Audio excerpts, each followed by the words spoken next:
Hey guys, real quick, I have new merch, and also there's a big sale going on in my merch store right now until December 1st, and 4 random orders during the sale are going to receive one of the physical drawings that I did in the fake AI video. So if you want to check out the new merch or get some discounted merch, then head on over to dannygonzalez.store, and now here's the video. Fashion changes fast. Like really fast. Looking at this picture of myself wearing a V-neck and cargo shorts feels like looking into an old photograph from the 1910s where like everybody in it is dead now. But believe it or not, this picture was only taken 2 weeks ago. That's how fast fashion trends change. Remember that weird t-shirt I was wearing at the beginning of this intro? I've already thrown it into a landfill. That's how fast fashion trends change. Styles change so quickly over the years, it feels impossible to predict what is going to be popular next year, let alone like 30 years from now in say 2050, which is scary to me because by then I'm gonna be old, I'm gonna be falling out of style, but luckily some experts think they've already figured it out. I found a few articles claiming to predict what the fashion of the future will look like. And if I can just buy all that stuff now, then I can become the ideal man of the future today. So my goal is to go through each of these 3 articles and craft one outfit based on what each one predicts. That way I can cover all my bases no matter what the future looks like. And then we can decide together which future we would most like to live in. Okay, this is an article on a website called Dream Zone, and it's called 2050, the fashion of the future. Adaptable wearable technology. Most of us will live close to the printing house or have a 3D printer at home. Huh? What is this about everybody living close to the printing house? Like Kinko's? I do mess with the idea of 3D printed clothing though, that's kind of sick. The idea that everything you own can fit perfectly because it's like 3D printed, custom to your body, is kind of cool. Socks will recycle themselves. Wearing for a few days and discarding will become a thing of the past. I don't do that currently. Wearing for a few days and then discarding? We don't do that. That's something that you do. You made that up. Fashion trends will not get banned, but it will be made from paper so that everything which is old can be dropped off to domestic recycling. So what I'm getting from this article, 3D printed clothes and recyclable clothes. When I Googled 3D printed clothes, I came across this company called Zellerfield that makes 3D printed shoes specifically designed for your exact feet using scans of your dogs that you send them. They have a bunch of different models of shoe. This one's got a face on it. Actually, it's got 2 faces on it. It's got one on the front and one on the back. Voldemort-ass shoe. Incredible feel, fused 3D lattice with no stitching, glue, or weak points. That actually is kind of cool. So there's no stitching. It's just all assembled basically together. It's all one solid piece. Kind of like a Croc. Are these just Crocs? Easy to clean, breathable, machine washable, and odor resistant. It's breathable? It looks like a big solid chunk of rubber. I don't know what the consistency of this shoe is gonna be, but I guess there's only one way to find out. The process of scanning my feet was a little bit different than I anticipated. I wasn't so much scanning my feet, so much as taking one very specific picture of both my feet next to a piece of computer paper. To find some more kind of eco-friendly clothes like this article was talking about, I Googled clothes of the future and found this company Volbat. They make a shirt called the wooden t-shirt. This is the first t-shirt to be built from wood and colored with wood. Now it looks like a pretty normal shirt, so I guess they figured out some kind of way to make fabric out of wood, which is pretty cool. Unless this is all like an illusion and this really is just carved out of wood. I guess he's not moving that much in these pictures. What if it is just like a stiff board of wood and it actually doesn't have a back either, so you just put it on like a chest plate. So I'm gonna order a medium wooden shirt. Lastly, I found some compostable underwear. These are just boxers made out of 100% cotton, which means that if you put them in a composter, they will turn back into dirt. Made by nature and designed to return to nature in 90 days. You can soil them and turn them into soil. Add to cart. This article, What Will Fashion Be Like 20 Years From Now, is from the BBC, and it introduced me to a pretty interesting concept. The project hints at a future where we will all be able to download content to our clothing viewable through AR glasses and present ourselves differently to everyone around us. So the clothes of the future could be no clothes at all. We're all just wearing like AR glasses, and that's projecting the clothes onto us. I guess this would cut down on clothes waste. A ton of clothing every year is thrown into landfills, but if all the new stylish clothes was digital, there really wouldn't be as much waste. That is, if you don't take into account the AR glasses that we're all going to be wearing, and how a new one will probably come out like every 6 months that have electronic components in them, and then those will be the things ending up in landfills. And also, we do still have to wear some clothes. right? Or is the future just gonna be like people walking around looking like Fortnite characters in our AR glasses, but in reality, they're just naked? The most interesting part about this is that I actually found a company that offers this service already. It's called DressX. I actually found it because Sophia Nygaard made an entire video where she dressed up in outfits from this service for a week, and it's super interesting. You can buy clothes, digital clothes, from this website, and then you can try them on virtually. I guess you upload an image of yourself that you want to be wearing the outfit, and then you pay $20 for them to basically Photoshop you into the outfit. And it looks a little bit realistic. Yo, look at this, the Neo suit. I feel like when I upload this, they have to decide how big my ass is. Okay, I'm actually kind of liking these, dude. Whoa, look how big that hat is. Dude, that's crazy. Maybe I want to go with this one. It's $100 for this whole outfit, which could be worth it, depending on how it turns out. Yeah, I'm gonna go with this one. This article is called Fashion Trend Predictions. What will clothes look like in 100 years? Fashion in the future might be entirely different to anything we can predict. Okay, so they're basically starting off by being like, we have no clue. Everything in this article is probably wrong. Formulated after the sleek form of smartphones and other tech devices, the fashion industry may be heading towards the use of futuristic looking clothing. Okay, so our fashion in the future will be based on smartphones, which are something that we have today and probably like won't have in the same form 100 years in the future. Also, that sounds terrible. I don't want to dress like my phone. I'm all metal and gray. I have a giant speaker right here and a giant microphone down there. Okay, this one also says clothing designed for VR glasses. So I'm thinking VR glasses are gonna be a big thing in the future as well. So maybe I should incorporate that into this outfit too. I mean, I guess glasses with like a camera on them does kind of correspond to the whole smartphone theme. The use of artificial intelligence in the fashion industry may end up having the ability for clothing to change colors, temperature, and size. Wait, doesn't that already exist? I swear I've bought a shirt from like a gift shop on vacation before that changed colors if I was in the sun. Okay, so for this version of the future, here's what I found. Some augmented reality sunglasses. I didn't even know technology was this far, first of all. AR technology? They can just make them in sunglasses now? You can just sit down with your sunglasses and be in front of a giant theater screen. Why does this feel like this is a scam or something? It has 1,500 ratings and it has good reviews. So I'm gonna get them, honestly. I'm honestly kind of just curious and I want to try them. Next up, remember how I said giant speaker right here? Giant speaker right here. This is a Bluetooth hat. Plays music out of it. It's only $15. It's incredible. And then I don't know, like a color changing shirt, but maybe I can get some kind of like metallic pants or something to go along with it. And that'll kind of complete the look. With 3 futuristic outfits chosen, it was time to start testing them to see which future I would most like to live in. Here we go. This is the hat. Warning, to avoid danger of suffocation, please keep this bag away from babies and children. When you take the hat out of the bag, there should also be a warning. It should be like, now don't use this hat near anyone else. Don't use this in public around any other people. It's gonna weird them out. It's also gonna be super annoying. My initial impression of a lot of these products was not great. Connected. Yes. Sound quality did not sound good, guys. I have to say that does not bode well for the test of this. The color changing shirt was super confusing. My hot breath would make it change colors, but when I would put my hot hand on it for like a minute straight, it wouldn't. What the hell? It barely changed color at all. How hot is my breath that did it and nothing else does? Oh, yeah, okay, so this is the robot onesie that I ordered. Onesie? Is that the right word? Like, that's the word for a baby outfit that's all one thing. Is that like that for people too? Or like adults? People. I know it's like that for babies, but what about like humans? Human beings. But what I'm most interested in trying is these AR glasses. So let's get the whole outfit on and see how they work. Ah, whoa! Holy shit. Oh my God. Whoa, that's actually kind of cool. So my whole laptop screen is like suddenly appeared in my glasses. And no matter where I look now I just see my laptop screen. You can fully see it on the camera. you can't see your eyes anymore. You just see my laptop screen. Of your laptop screen. Wait, that gives me an idea. Hold on. So you can see perfectly what's on my screen? Yeah. Interesting. Okay. How do I look?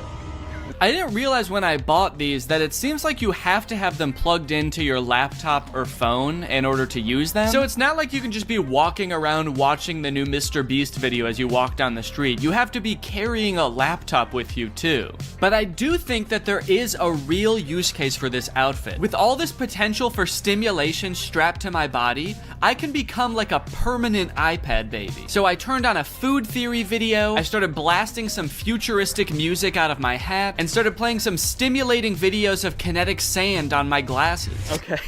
Oh, this is crazy. The image of the kinetic sand is way bigger than the TV. So there's like a one TV with matte pad on it, and then a way bigger translucent TV with kinetic sand playing. I can't really imagine a use case for these glasses. It's pretty awful, actually. So much stimulation that everywhere I look, all I see is kinetic sand being cut. And it's also kind of making me nauseous. So I think I'm gonna go get some water. Luckily, today's video is sponsored by Era, which is a great and unique way to meet your daily water requirements. You see, guys, while you just fill up your Era up with regular old tap water that your government provides for you, when you put on a scent pod and you activate it like so, pop it right into place, suddenly the water has taste to it. And I'm talking good taste. This scent pod I got on here is raspberry lemon. So when I drink through my air travels into the scent pod, out through the nozzle, and into my mouth, creating a flavor experience like I'm actually drinking something flavored like raspberry lemon. But it's not actually adding any chemicals to the water. I like this because I like drinking a lot of water, but sometimes water can be a little bit boring. I want to spice it up with a little bit of flavor, but I don't like adding in chemicals, sweeteners, artificial sweeteners to my drinks. This doesn't add in anything, it just adds in scent. It's science, and it just seems like you're tasting raspberry lemon, which is a pretty good flavor. And guys, it's the season of giving, so what better time to give a family member or a loved one a gift with taste? Which is why, Jake, actually, I have a surprise for you. What? For doing such a good job filming this video right now, I got you this. Oh my god! And there's actually an air up in here too, it's not just the box. So there you go. And I also got you your favorite flavor, cherry, to go along with it. Oh my god, that's my favorite flavor to go along with it. That's what I just said. Yeah, sorry. Air Up is a great gift for anyone who likes to drink water, which is everybody because you need water to survive. And from November 20th to the 27th, you can save up to 40% on all orders. That's because they've got Black Friday and Cyber Monday deals going on right now, and it is their biggest sale ever. So if you want to check it out and get a family or friend or a loved one a gift with taste this year, click the link in the description, get up to 40% off on all orders. And now, so I was just watching more videos about Air Up on here. So cool. Thanks to Air Up for sponsoring this video. Now back to the video.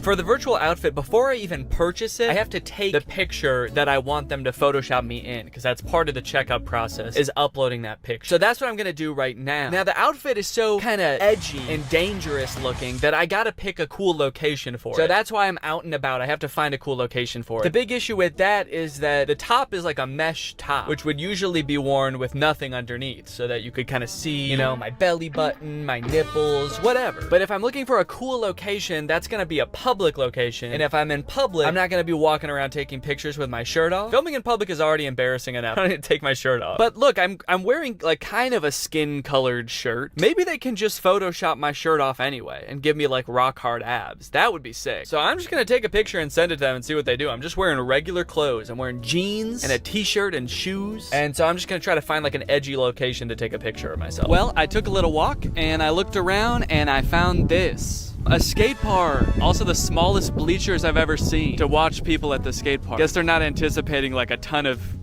spectators at this skate park. It's actually kind of sad. Yeah, only 4 people are gonna be watching you at a time here, man. All right, don't get too excited. So I think this is about as edgy as it gets, really. I think I can kind of be leaned up against the fence here, contemplating my life. The description on the website also said that this outfit is supposed to represent like a post-apocalyptic Nordic archipelago or something. An archipelago is like a cluster of islands, and I don't know if anything quite exemplifies a dystopian archipelago quite like a skate park. So let's take this picture. There's also people on the roof behind me. I hope they're not watching me film this. Are they watching me? It took me a little bit to figure out exactly what kind of person wears this outfit, but after a few pictures, I think I figured it out. And once I got the picture I desired, I sent it to DressX, and within 2 business days, I had my finished photo. Okay, let's go ahead and see this photo. This link looks unusual. Be sure you trust the link before you open it. What do you mean unusual? Seems like a pretty normal link to me. Do you think Google Chrome can see the photo?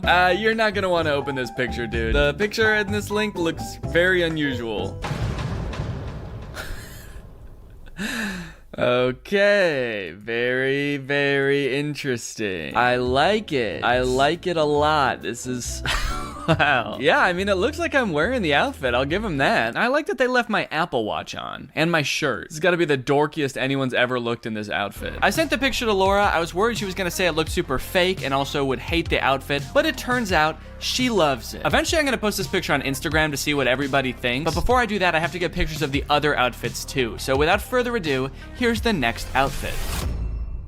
All right, well, it's been a month since the last part of the video that you just watched. Our son arrived about 2 weeks early, so I had a little bit less time to film this video than I thought. Whoops! So yeah, I'm a dad now. I've been taking the past month off of social media and just like taking a break from filming and stuff, just to hang out and get to know the little guy. He's awesome. He's very chill so far. Does a lot of sleeping, does a lot of pooping. And all in all, it's probably been the best month of my life. This has been fantastic. It's been amazing. Everybody's healthy. Everybody's doing great. The delivery went great. About as good as you could ask for, honestly. But being that I am a dad now, I do kind of have to reevaluate my content, you know? I have a son to raise. Do I really care about becoming like the trendiest man 30 years from now? My son's gonna be 30 years old in 2050, okay? Or something like that. I don't know, somewhere around there. Or do I really want to be worried about keeping up with the hottest trends of the future?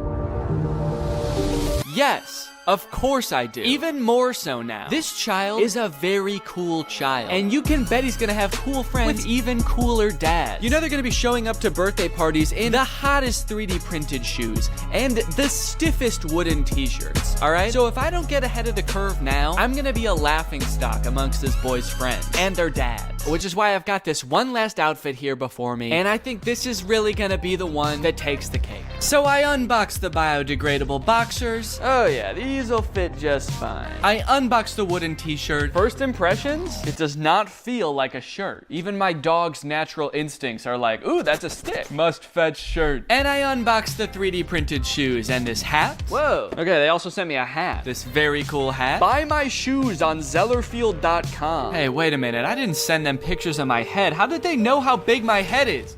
Wow, dude. Okay, look at this. Wowee, man. These shoes impressed me from the moment I took them out of the box. They are breathable. Yeah, I can. That's actually kind of crazy. Wait, how does that work? And they fit pretty well. At first. Huh, well... My toe ends about here, so there's like this much space at the end of the shoe, but I actually think that that is kind of how you want shoes to be, because you don't want your toe rubbing up against the front of the shoe. So, okay. Why do I look like old-timey in this shoe? With this long sock and my pants ending there. I look like a pilgrim or something. For whatever reason, the left one is a little bit more uncomfortable. Let me stand up and just... Yeah, I can definitely still feel that a little bit. You know what? No, I think these are too big. I actually think they are too big in the toes. I feel like I've got a lot of extra space there. But I wouldn't know the full extent of it until I put the full outfit on to test. The very first thing I noticed is that when I put this shirt on, it was like weirdly cold. Like usually when you put clothes on, it warms you up right away, but the shirt has like a weird cooling effect to it. And it's like, it just feels cold on my body. Does it feel cold to the touch to you? Yeah. Yeah, it's like frigid. Is wood supposed to be cold? I guess it does kind of feel the same temperature as this door. Take that as you will, I suppose. The shirt is very stretchy. It's this weird combination of stretchy and stiff, which doesn't sound like would be possible, those two things together, but it is kind of stiff and like starchy, I guess I would say. It's kind of just like crispy. Wait, why is it white there? Does this shirt change color too? Or did I just fuck it up somehow? The shoes, now I gotta be honest, I don't really feel like they fit that good. As I step, it kind of feels like my heel could come right out of the back of the heel a little bit. I mean, you can for sure see that there's a good amount of space there. I'm worrying a little bit more every day about what they did with those pictures of my feet, if not make shoes that fit properly. They're like, sick, something we can jerk off to when we make this guy's shoes. The boxers are pretty comfortable, I will say. I put them on, I was like, I'm gonna wear these again. Rest assured, they are on. If you were to plant me in a pot of soil for 90 days, let's just say I wouldn't be wearing underwear anymore. And I'd also be very cold and wet. I decided to do a little bit of light jogging to see how the shoes would feel in action. Oh no, these have really bad grip. Let me try on sidewalk real quick.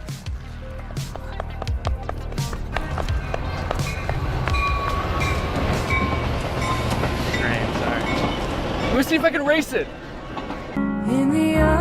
There's not a lot of grip on the bottom of these shoes, so when I was running on this gravel path, I kind of felt like I was like a cartoon character that like starts running for a little bit before they actually start moving. I will say that the issues with the fit are still ringing true. These feel very loose, especially on the heel, which when you're running is not what you want. They look like clogs. They look like old wooden Dutch clogs that they would wear in the old days. It looks like someone painted them blue, honestly, and put a face on them for some reason. Shirt hasn't gotten any warmer. It is cold outside. It's only 50 degrees out right now, so, you know, I guess I didn't expect it really to warm up, but it's cold to the touch. Like every time I touch the sides of my body with my arms, I'm like, ugh. And that's no way. You shouldn't feel like that when you touch your own body. Boxers still feel good, honestly. If I shit myself right now, I'd have no problems taking them off and just planting them right there. Maybe come back in 20 years and see a beautiful oak tree in its place. That joke's only funny if you know that I eat a lot of oak seeds. Yeah, I guess that's really all there is to this outfit. So guess I'm gonna go hit the dusty trail. To get a definitive answer as to which outfit is the best futuristic outfit, I decided to post each of them on Instagram and let my audience decide. This is gonna be such a weird thing to post right now. As of right now, I haven't posted anything since our son was born, so I've just posted that we had a baby, and then the next post is like me like, ah, in the scariest outfit you've ever seen. Yeah, maybe I should just caption something really ominous, like things have changed. Rate my fits, and then maybe some kind of little fashion emoji. The hell? Why are these the emojis that come up when you search fashion? It's a scroll and 2 fountain pens. Hello? Okay, it's been about 20 hours since I posted the pictures. Let's go ahead and see what people think about the future of fashion. Hat's not wide enough. Thank you for that, Drew. Whoa, okay, I'm actually getting a decent amount of positive responses. Love the pants, so cute, yes, cool. First one goes hard. First one is so fire. It seems like most people are talking about the first outfit. Dude became the Hat Man. Whoa. Wow, I didn't even think about that. I do kind of look like the Hat Man. You guys know that mythical sleep paralysis demon, the Hat Man? Dude, I've always wanted to be the Hat Man. This is awesome. I can't wait to start appearing in people's dreams like this. This is gonna be so cool. This is the only comment I've seen so far wondering if the first outfit is fake. Is that Dress X I see? So this person knows that Dress X exists and they think this might be a Dress X outfit. Good eye. This person must study the Dress X catalog religiously. The robot leggings are a 6 out of 10, the hat and heels 8. All right, guys, well, I think my intuitions might have been right. I was kind of feeling like the virtual clothes would be the way of the future, and it looks like I was right. From now on, I'm only gonna be wearing virtual clothes.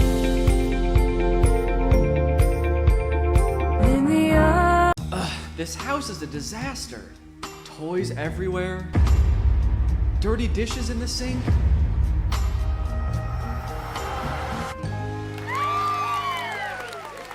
Whoa, who are you? I'm Neo, a robot designed to help you get more chores done than ever before. With my patented soft, lovable body and state-of-the-art robot innards, gross, I can handle any task, from loading the dishwasher to cleaning up your son's toys. Oh, those are my toys. Oh! I'm so glad you're here. Finally, a fully automated robo-maid. Oh, well, technically I'm not fully automated. Let's get started right now. You said it. Here I go!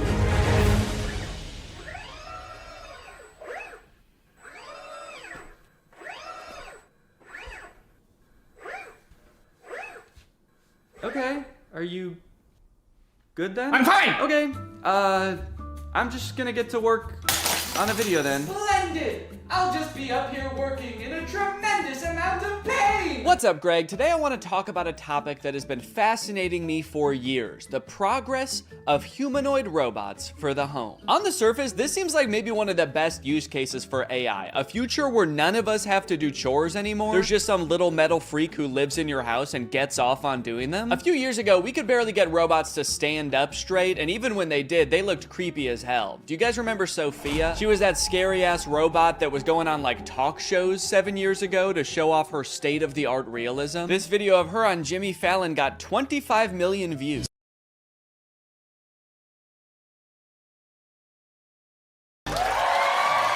I think she thought they were gonna kiss, dude. Look at her hands reaching up to his face. She's like, kiss me, Jimmy. Kiss me like you did backstage. Jimmy's like, guys, I think your robot's acting weird. She's saying crazy stuff. Fuck me, Jimmy. Every popular video that Sophia was in was from like 6 or 7 years ago, so I'm not really sure what she's up to now. This is the last video that was posted to her YouTube channel. It was 5 months ago. Sophia, you know me, right?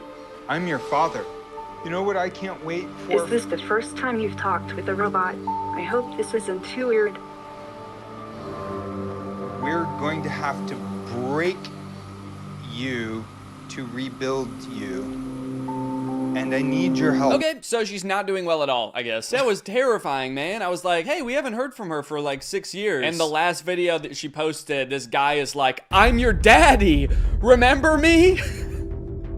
I'm gonna have to kill you. But things have moved pretty quickly in the robot realm the past couple years. This company 1X just recently announced that it has developed the world's first humanoid robot that you can buy to go in your home. His name is Neo, and they've been working on him for some time. This first announcement video is from like a year ago. The robot picks up a bag and hands it to someone and poses with a person for a picture. So this is just an announcement that they had like started working on this robot, so they only have like 3 seconds worth of footage. Just the robot handing her a bag and then posing for a picture. Kind of seems like maybe the robot only functions for 3 seconds at a time before it, like, I don't know, gains sentience and tries to destroy. The clothing may be an effort to cover up what 1X says is a, quote, muscle-like anatomy. Oh, gross, dude. Don't show us a picture of its dick when you say the phrase muscle-like anatomy. Does this thing have a penis? Also, they said that this thing has a 7.5 mile-an-hour max speed. That's like an 8-minute mile. Why would this thing need to run that fast if it's just doing chores in your house? You forget your bag at home and you look out your rearview mirror and this robot is just sprinting down the road chasing you. Your bag, you forgot your bag. Okay, here's some little demos of Neo doing stuff like putting away the dishes, handing this woman eggs that were already within arm's reach of her. Now you might be looking at this cord and thinking, oh, that's kind of lame. Does this thing need to be plugged in the whole time? But don't worry, this is just a leash to make sure he can't attack this woman. Now it's interesting that this robot is like in a tracksuit. He's kind of swagged out with a sweater. Not exactly the Jetsons-esque metal robot we were all picturing in our childhood. It is nice and cozy, but like, what happens when this thing gets wet? What if he spills egg on himself? If you have this thing doing chores in a household with children for more than like a week,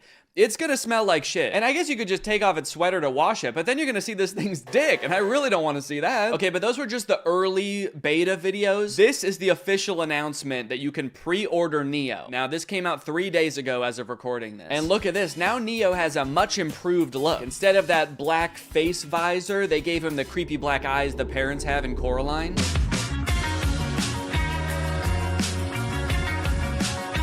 They're doing this kind of creepy thing by shooting some of the video in what looks like 8mm film. Give it this kind of nostalgic look, almost like Neo's here, but he's always been here. Neo's always been a part of the family. Just invite him home. Invite him in your bed. They're making clothes for Neo. This whole ad does kind of read like they want Neo to also be your friend. Yeah, no thanks. I don't want to buy a fancy Roomba that wants to be my friend. What's next? You want me to hang out with my broom? No chance. He's a coward. I grew up reading these beautiful books and watching these beautiful sci-fi movies where the future was all about how we as humans, we really focus on the things that matter to us. Yeah, I feel like in all of those sci-fi movies that have robots, they are about the robots turning evil. I think really what he should have said is, I grew up watching the first 5 minutes of every sci-fi movie. Neo's hardware comes packed with features like human-level dexterity and a 55-pound carrying capacity. Okay, wait, 5'6", 60 pounds? These are my stats too, that's crazy. 4-hour battery life, soft body? He's just like me for real. Ugh, that is a weird box. Kinda looks more more like a cocoon or an egg. So you're gonna wanna make sure when this thing hatches that you are the first thing it sees. That way it knows that you're its mom. It might ask you to feed it worms out of your mouth. You can ignore that. It doesn't need them.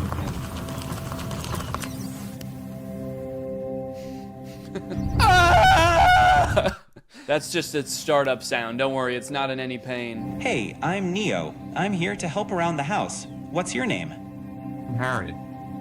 Nice to meet you, Harry. Why is he so close to his face? I mean, Harry. I don't like how close Harry is to the robot's face. I'm Harry. And you're gonna be hugging me for the next 9 hours. Dude, I do not like how this guy is sizing this robot up. 5'6", soft body. You'll do just fine.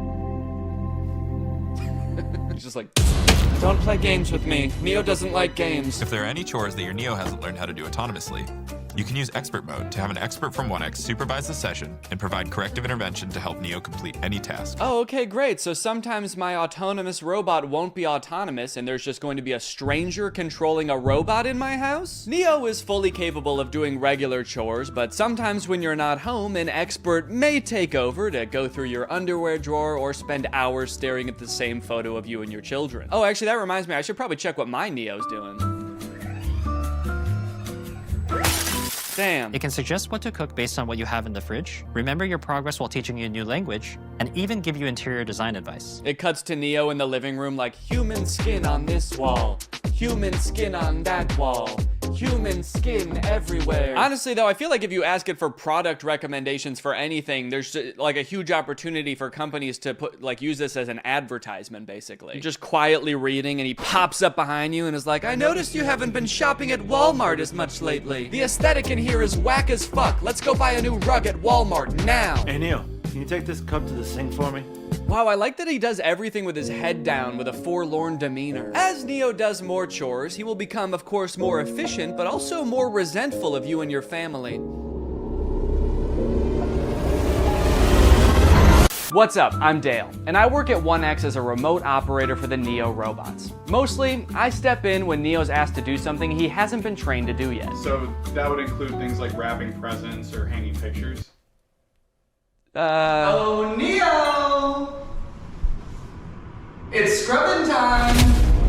Yeah, just like a wide variety of stuff. Right now, I mostly just work for one guy. He's constantly asking Neo to do things that the developers never would have possibly imagined. Neo, cheer for me. Like you want me to clap? Root for me, Neo, now! Okay, alright, yeah, here goes. I'm gonna go to bed. Now that Neo's doing all his chores, it must be awesome to see how he spends his newfound free time, right? No, not really. I just bought another Neo. Kill him. I think he might be evil. You mean before he got Neo, his life was stressing him out? No, I just mean to his core, he's an evil man. It's as if winter's icy chill has, I don't know, turned his heart to stone. Okay, so he's like a villain from a movie? He's always making evil plans. You know what? That's a great idea. 1 second. Neo, do you know how to make nuclear bombs?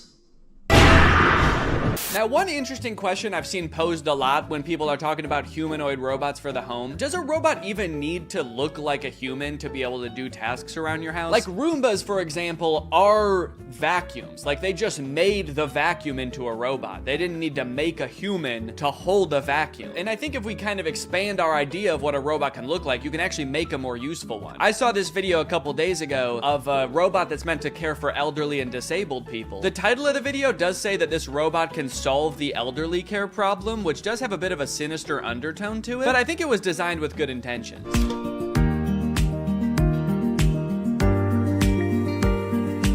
Now this whole ad is in Chinese, I think, and there's not like any link to buy it in the description. I even tried Googling this thing and I couldn't figure out what it is or if it exists in real life yet. So I don't know if this is something you can pre-order or if it just sort of shows up at your grandparents' house when they reach a certain age, just sort of creeps through the door like Nosferatu. But it's kind of interesting. It has more functionality than a humanoid robot. He's got, you know, creepy little claws for touching your grandma. And he's got a little seat in back so he can kind of double as a wheelchair too. This whole ad chat, again, is in Chinese, so I'm not exactly sure what he's saying to her here. I really hope he's not being like, shut up, you old bag. Get in the fucking chair. So look at that. She can sit on him. She can use his little hand to like move him around like a joystick. And I think it says that this thing can top out at like 80 miles per hour. Me personally, however, I'm gonna make it my life's mission to make sure that my children never find out that this exists. Boys, if you are watching this, this is officially my will now. Do not send me to live with this thing. Oh no, robot! What did you do? You translated here and the robot's being like, I didn't do shit! It wasn't me! Now he's either calling the police or like his other robot friend to make an alibi. And then this part I think is just in heaven. So I don't know, it's a pretty cool idea. I'm all for robots that can help take care of people, give people mobility they didn't have before. It is a little disconcerting that in this video, there's not a single other human taking care of this woman. Like maybe this thing could be part of her care team, but kind of makes it seem like her entire social circle has been replaced by this guy. So not only are humanoid robots taking over things that people generally don't want to do, like folding your laundry and hanging out with Jimmy Fallon, they are also going head to head with each other and humans in sports. Recently, humanoid robots were allowed to compete in the Beijing Half Marathon. It went about as well as you could expect. I like how in America, we're really taking like baby steps with the robots. We're like, okay, maybe this one's ready to come in your home. We're trying to teach it how to pick up a bag. Meanwhile, in China, they're like, fuck it, let's put them in a race. Let's make them chase these humans. Put a little pep in their step. This one in particular is really concerning. I don't know if you can tell, it just has drone propellers on it. And unlike most of the other operators, she doesn't have like a remote control. She's got two ropes, like she's controlling a horse and buggy. And this thing is totally unwieldy. I mean, she has lost all control over it. Imagine you're a human who's been training for months for the half marathon, and you all of a sudden behind you hear the sound of propellers. You look behind you and this terrifying monster is careening towards you. Its handler's like, look out, I don't have control. Now, from this article, I found out a lot of the robots didn't even finish, but the fastest robots that finished did actually beat some humans with a time of like 2 hours and 40 minutes. Alan Fern, a robotics professor at Oregon State University, tells Wired that researchers who build these robots typically focus on trying to get them to complete tasks and respond differently in a diverse range of different environments rather than run as fast as possible. Yeah, I would say all of them except for this thing. I don't know if this thing is really meant to handle a wide range of environments. I don't know if after this thing crashed, they were like, well, it's okay if it's not that good at running. Really, this thing's just meant to care for elderly people. So now, if you like the concept of robots becoming extremely physically fit and being able to best humans in athletic abilities, then let me introduce you to the Robot Games. This again is in China. They hosted the world's first humanoid robot game. They've got events like running. He's actually not competing right now. He was trying to escape, but they've got soccer, boxing. I think they're going to add more events in the future, like hunting humans for sport. The competition featured 500 humanoid robots from 280 teams representing 16 different countries. Yo, wait, what is that guy? Dude, I like this little freak. Who is this? He's just got regular shoes on. Not even like running shoes. He's just wearing Vans. To some of the best robot fails of the whole competition. Like this robot that did not seem to want to take a timeout and let the other robots play. Oh my god. Robots could sometimes stand up on their own. Then I think they're dragging this one off the field so they can shoot it in the head, put it down. That measured robots' ability to do work like cleaning and manufacturing. Sorry, that is not a humanoid robot. That thing does not look like a human at all. Show me the designer that built that. Does he look like that? Now the event has moved to an even bigger stage with knockouts at least as devastating. So you know what's concerning about this? These robots very effectively fighting each other. It kind of seems like we're still a ways away from robots being able to effectively help you in your home. But we have robots that'll kick your ass today. Unitree is the company that makes a lot of the robots that were doing really well in the robot games. And they post a lot of videos on their YouTube channel of their robots doing the most insane acrobatics and violence, quite frankly.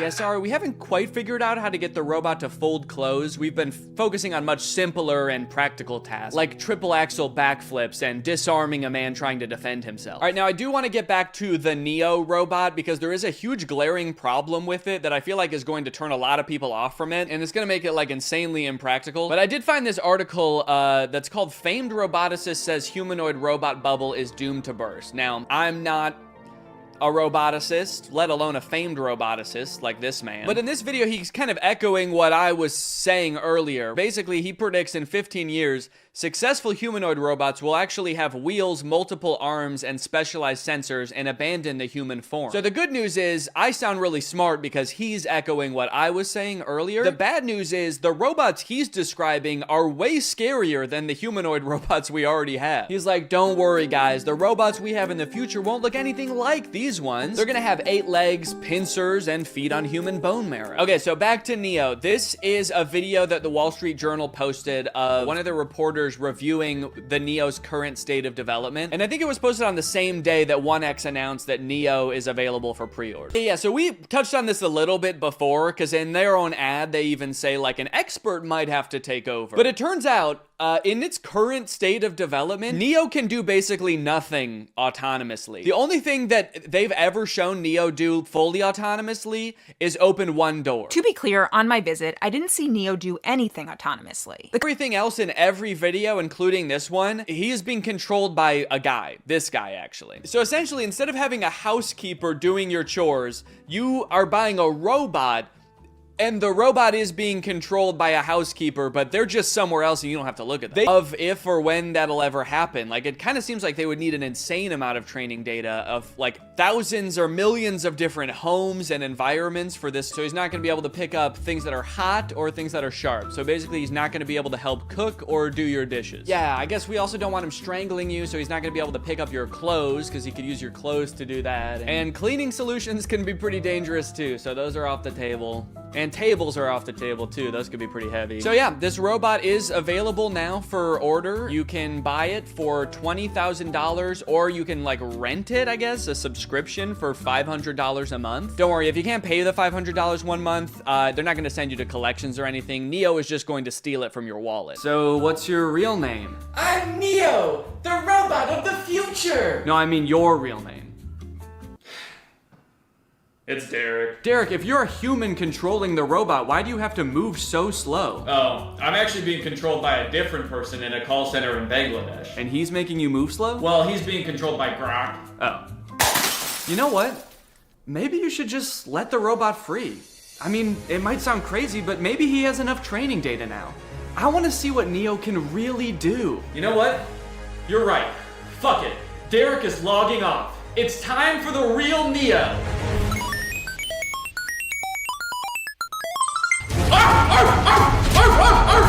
What the fuck? A dog? Why would you be a dog? Danny, this is Derek. I just realized he's been training off videos of your dog. He thinks he's a dog! Mail's here. Hope you don't mind, your upstairs window was open. Oh no!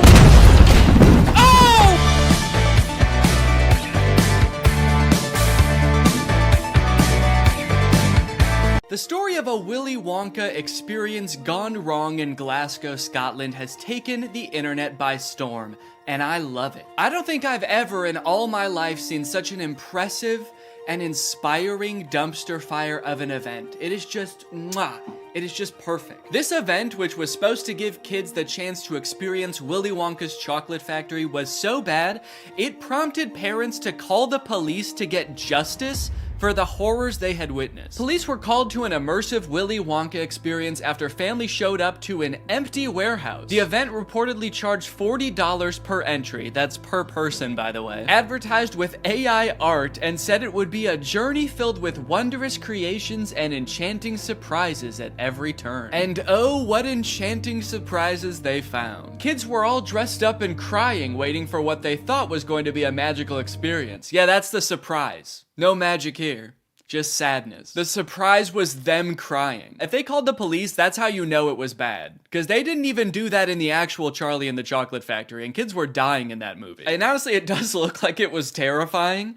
Take a look at some of the images of the abandoned warehouse that parents had to spend $40 to gain access to. Okay, here we have some sort of chocolate fountain with murky brown water floating in it. We have one bouncy castle that can fit like 3 kids. Giant empty space filled with table and chairs. You're probably thinking there must be something pretty good to eat here with all these table and chairs. Probably some pretty tasty chocolate, right?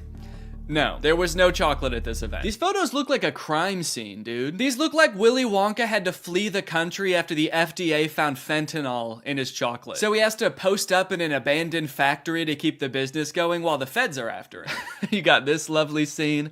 I think that the size of the warehouse really screwed them over, honestly. If it was a smaller room, it wouldn't look so empty. There would still be nothing to do there, but it wouldn't look so sad. In a way, seeing this photography light in front of this like $2 Candyland backdrop makes me feel kind of sad for the people who put on this event. Like, oh, you really thought people were gonna want to take pictures in front of this shit. Of course not. No. If two parents brought two kids to this event, it would cost $160, and you're getting this. I think I get why they called the police, honestly, dude. If I was promised some kind of fun Willy Wonka experience for the kids and then showed up to this foggy warehouse, I would think I was about to be murdered in some kind of Willy Wonka-themed Saw movie. And if that's not enough, wait until you see the nightmarish characters they had running around this place. So this is one of the most famous pictures to come out of the whole ordeal. This is an Oompa Loompa, obviously. A lot of people are focusing on the facial expression she's making in this picture. She looks exasperated. And honestly, I don't blame her. This has to be like the worst acting gig she's ever had. As far as I know, this actor wasn't putting on the event. She was just hired to be there. She's probably dealing with crying children, pissed off parents. Also, I'm pretty sure canonically the Oompa Loompas are enslaved by Willy Wonka, so the facial expression makes sense in that context too. What I'm actually more concerned with is everything else going on in this photo. Why is there so much smoke? I'm not super familiar with the process of making chocolate, but I'm 100% sure there should not be that much smoke happening. No wonder she's making that face, dude. She's high as hell. And I love all the mismatched chemistry gear she's got strewn about the table. Beakers, vials, this mysterious elixir locked up in a little glass box. A quill? Oompa Loompas take notes like wizards from the 1300s? I didn't know that. All right, now the other two characters that were at this thing, I gotta introduce you to at the same time because they're both in the same video clip. So let me introduce you to Willy Wonka and the Unknown. What is that? It's the unknown. Man, what the hell? Dude, fuck everything else. I would call the police based off of that. Who is that demon? Surprising twists and turns was right in the advertisement. I would not expect to take my kids to a Willy Wonka experience and have them be accosted by a shadow figure. I can tell you that right now. It's terrifying that Willy Wonka says, "What is that?" when he sees it. What is that? Like, dude, this is your chocolate factory. You don't even know what that is? We are so fucked. Here's a different clip of some other kids experiencing the unknown. As the soup flavor full of scary face. Oh my God. Scare the great unknown. Wonderful. I love fantastic. Yeah, that's the correct reaction to seeing the unknown. What is that? Wonka says it, this kid says it, I'm saying it. Also, I love that baby's reaction. That was like a primal instinct to make that sound. Humans have evolved for millions of years to make that sound when they see the unknown. According to some reports that I've read from the event, the unknown is supposed to be an evil chocolate maker who hides in the walls and scares little children. Is he a part of the actual Wonka story? No. Was it advertised that there would be a child-scaring monster at this event? No. But speaking of the advertising for the event, one of the most insane parts of this whole story is that this company that made this event, House of Illuminati, apparently used exclusively AI-generated images to advertise this event. Surprisingly, the website is still up, so you can go and check it out for yourself. Welcome to Willy's Chocolate Experience. Dive into the whimsical of Willy's Chocolate Experience! Exclamation point, comma. So you've got images like this, which at first look like some kind of fun candy land, but then the closer you look, it doesn't really make any sense. Like, what the fuck is this thing? Is that supposed to be a bunny? Who the hell is that? I don't like the looks of these things. But then you get images like this advertising the Twilight Tunnel, which are so clearly AI generated, it makes you wonder if the whole event was being run by an AI. Because how could a human not notice that there are so many typos in all of these images? You got dim tight, depractions, ungurrival, featuring dejection and swide. Then you've got ensuring entertainment, which of course includes catgagatting, carchy tons, and a passidice of sweet teats. And on top of the website being seemingly designed by AI, apparently all of the actors' lines were too, which we know thanks to this video posted by the actor who played Willy Wonka. I'm going to be poking a little bit of fun at the event, but I wanted to say before I start that I feel for anyone who bought tickets to this, people who are expecting a magical chocolate experience. People who are unfortunately captured by the unknown, we hope you are found soon. So the first red flag for me was when I was cast as Willy Wonka. Anyone who looks at me and thinks Willy Wonka and not Oompa Loompa is out of their mind. I give off major Oompa Loompa energy. I got cast as the part on the Thursday, and was told that I needed to learn the script for the Friday. So I said, no problem, send it over. The script was 15 pages, monologue, pretty much, of AI-generated gibberish. You know what I'm kind of curious about? If the script was AI-generated, where did the unknown come from? Did the event organizers just ask ChatGPT to generate a script about Willy Wonka's chocolate factory and it just threw that shit in? Cause that's terrifying. ChatGPT was like, planning an event for kids, huh? I know just the thing to add. Don't worry, I'm great with kids. So I'll give you one of the lines from the script. I'm not going to do the Willy Wonka voice because I think I've embarrassed myself enough. But one of my favourite lines was, there is a man who lives here. His name is not known. So we call him the Unknown. The Unknown is an evil chocolate maker who lives in the walls. What? We were told on the experience to hand out a jelly bean, one jelly bean per child, and a quarter of a cup of Tesco's own brand lemonade. One jelly bean? All that smoke the Oompa Loompa had to endure and she was just back there cranking out one jelly bean? Maybe the unknown was introduced as some way to canonically explain why there was no chocolate at the event. Sorry kids, there's no chocolate here today. An evil chocolate maker showed up and he shot the Oompa Loompas. They're dead now. So one of the Oompa Loompas from the event also posted a TikTok kind of poking fun at the whole experience, but the one actor we haven't heard from yet is the one that we all obviously want to talk to. The unknown. Unknown, we need to know your story. What was your inspiration for your performance? How did you get into character? The unknown must have had the worst time of any of the actors because, like, you got hired to do a performance of Willy Wonka and you got cast as a character that's not in Willy Wonka? Just like an evil spirit that lives in mirrors? And then your job for an entire day is to scare and confuse unsuspecting children who have no clue what they're in for. Every time a kid came around that corner, you just know the unknown was like, God damn it, I gotta traumatize another kid. The Oompa Loompa from the famous photo ended up doing an interview with Vulture where she describes the moment that children saw her for the first time, and it is very sad. Tell me about the moment as the kids started coming in. Did you see the innocence leave their eyes? They were quite upset. I think they were confused, but it was more the parents. I just looked at them, and I think they must have known when they looked at me. An older couple said to me,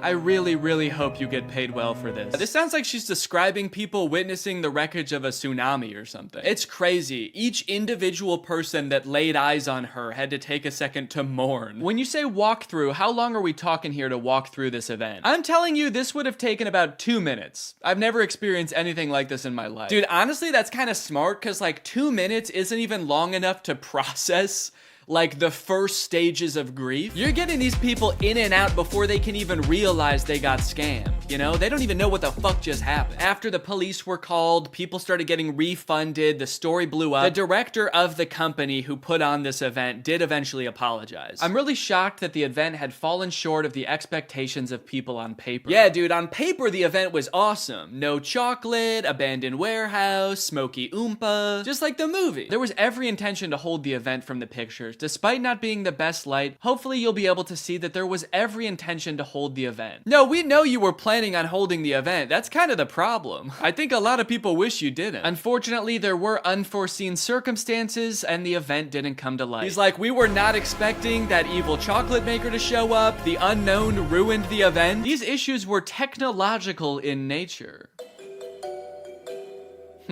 We had ordered a holographic paper that didn't arrive on time. The holographic technology in itself is absolutely fabulous technology, and unfortunately, there was a delay in postage. Holographic paper? No, I don't think that was the problem with the event, actually. The lack of holographic paper. Look, I don't know what holographic paper is, but based on his reliance on ChatGPT and Midjourney, I do not trust his opinion of absolutely fabulous technology. So I'm just gonna go ahead and assume the holographic paper would not have helped. Well, gang, this is surely an event that will go down in the history books. I hope you enjoyed this video. If you're new here and you're not subscribed yet, make sure you subscribe and turn on my notifications to join Greg. I'll see you guys next time. Bye-bye. Special delivery! What's up, Greg? You guys know how when you buy something online and then return it, it gets sent back to the warehouse, repackaged, and then sold to somebody else? Maybe you picture some kind of alternate evil version of you that likes really tight-fitting t-shirts? Yeah, that's not true. It turns out stores like Amazon realized a long time ago that it's actually a lot of work to look at each item that gets returned and try to figure out if it's broken or dirty or if Shadow Danny would even like it. So they thought of kind of an ingenious method to get rid of it all. They throw it in a landfill. That's where an estimated 6 billion pounds of returned items end up every year, but luckily, some of them escape this fate. Sitting in giant boxes in these third-party facilities across the country, these mysterious forgotten items cling to some sense of hope that they might find a new home. And I am very curious as to what's in these boxes. On Amazon, you can buy like anything, from a dancing monkey plush toy to a clapping monkey plush toy.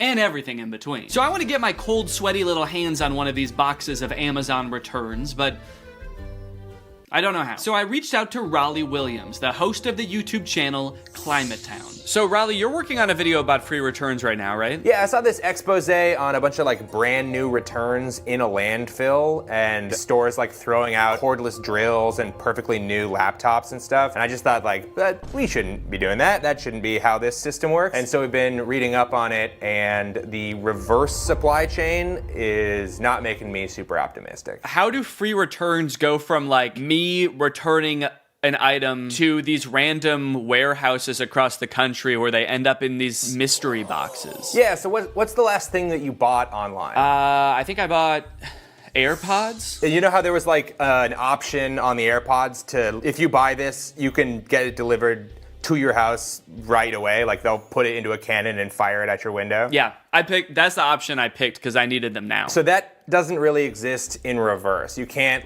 you don't have your own cannon to like jam the AirPods in and fire it off back to Apple. So you put it into a box and then you ship it to what sort of seems like is back to the store. But it's not really going to the store, it's going to a thing called a returns center. So that's like this big ass warehouse where they get hundreds of thousands of returns from like all the crazy shit people bought from the internet. A lot of the returns get just thrown away at the dump. Some of the returns get donated, and then in some cases, they're gonna sell those returns to these bulk item liquidators. And this is kind of a good solution sometimes because you can actually get a little bit of money for those returns. So let's say you're like Sports Authority and you get a bunch of hockey sticks back. You can sell those to a bulk item liquidator for like pennies on how much they actually cost. Got it. So it's only hockey sticks at these facilities then? Oh my no, it is so many different items. Hockey nets, hockey pucks, goalie masks, hockey sticks. Did we say that one? So all these boxes full of returns,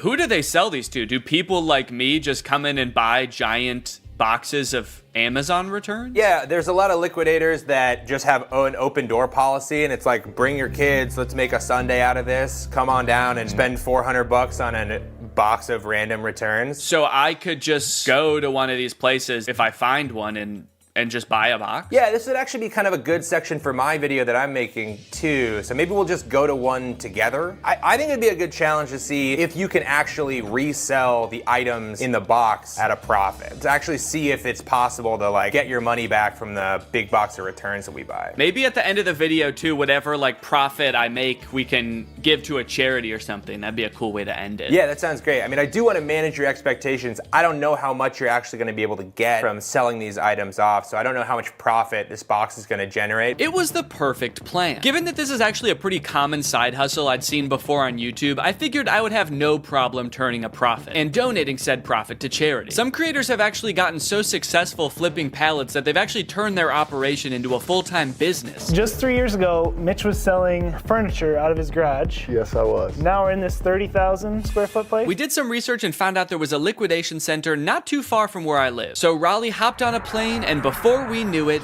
there we were, in a place filled to the brim with things that for some reason or another, someone thought they wanted, but then changed their mind. A baby car mirror so you could start a safe road trip with your lovely baby. A breast enhancer that takes 2 AAA batteries. I was captivated by the untold story behind each item. This place also had overstock items in bulk like $66,000 worth of pacifiers and hundreds of this one aquarium decoration. I don't mean to sound like Cotton Eye Joe when I say this, but where did all this stuff come from? And where will it go? Raleigh and I searched the grounds for a while, looking for a box that spoke to us. We walked down corridors of bubble makers and as seen on TV products. We thought these women's blouses were pirate shirts, but eventually, we found the box for us. Priced at just $340, this box was a hodgepodge of various Amazon returns. Big boxes, small boxes, a Chewy box, a box of what appeared to be sweet and sour chicken. What rare, priceless gems could be waiting in here to uncover? We paid the fee, and a few hours later, the box was delivered. All right, guys, it's time to unbox the pallet. Honestly, I'm feeling pretty nervous about what's in here. I don't even know how many boxes are in here. I mean, what do you think, like 100? I think like probably 25 to 30 boxes are in here. Okay, so my guess was stupid then? Well, no. All right, box number 1. This is a tent. We could do the rest of this video in a tent. This is kind of sick. I'm liking this already, man. I'm not selling any of this stuff. This is exactly 1 person's worth of tent, or 2 very good friends worth of tent. And I like that if it's a clear night, you can see the stars from inside your tent. It's not going to protect you from bears or anything, but most tents don't. Oh, a pet gate. Yeah, pet safety fence. Wait, that's actually kind of sick. I might need one of these. I mean, I've got a baby that can crawl now. I also have dogs that crawl all the time. When dogs walk, is that called crawling? They're on all fours. It's just walking. But when a horse walks, is it called crawling? Oh yeah. Yeah, it's a Keurig. It's got the K right on top and everything. I wonder if it works. Now I'm noticing, if you look right here, there's like a little bit of scuffing. Yeah, I think this might be a gently used Keurig. As long as they used it gently. Oop, did a piece of... I lost a bit. I lost a bit of the Keurig. I'm going for the sweet and sour chicken. Oh, baby. Will it really be? So this is an example of a return. Somebody has like put it in a different box probably, and they've returned a thing. So they almost certainly took it out of the packaging, lost the packaging, and then said, fuck it, I'm returning it anyway. Oh, is it a vacuum maybe? I'm thinking, oh yeah, vacuum, little brush. It's a car vacuum.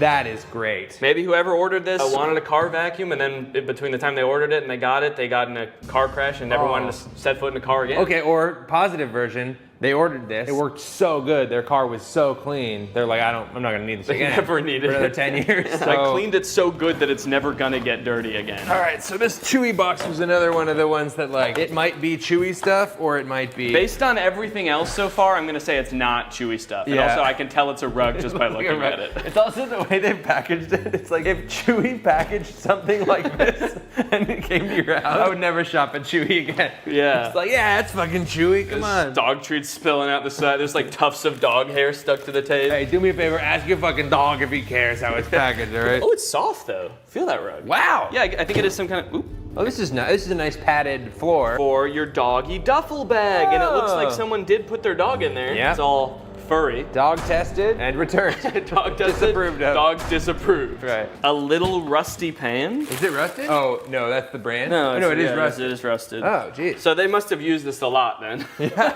They had this for 10 years and then sent it back to Amazon. It feels terrible to say goodbye after 10 years, but... I never liked it. It's just another rug. Dear customer, if there is crease on carpet you received, please don't worry. This is a normal phenomenon of folding carpets in order to meet the needs of international transportation. We intimately included a small watering can. Intimately? In big, huge bowls to help you easily solve this abominable crease.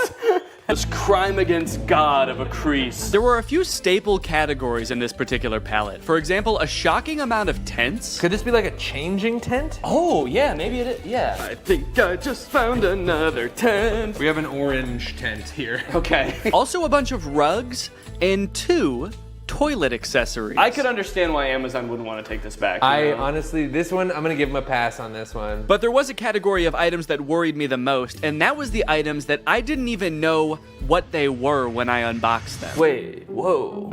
I don't know what this is, but it says mind reader. This thing can read my... Ah! Get out of my head! Get out! I can hear your thoughts. Why would it be called a mind reader? It's like, was this the coaster you wanted? How did you know? Get out of my head! Look at what, I don't know. It's like a garbage bag? I think so. What the hell is this?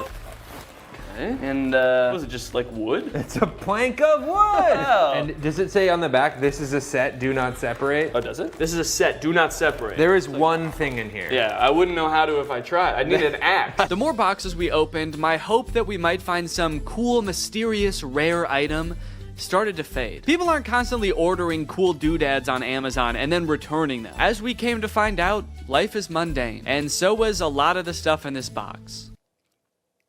Until we found this cool bird feeder. A smart AI recognition bird feeder. What does it recognize? I think it recognizes the kind of bird. Ooh, wait, that's actually kind of cool. It's kind of cool. Maybe if it sees a squirrel, it won't like put anything out. If it sees a squirrel, it shoots it. Okay, yeah, look at the bird seed comes down. Your little camera looks at him, says, blue jay detected. Wow, that's actually kind of cool. That's great. I could definitely find someone that wants to use this. In total, there were 34 boxes, and without making a single dime yet, we had already spent 55 minutes taking it all out of the box. I'm not going to show us unboxing every single item, but if you're curious, here is a list with all 34 items we unboxed. Battery low, your GoPro will automatically power off. Wow. That's weird. Perfect timing. Do I have a rectangle on my head? It's a little one. It sort of looks like you're like Harry Potter's brother. He has like got a little rash on your head, but not the lightning bolt. He like saw Harry get Avada Kedavra and he like ran away and just ran into a wall. Yeah. The boy who goofed. Yeah.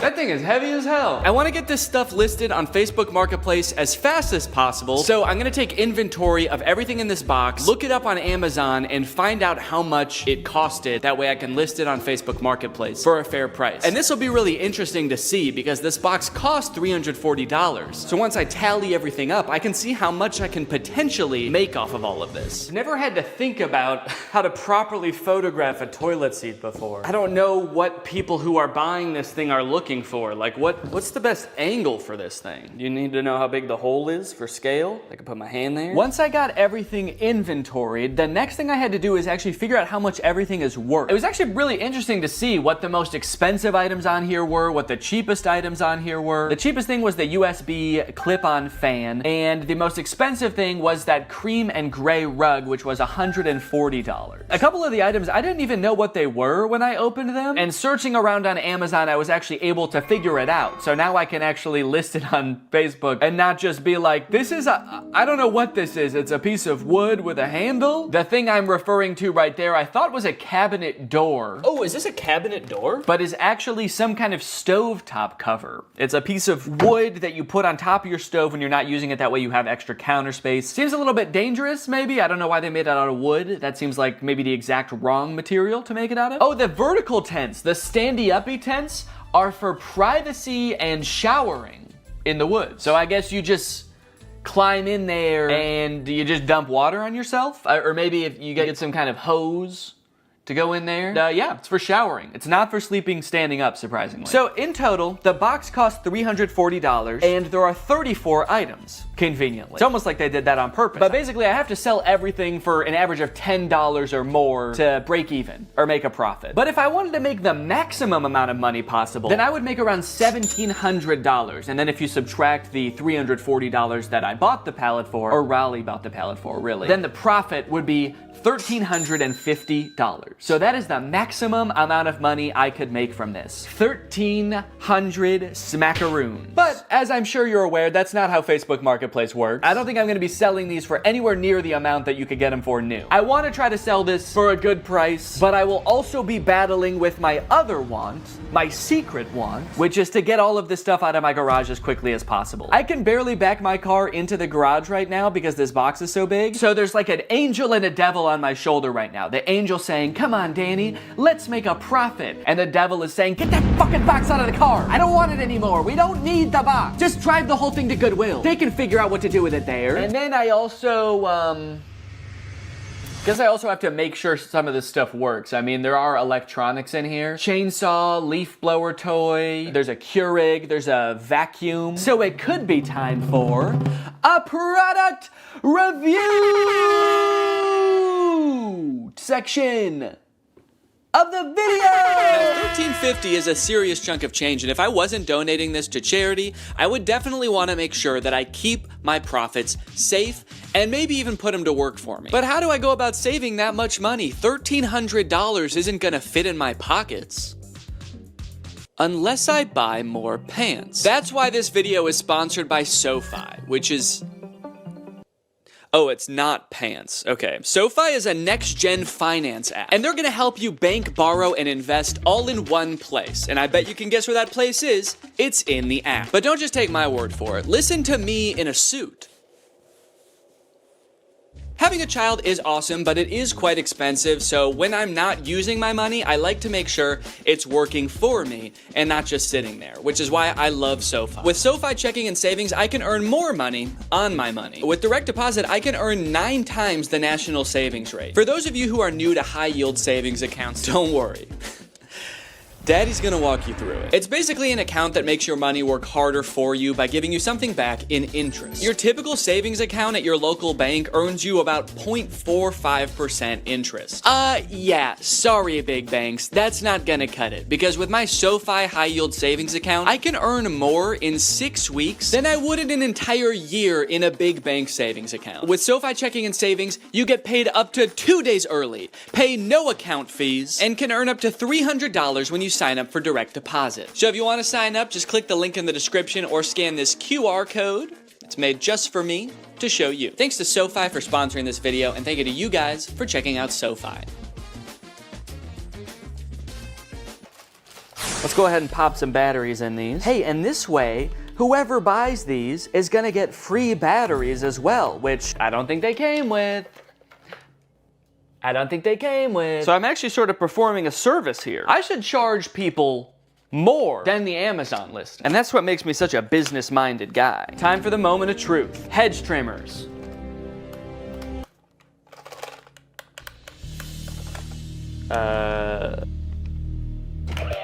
Whoa! Okay, this one works. I didn't even mean to turn that on. I just, as I picked it up, I accidentally pulled the trigger. This one, it seems like doesn't want to do anything, and this one was so ready to work that the second I touched it, it was like, yes!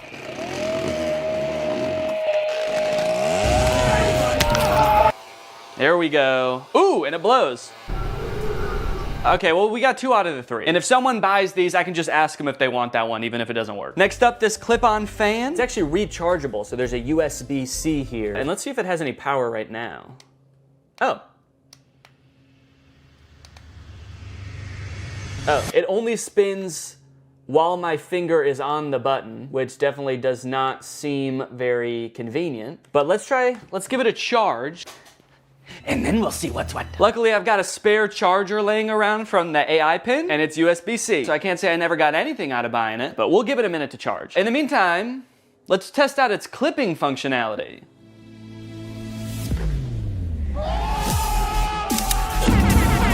Hell yeah. Up next, oh no, golly. Is that really what I say when something surprising happens? Did I say, ooh, no, golly? No, golly! Having a child has turned my language all topsy-turvy. A few months ago, I definitely would have just said like, oh, fucking shit, as that thing fell over, you know, because I'm a cool guy, I swear. Okay, so this is the Keurig. Water. And now let's see if it'll just make me a hot cup of water. Guess I'll just do 8 fluid ounces here. Go.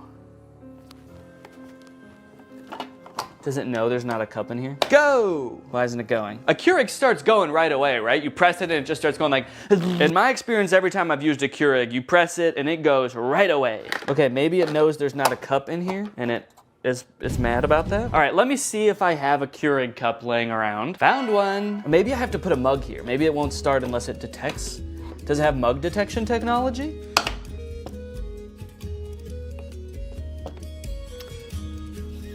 Okay, I think that this is also broken. Did I just buy a gigantic box of broken electronics? What do I do? What do I do with all this stuff? Amazon? I'm demanding you contact me to take all this stuff back and fix it and sell it again. I don't know how to fix a Keurig. I don't have the resources for that. Damn, dude. Golly. What did I say before? Oh no, golly. Ah! Smart AI recognition bird feeder. You get an automatic notification when you have a visitor. So you could get a notification that says like a cardinal's here or a hummingbird's here. How terrifying would it be if at like 4 a.m. you get a notification that's like Gary's here? You're like, who the fuck is Gary? You go on your phone, there's just a video of a man shoveling bird feed into his mouth. Thanks. I'm the CEO of this company. It tells me where all of them are, and I eat bird seed. Seat for the birds to hang out? Neat. Why doesn't this come with instructions? Okay, I have to scan the QR code to download the Bird Lover app from iOS or Android. Okay, so maybe the instructions will be on there. Bird Lover feeder. Bird Lover feeder? Shouldn't it just be a bird feeder? Starting to think a human being is actually gonna show up. Little old lady. Thank you for setting this up, young man. I love birds. And I'm so hungry. And now? Oh! I wonder what this little thing is here. That's the camera lens. And then what is this? Is it a big speaker? Play soothing noises for the birds? Soothing noises. Metro Boomin. Yo! Okay, look it. Oh, what kind of bird has showed up to the bird feeder today? Danny Bird. Okay, can I take a picture?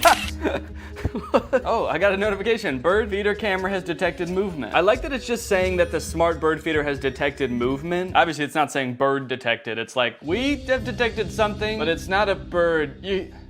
You should probably just look for yourself to see. You're not gonna believe us if we tell you. It works! Man, I was worried about this one, because I actually feel like this thing's pretty cool, and I wanted it to work really bad, So why did someone return it then? That's the question. So many stories behind these boxes, you know? What happened in this person's life between when they ordered the AI bird feeder and when they returned the AI bird feeder? They suddenly started hating birds? Okay, surely by now the clip-on fan is charged, right? Let's take a look. Ooh, it is! It works! Okay. The clip-on fan works. In my effort to provide an excellent experience for my customers, I want to go beyond just the electronic items, okay? There are some non-electronic items that need my attention. Actually, there's just one. It's the rug with the abominable crease. And guys, I have really bad news. There is not an abominable crease on this carpet. There are 2 abominable creases. Right here and right here. That is just abominable, man. Actually, looking at it like this, there's kind of more than 2, because there are some horizontal ones too. They're a little less severe, so I might not call them abominable, but I might call them like, dastardly. But they did give me instructions on how to fix the crease, so I'm gonna try all of this, and then I should have a perfectly good rug to sell. Let me get some water. God, my finger is getting tired from spraying. This is such a tiny little sprayer that you have to spray so many times. Okay, I've spritzed it. Wait, why is it still completely full? It's like I didn't use any water. That's like how much I filled it up in the first place. What kind of magic watering can? Okay, well, we've got a soggy crease. I'm pretty happy with it. So I'm gonna give it a few days, just like the instructions recommend. And then hopefully this will be ready to sell. The last things I needed to test were the tents. Yeah, this is nice. This fits me. Yeah, I've got over a foot of headspace. Give you guys my POV. There's my little piggly wigglies. Plenty of room, man. Maybe they returned it because they thought they would fit in the tent, but they're 8 feet tall. All right, well, I'm gonna give this tent a 10 out of 10. A tent out of tent, actually. Whoa! Hi. So this is definitely some kind of privacy tent. I guess maybe for changing and stuff, if you're on a camp out with the boys and you're all sharing a tent and you don't want the boys to see your bare butthole when you're changing, then you get one of these set up and now you can go in here just like this, and now you can't even tell that my butthole's out. Okay, here's what it looks like inside the tent. I don't know, I've done a decent amount of camping in my day and I've never felt the need to have one of these vertical tents. I'm gonna have to give it, honestly, I'm gonna give it like a 4. It does what it's supposed to do, but I don't know why it does what it's supposed to do. So, yeah, oop. You know, being in this one when that happens would probably be scary. You're standing in there, you got your willy out, and then it just blows away. All the boys are sitting around the campfire, and suddenly you're just like, oh, I got the tent so this wouldn't happen. This last tent I was very confused about as I was putting it together. It's completely transparent, but has no ventilation. My suspicion was right that there is no ventilation in here. I mean, at least not without opening these windows. There are windows. Okay, so let me close this up, and now we'll just sit for a second. We'll see. Well, okay, hang on. This is not even big enough to sleep in, actually, now that I'm thinking about it.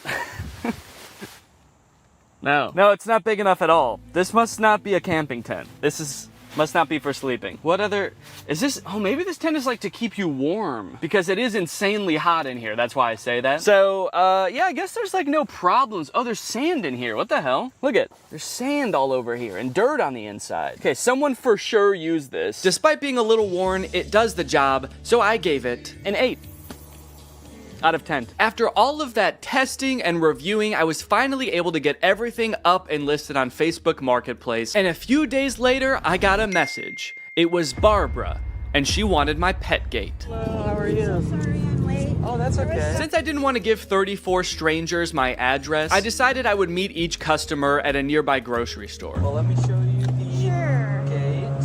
I have 2 little Yorkies. Oh, cute. Yay! Yay! And the next day, I met Irene to give her my landscaping lights. Hello, Irene. Oh, sorry, did I scare you? I 1000% did scare her. She screamed and jumped when I said her name, but that didn't matter because I had just made $23. Just about every day I was heading off to the grocery store parking lot to meet with yet another potential customer. I felt like I had the foundations of a real small business on my hands. Another day, another drive to the grocery store parking lot. Goodbye, sweet and sour chicken box. Goodbye. I was spending a decent amount of time driving to and from the grocery store and waiting at the grocery store, but that didn't really matter because I was making money, baby.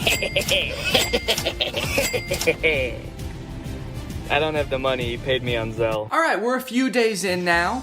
How are things looking? I don't know if my listings just took a while to get into Facebook's algorithm or something, but they weren't getting any interest for the first couple days. But then suddenly, on the second or third day, I started getting a ton of messages. Just like that. And the messages are great because it means that I might be able to sell something, but it is also like really hard to keep track of. If you've ever sold anything on Facebook Marketplace before, you probably have dealt with this, but people will message you and then just disappear after you respond. Hi Danny, is this still available? You only have 4 pieces. They're talking about the pathway lights, there are only 4 of them. I don't know why they needed to tell me that. I know that. Don't shame me for how many pieces I have. Yes, are you interested? Yes, it's 4. And then they just completely ghosted me. They just messaged me to insult me. Hi, is this available? Yes, it is. Do you want it? I guess when you're buying things, you probably have so many options because there's probably, you know, there's a million rugs on Facebook Marketplace. So you don't have to treat one guy selling a rug very well. This person messaged me about the clear chair mat and said, are you ever in downtown Chicago? Even though I have my location listed on the listing, it is not downtown Chicago. I have it listed as pickup only. So I said, no, not really. And then I offered to meet him halfway in 2 different towns and then he just stopped responding. No, sorry, I only want your ridiculously discounted product if you drive all the way to me and hand it to me. I'm not even gonna get out of bed actually. You can just come in. And if all that wasn't bad enough,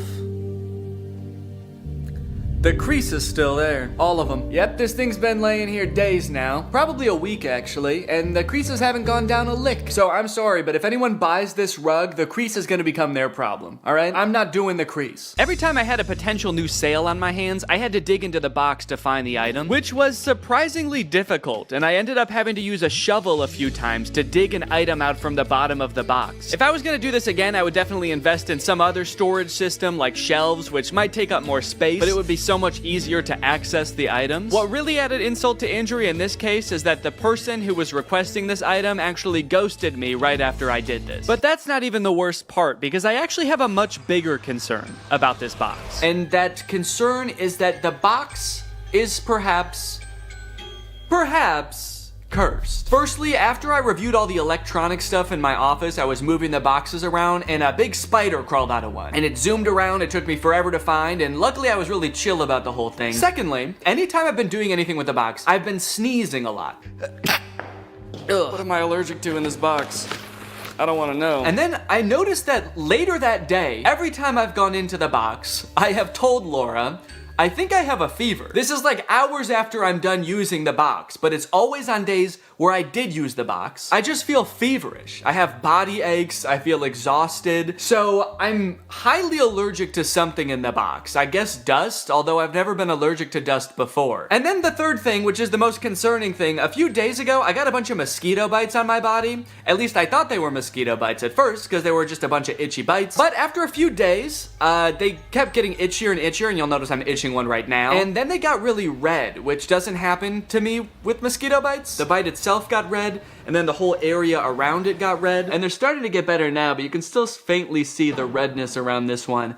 I've got like 5 or 6 of these on my body. This is very concerning to me. So I don't know, maybe this is all kind of in my head, you know? Maybe there's a spider in the box because it's in my garage, and there's spiders in my garage. Maybe these bites are just mosquito bites and my body is reacting a weird way. Or maybe, what is the more likely option, the box is cursed. But hey, baby, that's just more motivation to get rid of this stuff, huh? Sell it.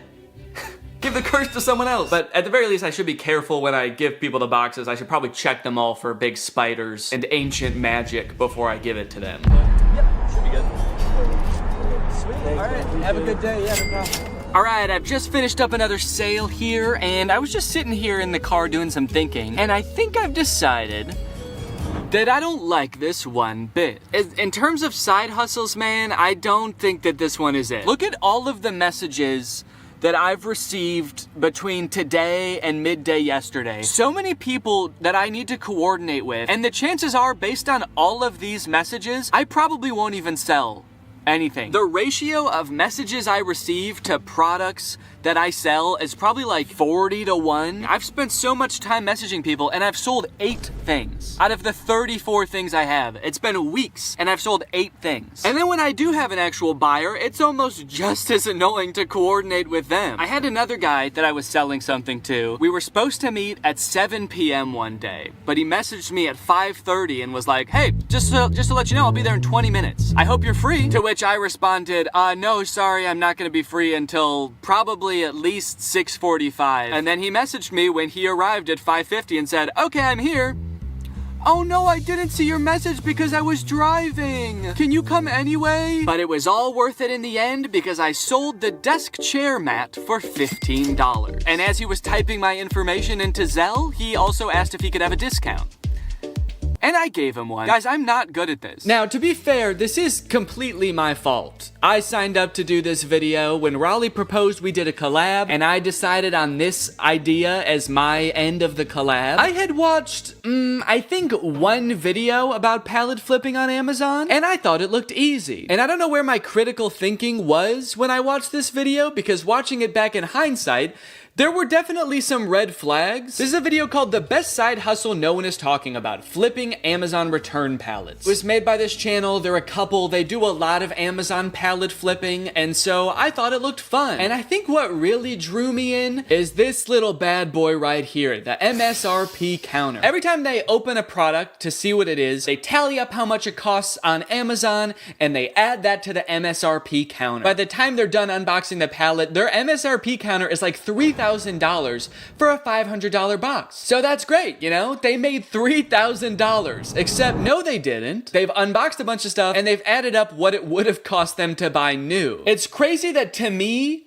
opening a box for something that costs $100 means you made $100. That's how it worked in my brain. But no, of course it doesn't work that way. There's so much work that goes into this. You have to have a salesman brain. I don't have that. I actually think that this side hustle leverages all of my weaknesses. Selling things, planning ahead, being organized. Those are all parts of my brain that I've always known I'm not good at. I like turning on a camera and making silly YouTube videos. That's the side of my brain that works properly. So what I should have done is maybe watched a couple of videos and then Googled other people's experiences trying to flip Amazon pallets, because then I would have found this. On the flipping subreddit, someone asked, what are your guys' experience with Amazon return pallets? My experience is that Amazon return pallets have ruined my local yard sale ads. Every other yard sale I go to ends up being someone who ordered one of these pallets.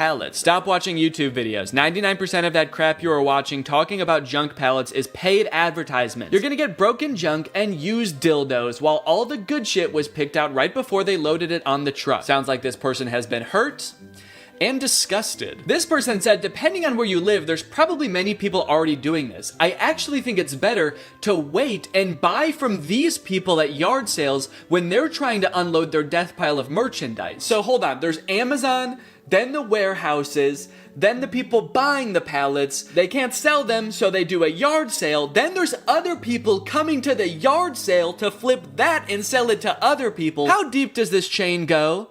And why do I feel like it somehow all eventually ends up in a landfill anyway? Knowing how many people are doing this and failing is also making it seem like there's no way I can sell all this stuff because obviously there's competition. There's other people probably selling the same stuff and they're probably better at selling than me. They're already 3 steps ahead of me. They're waiting for me to sell it at a garage sale so someone else can buy it and then that person throws it away eventually. They're waiting by the garbage can for them to throw it away so they can pick it up for free and then sell it for $1. But that's when I thought of the perfect plan.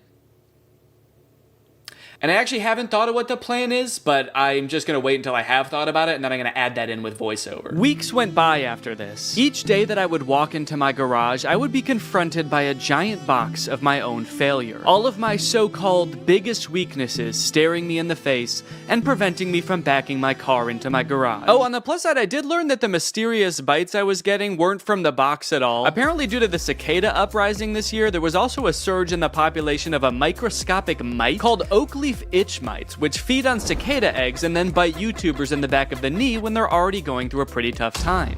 I was letting nearly all of my messages go unanswered at this point. I had resigned to not making a profit, which at this point meant I would not be donating to charity. In fact, I would have to steal $180 from charity. I started researching which charities it would be most ethical to steal from when suddenly I remembered something. Something that gave me the idea for the perfect plan. My experience is that Amazon return pallets have ruined my local yard sale ads. All right, this is the beginning of the garage sale long shot.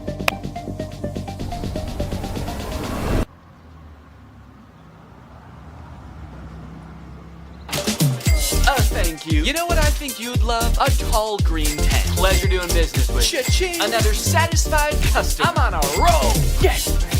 Thank you. Yes. Yes. Yes. I thought she was gonna want the bird feeder. She looked like the perfect candidate for the bird feeder.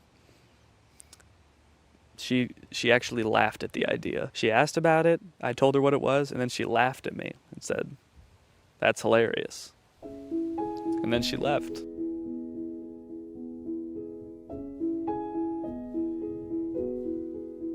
Excuse me, are you interested in a break orange tent or raised toilet seat? Maybe she'll be back later. She's got to go get her purse. Or a clip-on fan, or an AI bird feeder. Well, it didn't go as well as I thought it was going to. So that's great. I don't know, man. I had this idea that if I set up a garage sale and had people coming through, I would just be selling item after item and it would all be gone by the end of the day. But I sold, let's see, 1, 2, 3, 4, 5, 6 items and I was there for about 6 hours. And I think 2 or 3 of those was just one guy. He bought one thing and then he came back for more because he told his daughter that he met a YouTuber and his daughter knew who I was, so he wanted to buy more stuff for her. So if that hadn't happened, I would have sold even less. As of right now, I have sold $303 worth of products. That means that I'm only like $37 away from breaking even. So if I could just make $37, that would be fantastic. And you might think that's not very much work. That's only, you know, like a couple more things. But guys, I have other things to do. I have other videos to work on. I actually took a break from this for like a month. The garage sale was like a month ago because I had to work on the copycats video. But luckily, I remembered a rule called the 80-20 rule, okay? 20% of your work is gonna yield you 80% of your results. And this rule applies for all sorts of things in life, you know? In a classroom, maybe 80% of the trouble is caused by 20% of the kids. In customer service, probably 80% of your calls are from 20% of your customers. And if I apply that to this, maybe 80% of my profit can be from 20% of my products. I need to be focusing on the few products that are gonna yield me that last $37. So if I just look at the 3 most expensive products that I still have on my list, I have the rug, which on Amazon is $150. the raised toilet seat, which on Amazon was $80, and the marble toilet seat, which was $90. I need to focus on the stuff that's gonna bring in the big bucks, because I have like 16 or 17 products still listed, and if I am trying to field messages and coordinate with people for all of those products, I'm gonna go insane. So I fished the big rug and the 2 toilet seats out of the box, and unlike last time where I was just hastily taking pictures as quickly as possible, I took some time. I created eye-catching photos to show these products unique features and assure people the toilet seats had never been used. I also took some time to enhance the descriptions and the product listings, and then I also posted them on Craigslist. As for if it worked, well, you're just gonna have to see for yourself. Okay, here I am. Back in the parking lot. The woman who is coming to meet me said she just wants to look at the rug. I hope that means she's gonna buy it and she just doesn't want to just kind of like see what I got just for fun. The rug is listed for $60, so if I actually sell it for $60 right now, I'll be past breaking even point. I can get out of the game for good. God, I hope she buys this rug. Please, God. Hi, how are you? How are you doing? I'm doing great, thanks. Good. Look at it, it's got the rubber backing too. It's perfect. Said it was new. Yeah, so I bought a box of Amazon customer returns. It's all right, beautiful. fantastic. Yes, thank you so much. Okay, could you put it in the back of my car? Absolutely. Yes! Yes! Yes! Look at that! 60 bones, baby. I broke even, bitch. I'm out of the game. Welcome to Profit City. As if it wasn't great enough getting rid of that rug and breaking even, those 2 ladies that just bought the rug were the nicest people I've ever met. They were so sweet. I'm feeling good. I think I'm gonna do this whole thing again.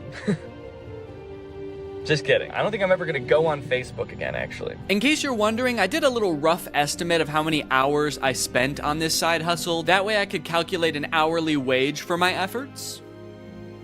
It was $1. That's right, Raleigh, $23, and all it took me was 4 months. Honestly, bravo. I did not think you were going to be able to make a profit. And just to clarify, you're not counting the cost of delivery into the cost of the box yet, are you? What? Yeah, it was $75 to get the box delivered, so that was on top of the $350 for the box. So technically, you haven't quite broken even yet. Hey, Danny. After breaking even, I felt like I had done what I set out to do. I made a profit, I proved it could be done, and so I called the experiment complete. I let Laura know I wasn't gonna try to sell the rest of the items, and she wasted no time getting rid of everything else so fast. She wanted to use our garage again, man, so she just put everything up on our neighborhood's free cycle group on Facebook and got rid of it all in like a couple of days. I've been working on this video since July, and she got rid of everything in a couple of days, even the stuff that doesn't work. This video was made in collaboration with Climate Town. They came up with the idea and everything, and they actually made an entire video on their channel about the free returns problem. They did a ton of research. They're a lot smarter than me, so if you want more info on free returns, go check out their video. But that brings us to the charity. So I have a profit of $23, or at least I did, until I sold the very last item, the box, to myself. You don't come across a cool big box like this very often. Who knows what I could do with this? I could make it a little fort. So I'm holding onto the box. Unfortunately, I did get a really bad deal on it. It was $10,000. The one time I negotiate and actually drive a hard bargain, it's on myself. So now I've got $10,023 to donate. I'm gonna be donating to Feeding America. They provide meals for people in need. I'm gonna add a fundraiser to this video down below, so if you guys wanna join me in donating, that would be awesome. Even just $1 can provide at least 10 meals for someone in need. So it's a really great opportunity to make a difference this holiday season. Anyways, guys, I hope you enjoyed this video. Make sure to subscribe if you're not yet to join Greg, and I'll see you next time. All right, guys, I'll admit I am very late to this topic, potentially even like a month late, depending on when this video comes out. But in my defense, I'm a dad now, all right? I have a baby. He's 5 months old. I have better things to do than sitting here talking to a camera alone in my room. Like watching Jason Nash live stream on TikTok. All right, Sandra, thank you for the money. Kevin, thank you for the money. Can you guys send me $1 million? Turns out I can do both at the same time though, so now I'm here. If you've been on TikTok lately, there's a good chance you've seen former Vlog Squad member Jason Nash constantly live streaming, compulsively urging his fans to send him money. I know I have. A lot. This man is constantly live. Here we go, 118. Guys, don't forget to follow my podcast, All Good Things Podcast. We just spoke about it. We need... If you enjoyed that 30 seconds of silence, guys, make sure to go check out my podcast. You're gonna love that. It's completely silent for an hour. Like me, a lot of people were pretty confused to see this. At one time, Jason Nash was a part of the most popular group on YouTube, and now he's battling the Joker for gifts on TikTok. What a way to start the day with Tommy Two Coats. Tommy, thank you so much for being here. If you've never seen one of these TikTok gifts battles before, basically there's two creators, and you send gifts to the respective creator that you're watching. This bar at the top indicates who has the most gifts, and when time runs out, whoever has the most gifts wins. Their prize? All of the gifts that they got during the battle. And then the second place person also wins all the gifts that they got during that battle. So needless to say, there's a lot at stake. This is a live stream where Jason is actually battling his wife, Naveen. Why don't you come down in the room? I'll let you in. You can come back in the house now. Yeah, come back in the house, man. You look like Batman standing over the city. Now, hang on. If they're married, aren't the gifts just going to both of them? What kind of charade is this? Now, at first, I kind of assumed that most of the people watching these live streams were children. And I was like, ooh, that is super weird, just like asking children for money. You're basically just asking them to steal their parents' credit cards. In a way, I sort of thought of Jason Nash as like a babysitter, but he's also babysitting 1,000 other kids. And if you start choking, he's not gonna call 911 because he can't see you. But after tuning into a few of his streams and actually like clicking on some of the profiles of people watching, I realized that it's actually mostly adults, which was very surprising to me. Guys, what are we doing here? Stop that. I promise you there are like 1 billion other better uses for your money than helping Jason Nash's wife crush him in a gift battle. Fun as it may be. The reason I wanted to make this video is because I think that it's kind of a very interesting look at the career span of a creator. It's a pretty new career, all things considered. And like nobody's been a full-time online creator for 40 years. So we don't really know how long this career is supposed to last or how it will evolve over time. So I think it's worth looking at why Jason Nash is here. Between the years of 2016 and 2020, David Dobrik was seemingly at the top of the YouTube ecosystem. What started as David just sort of goofing around and filming his friends as up-and-coming content creators quickly turned into partying all the time, collabing with huge celebrities, huge giveaways, and giant sponsorship deals. And if you didn't watch the vlogs around this time, you might think that David was like the biggest part of them, but it was actually more his friends doing the heavy lifting. David was always behind the camera, and sure, he would laugh a lot, and you'd hear him laugh. But I really feel like the reason people tuned in was sort of to live vicariously through David and experience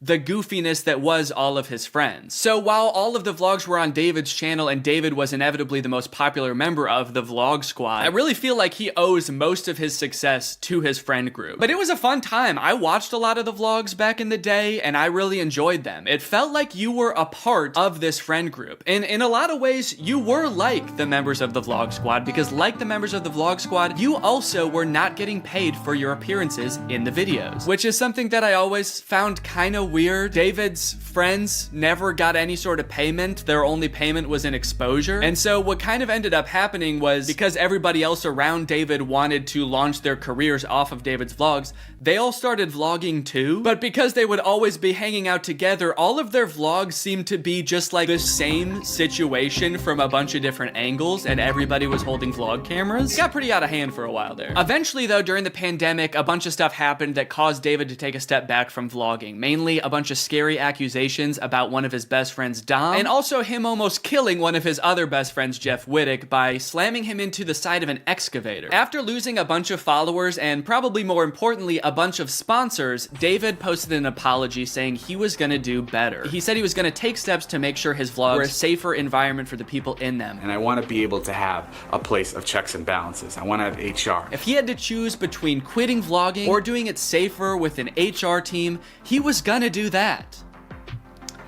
And then he quit vlogging. Currently, David is still presumably very rich. The only place he really posts is on Snapchat, and from what I can tell, he mostly just goes around and tours really expensive houses and parties a lot. He doesn't seem to have any ambitions of creating more content on YouTube. In a lot of ways, he's sort of like the Great Gatsby of social media now. But without David sort of manning the ship that was the Vlog Squad, a lot of the other members basically had to figure out other avenues and other ways to make money and maintain their following after the vlog ended. Zane and Heath have a pretty successful podcast now, so does Jeff Wittick. Carly and Aaron, I believe, have a podcast too. But I feel like Jason Nash out of the entire group is having the most trouble adjusting to the post-vlog era. He has a podcast, but it's definitely not getting the same numbers that his podcast with David did, views, back in the day, which David also quit. Despite them, I think, getting a bunch of really great offers that would have changed Jason's life, David decided to quit because he didn't want to do that anymore. He wanted to be the Great Gatsby. So Jason has now been left to fend for himself, and it seems like TikTok gift streaming is what he has turned to. Excited to go to dinner?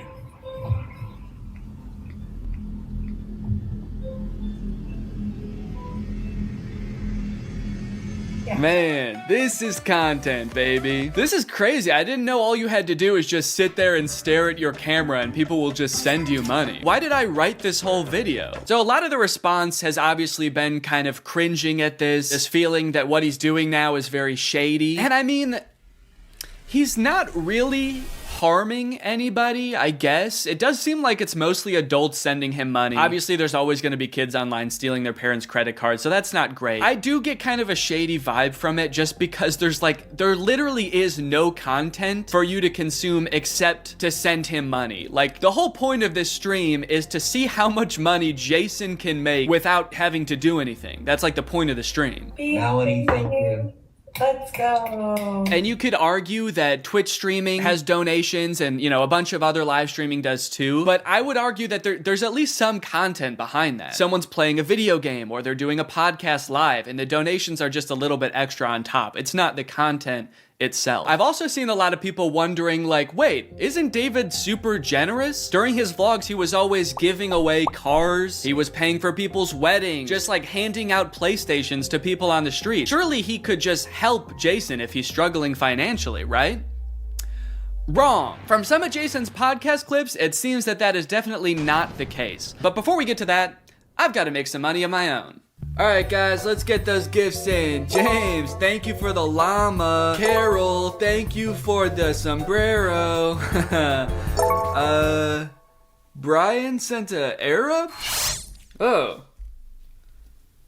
Is this a gift on TikTok Live? Also, how did you get this one? This one's mine. Well, regardless, this is actually pretty convenient because this video is sponsored by Arab. Arab flavors your water using scent-based taste. And, oh, Brian also sent a scent pod? Oh, thanks, man. Okay, so I can put that on. With the scent pod down like so, it's just a normal water bottle. But when I activate the scent pod, air is able to pass through the scent pod and into your mouth, where you can taste the scent.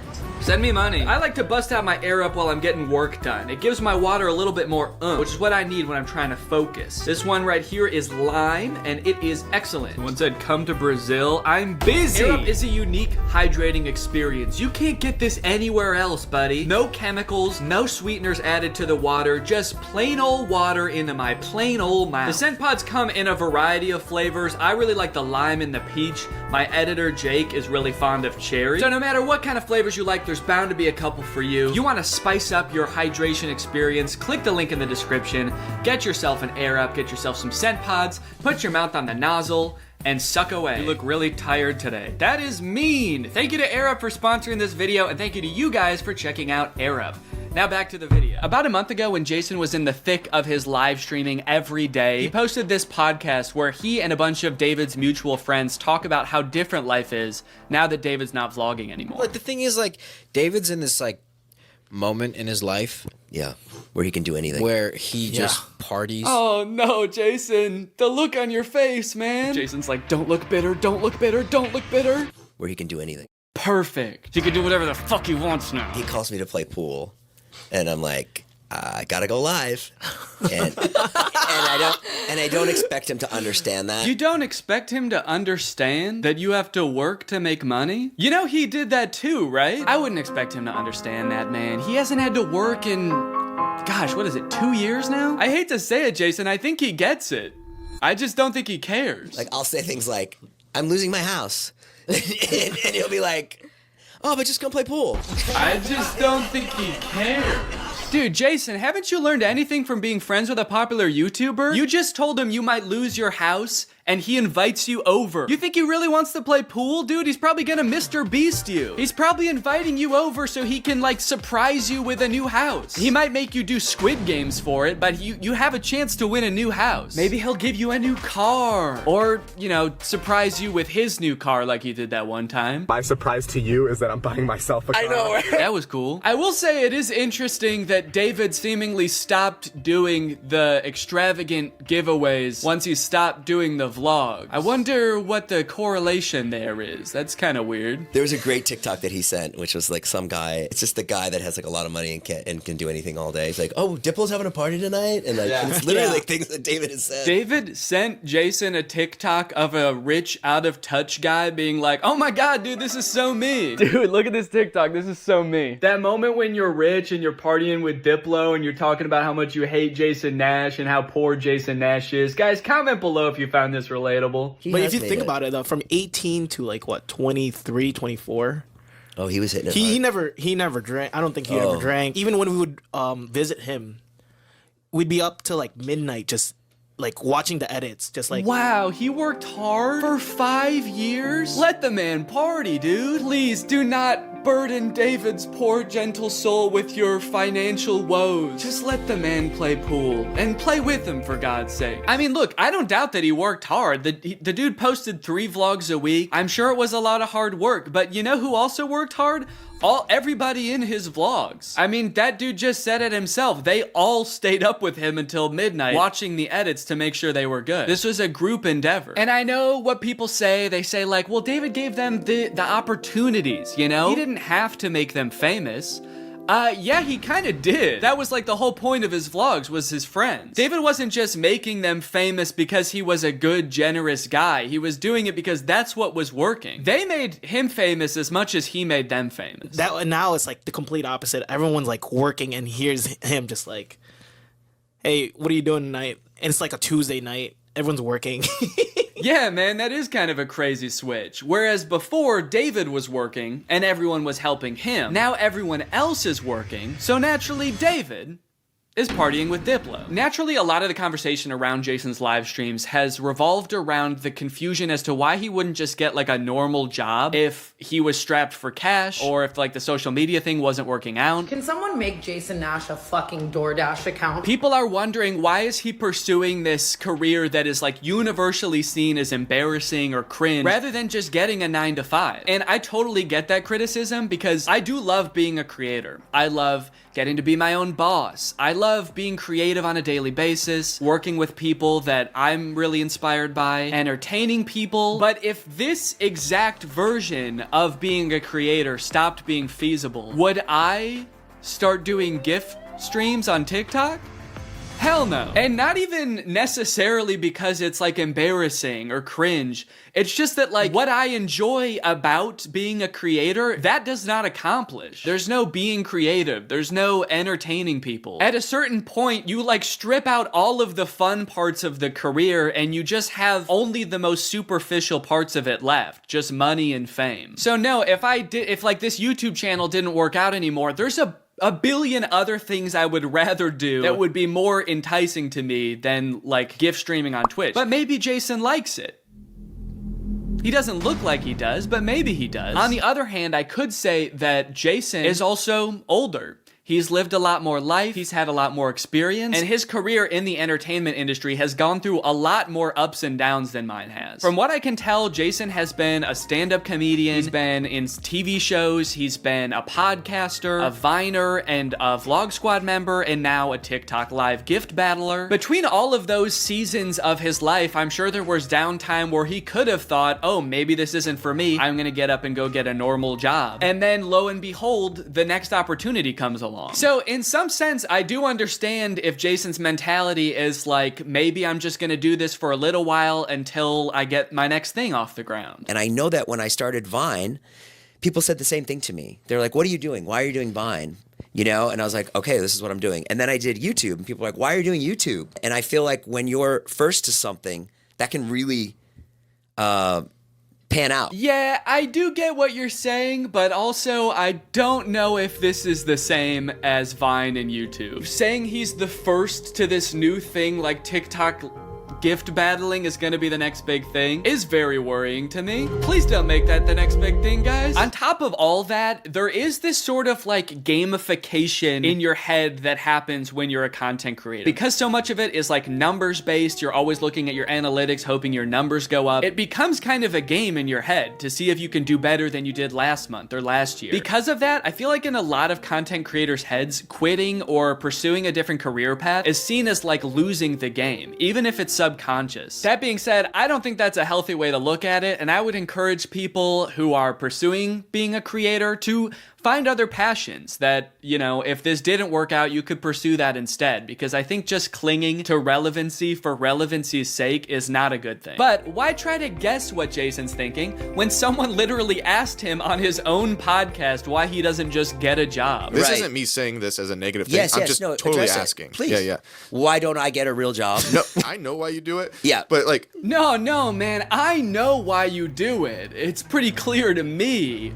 But could you tell everyone else why you do this? Someone said that the other day, why don't you get into real estate? I'm like, I hate it. I don't have a real estate license. Bo Granny? Oh yeah, I forgot. You have to be born with a real estate license to do real estate. But darn, Jason Nash was born with a TikTok account. So he has to do that instead. Right. Now look, would I be on TikTok Live if I wasn't in like a financial hole? I don't know. Probably not. But also like YouTube wasn't really working. And I needed to find something. OnlyFans. I can't do OnlyFans. This is such an unrelatable thought process to most people. YouTube is not working out for him, and his first thought is OnlyFans? TikTok begging people for money? It just comes off as being so set on being an influencer that nothing else matters to this guy. Listen, it is what it is. It's like, I was on Vine, I was on YouTube, I was on Snapchat, and now I'm doing this. Don't say it like that. Now I'm doing this. I mean, I do like it. No, man, I don't think you do. Not after that. We all saw that. So anyway, it is what it is, and I have to do it because I love it, and it's my favorite thing. Phew, that was close. Hey, we can hear you. What? You said that was close out loud. Oh no! Do you ever think about going to DoorDash or to like I just never thought it's entertainment or nothing. I don't care what it is. Like, what would you suggest I do? No.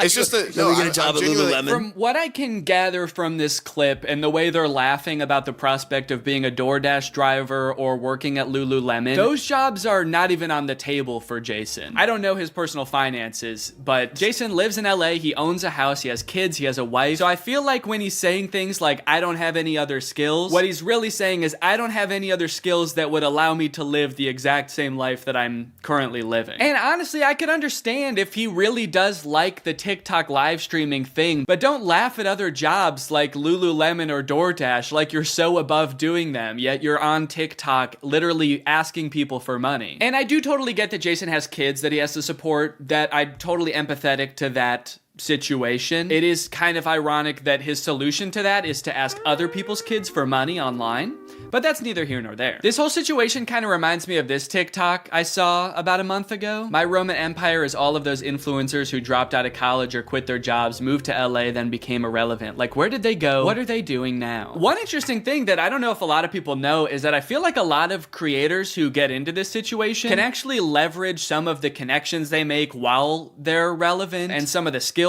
that they've learned to get jobs at like marketing agencies, talent agencies, social media companies, or working for other creators behind the scenes. There's actually a lot of opportunities out there, which I would know because my first job out of college was working for a YouTube MCN. While I was still on Vine, I graduated college and I was worried that that wasn't going to be a stable career, so I actually got a job working at an MCN. And then I also worked at the YouTube channel Corridor for a while before my YouTube channel took off. So just throwing that out there, there are other career opportunities where you get to be involved in the creator space, even writing or acting, stuff like that. But it doesn't have to be your operation. You can just get a stable job. All right, it's time to talk about David again. While everyone was making fun of Jason for doing the TikTok live streaming thing, David paid him a visit on Snapchat. Dude, you're kind of becoming a legend on TikTok now. I know.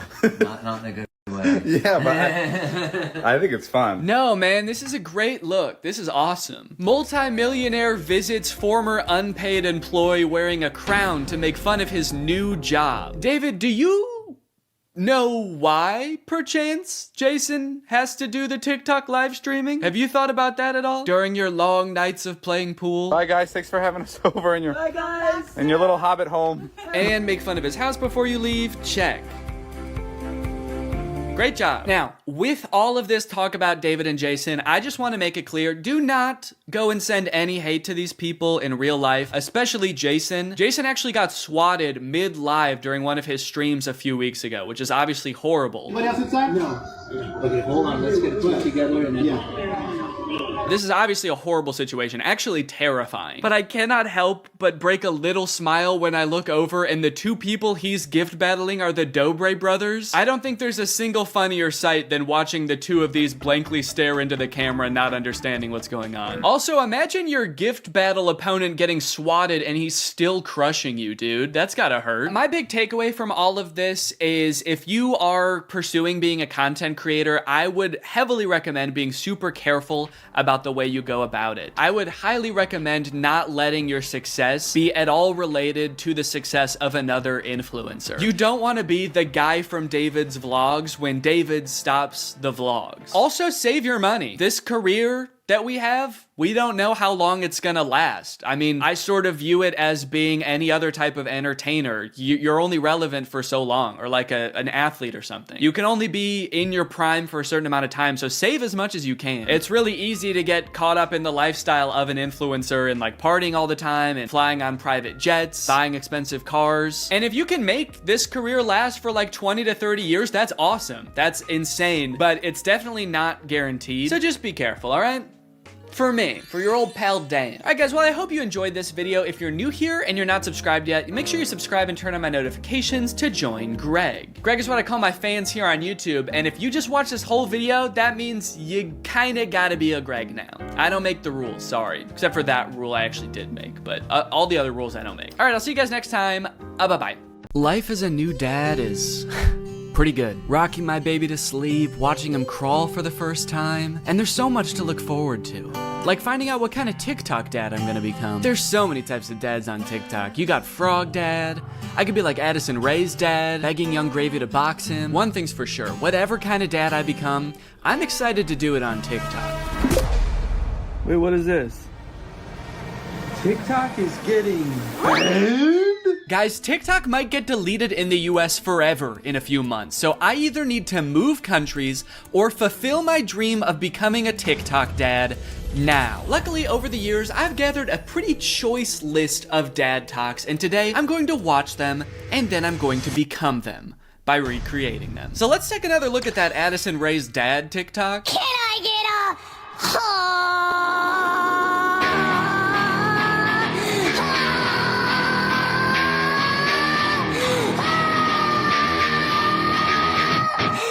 Okay, so this TikTok is from a couple years ago. It's from 2022. And if you were unaware of this situation where Addison Rae's dad wanted to fight famous rapper Young Gravy, I believe it started because Young Gravy made some comment on a podcast about finding Addison Rae's mom attractive. Now, Addison Rae's dad and his mom aren't together and haven't been for a long time, I think. But nevertheless, Monty, that's his name, Monty Lopez, decided to settle the score by getting on TikTok and begging Young Gravy to fight him.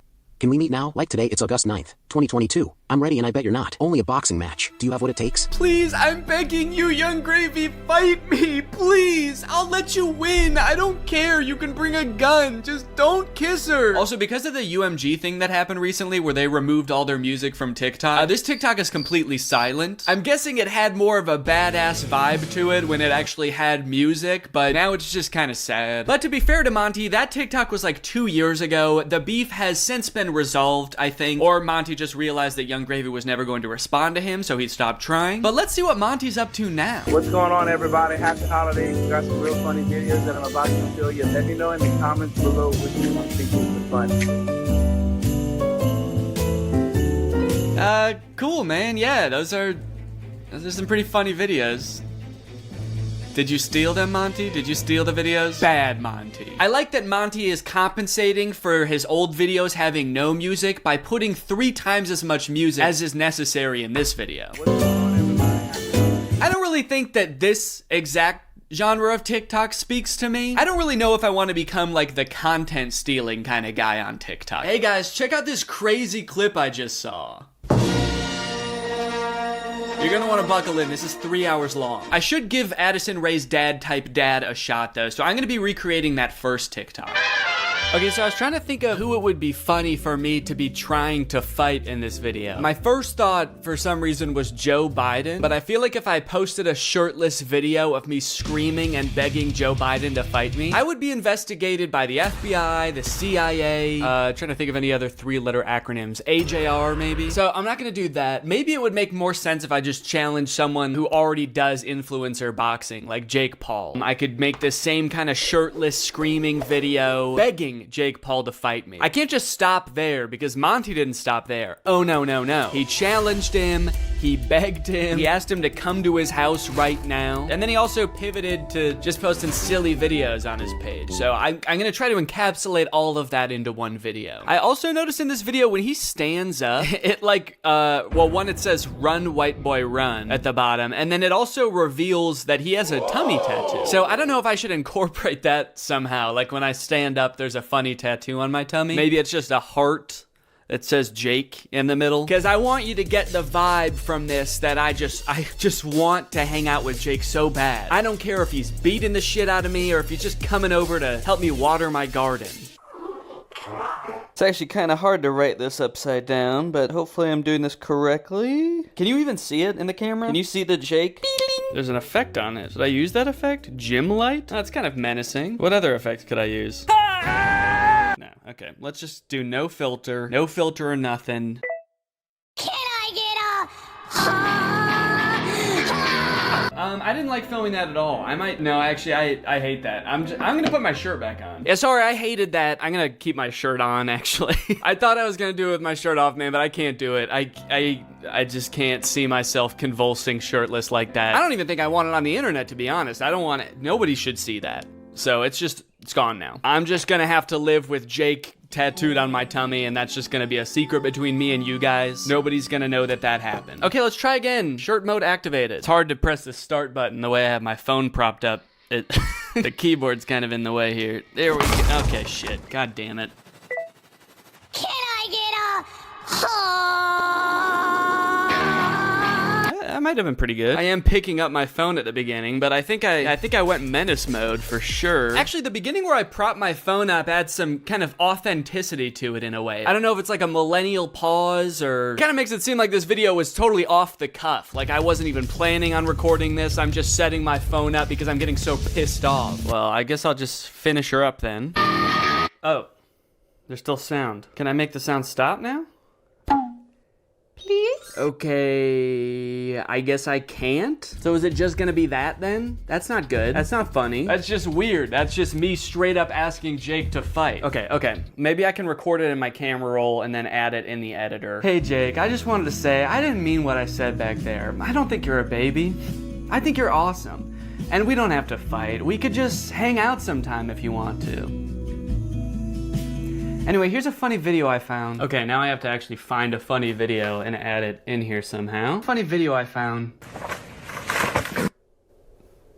Hell yeah. Can I get a...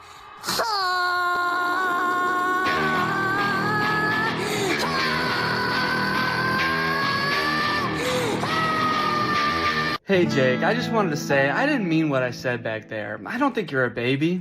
I think you're awesome. And we don't have to fight. We could just hang out sometime if you want to. Anyway, here's a funny video I found. Yeah, I think it's perfect. And I think it's ready to post, and I'm not worried at all about what people will think when I post this. So I think after I create all the TikToks, we can take a look at some of the responses to them. Okay, next TikTok. My daughter being in a toxic relationship, hashtag POV, a pack sticks up for each other. One of my favorite things about this TikTok is how many people show up. I thought it was just gonna be the dad at first, but then more and more characters keep coming in. It kind of makes the dad seem a little less badass. Like, no wonder the boyfriend's scared. He is severely outnumbered. I also love how the uncle comes into frame by touching the brother's shoulder, but it's obviously just his own hand touching his own shoulder. You know you're in for trouble when you feel your uncle tap your shoulder. You know how uncles do? Now, the weird thing about this one is that I actually don't know if this guy has kids. I actually don't think he does, but I do still think that there's something we can take away from this video. The whole concept of a pack sticking together. Oh, are they wolves? Oh, I think they're werewolves, and that's why it says a pack sticks up for each other. And that's why all their eyes turn blue, this horrifying shade of blue, and the dad has on a wolf necklace. So they must be wolves. They've got wolf eyes. Wolves have blue eyes, right? Oh, wait. They don't. Wolves have brown eyes, it looks like. I must be thinking of huskies. Oh yeah, huskies have blue eyes. Are they huskies? Leave her alone, buddy. Unless you want to get strapped to a sled and pulled very fast over a great distance. If this happened in real life, do you think that the boyfriend would even hear the dad? He's screaming and the dad is whispering. He has a few other TikToks where he plays the role of a dad navigating a kind of tricky situation with his daughter. So I guess this genre is just fantasizing about having like a teenage child and something awkward or scary happening with that child. And also you have to look really badass and you do have to be part dog. Got it, can do. Before I film this one, I actually have a much more important POV I need to film first. POV, that moment when you're sponsored by Opera. Opera makes other browsers look like that evil boy in that last TikTok. All alone and useless. Meanwhile, Opera looks like the family because Opera has so many useful features built in that it's so much more than just a browser. You've got Aria, Opera's native browser AI, which lets you get clear answers instantly. Highlight any term on the web and ask Aria to explain it. The great thing is Aria is connected to the web and can provide real-time information, unlike a lot of other AI models. Tab islands are huge for helping me stay organized while I'm working on a video. If I have several TikToks open, a couple of Google Docs, email, I can collapse them into context-based groups automatically.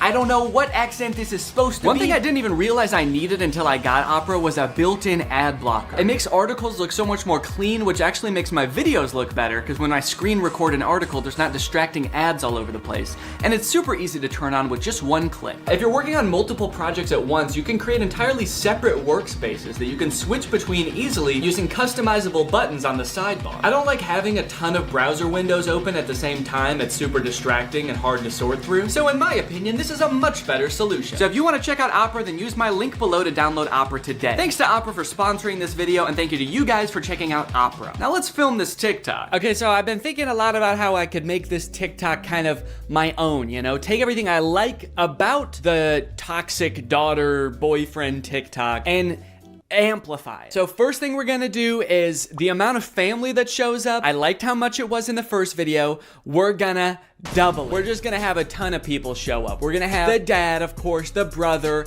an uncle. Uncle's here! A second cousin, a third niece, maybe. Also, I think instead of like a toxic boyfriend, the daughter's just gonna be getting mugged. I think that would elevate the stakes a little bit higher. And then, you know, in the original TikTok, they didn't even turn into werewolves. Their eyes just turned blue, which, granted, that would be very scary if that happened to you, but I feel like they were trying to get at something there, but they didn't quite get there. So, in my TikTok, they're gonna actually turn into animals because there's filters on the TikTok that can turn you into animals. So that's what I'm gonna do. And I'm gonna do it now. So I think what would be even cooler than turning into a wolf is if I turn into a horse. And I know that there's horse filters on TikTok. I have one saved here, where if you open your mouth, you turn into a horse. So I'm gonna use this. Okay, beautiful, beautiful. I look gorgeous. And then everyone just starts turning into horses, dude. The daughter turns into a horse. Uncle's gotta turn into a horse. And last but not least, the mugger has to apologize, of course. Let's go, baby. Now all I have to do is edit this, and it's gonna be ready to go. Now this dad is a whole different type of dad. His name is Brian B. Toe. I thought Toe might be his last name, but the way it's spelled out in his profile actually makes it seem like Bateau is his last name. I thought B was just his middle initial till I saw this just now. Say what you want about Brian, but he do be Toe. And I think there's a lot we can learn from Brian's TikTok. Stuck in a generation where loyalty is just a tattoo and being fake is a lifestyle. Where the real ones at? Man, Brian's so cool. I thought he was a teenager for a second because of how cool he's dressed. Hey guys, I'm just skateboarding with my backpack to school. Work. I hope my teacher is cool today. Boss. Sorry, I'm just a kid at heart. Also, I just got in a really bad skateboarding accident and hit my head real bad. Can you drive me to the hospital? I don't like this angle. Why is he so much higher up than us? Are we a child in this video? Are we his child? Son, where are the real ones? What have you done with the real ones, son? I'm not even sure how the caption and the video are related. They seem like totally separate things. I'm so sick of my generation. So I've decided to join yours. I'm a teenager now. In fact, I'm so young that my kids are my...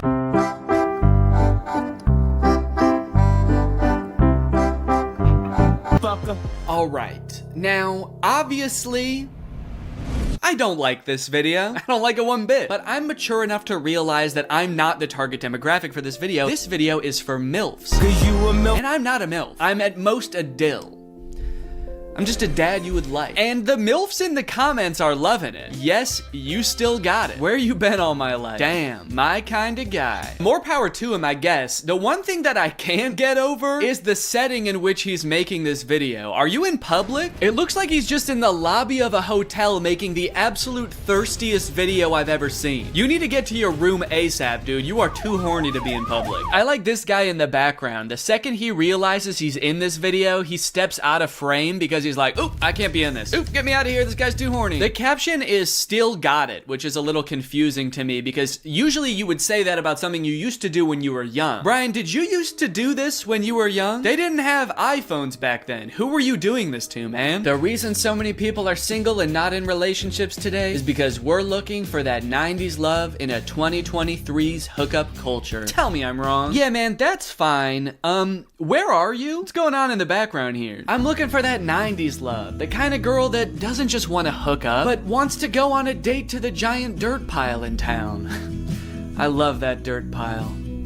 I wish I could date the dirt pile, but she's taken. Hey, get out of here! She's mine! Okay, this is good research. I feel like I'm starting to get what this guy is all about. It's a lot of like pouring your heart out on the internet. Some of it could possibly be on the verge of oversharing, but he's expressing his feelings. He's looking badass while he's doing it. It's like this emotional vulnerability mixed with this cool, mysterious bravado of being alone at the giant dirt pile. Oh, oh, oh, yeah.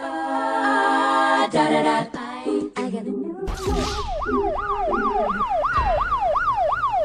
Okay, no, that's cool, man. Look, I obviously think that, you know, that's kind of a scary joke to make, but again, this video isn't for me. Oh, uh-oh. Oh God, Brian, the MILFs aren't liking it either. This guy is not funny. My first reaction, ew. Brian, you're scaring the MILFs, man. So I'm unaware of any gigantic piles of dirt near where I live. If there are any, I guess I'm just not cool enough to know where they are. So I'm here at the woods. Figured that would be an equally strange location to film this TikTok. So we've got strange location, the woods. We're going to have sort of a nostalgic / oversharing caption, which I'm still not sure what that's gonna be yet, but I can just figure that out while I'm editing it. I don't have to do that now. It doesn't have to have anything to do with the video, which is good. And then I also have to appeal to the youth. I have to try to make myself seem like a kid, which usually I'm not very good at, but I went to Walmart and I went to the kids section and I found some stuff that I think is gonna do the trick. Brian had a skateboard in his video, and so I bought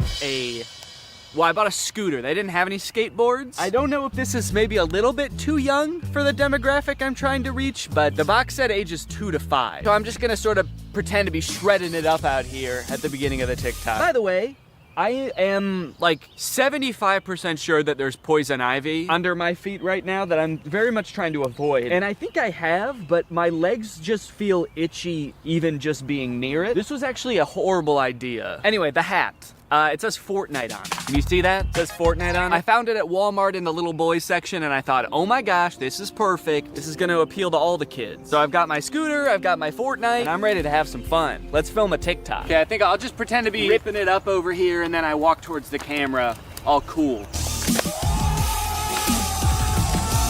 I for sure stepped in the poison ivy that time. Very cool. Why does this hat make me look like a pilgrim? It's like such a flat brim hat that it's gone past looking cool and gone towards looking like a full-on pilgrim hat. I am a Fortnite pilgrim.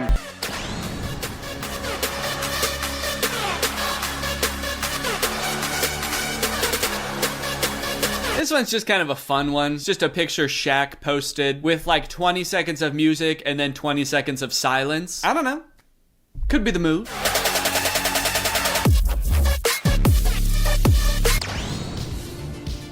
All right, this TikTok is by a dad by the name of My Life, Not Yours. So in case you were confused, this isn't you.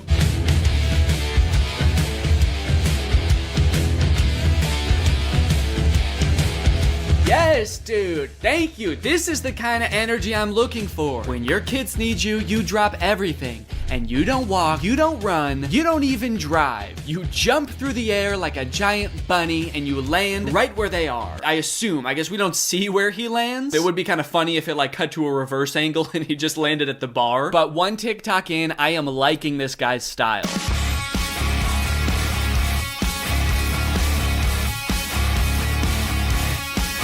So I guess the way I describe this dad is like action hero dad, mystical sorcerer dad. Either way, he's killing it, and I really like his vibe. He's always getting himself into insane situations like this one. Happy Easter, everyone.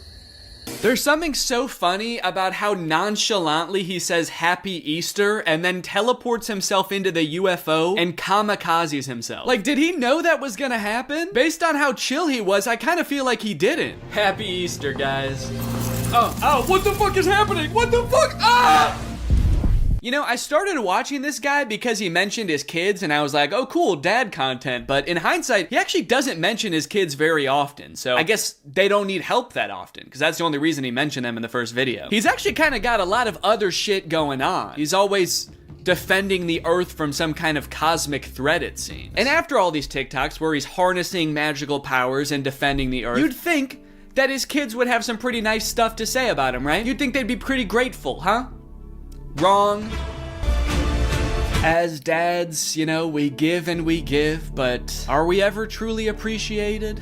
No. My 7-month-old baby did the same thing to me. I was floating around in the spirit realm forever. It took me days to get back into my body. To take a step back for a second here, can we all appreciate how epic his editing is? I mean, this is pretty good. Also, the first time I saw this, I was like, holy shit, how high did this dude jump for this video? This man may be old, but he's still got it. But after watching it a couple times, I think that he's reversed the video and he's jumping off of something high onto the ground. Either that or this whole thing's real. I can't discount that possibility. I like this guy's videos a lot because I feel like we actually are cut from the same cloth in a way. I have always been obsessed with visual effects. I had a YouTube channel for this kind of stuff when I was a teenager. I would do this type of stuff, practice visual effects. I would do tutorials for effects. Hey everybody, this is Danny Gonzalez, and today I'm going to be doing an After Effects tutorial. I would watch every behind the scenes of like blockbuster movies that I could get my hands on. So I admire this dad's passion. It kind of takes me back in my own life to a simpler time. So I guess what I'm trying to say is, I'm pretty excited for this one. My favorite of his TikToks was the UFO one, so that's the one that I want to replicate. I'm gonna have like a UFO or a giant spaceship in the background right here. I'm gonna walk up and I'm gonna teleport onto the spaceship and blow it up or something. One thing I really want to replicate is how casually he did it. Like he didn't even know that it was about to happen. I think I just want to kind of like casually stroll up to the camera, kind of maybe wink at the camera. Or no, winking would imply that I know something is gonna happen. Maybe I'm just having a stroll, having a great day, and then I teleport up to the UFO. Would it be funny if I I teleport without my clothes? That would really make it seem like I did not know this was gonna happen. Or maybe I did, but at the very least I thought I'd be able to bring my clothes with me. Like you see me teleport and my hoodie is still here and it just drops to the ground. And then how should it start? Should it have something to do with like when my kids need me or something like that? The caption could say something badass like when our way of life is threatened, I'm the man for the job. And then I teleport buck naked up to the UFO and am immediately shamed by the aliens for my tiny butt. All right, let's try this.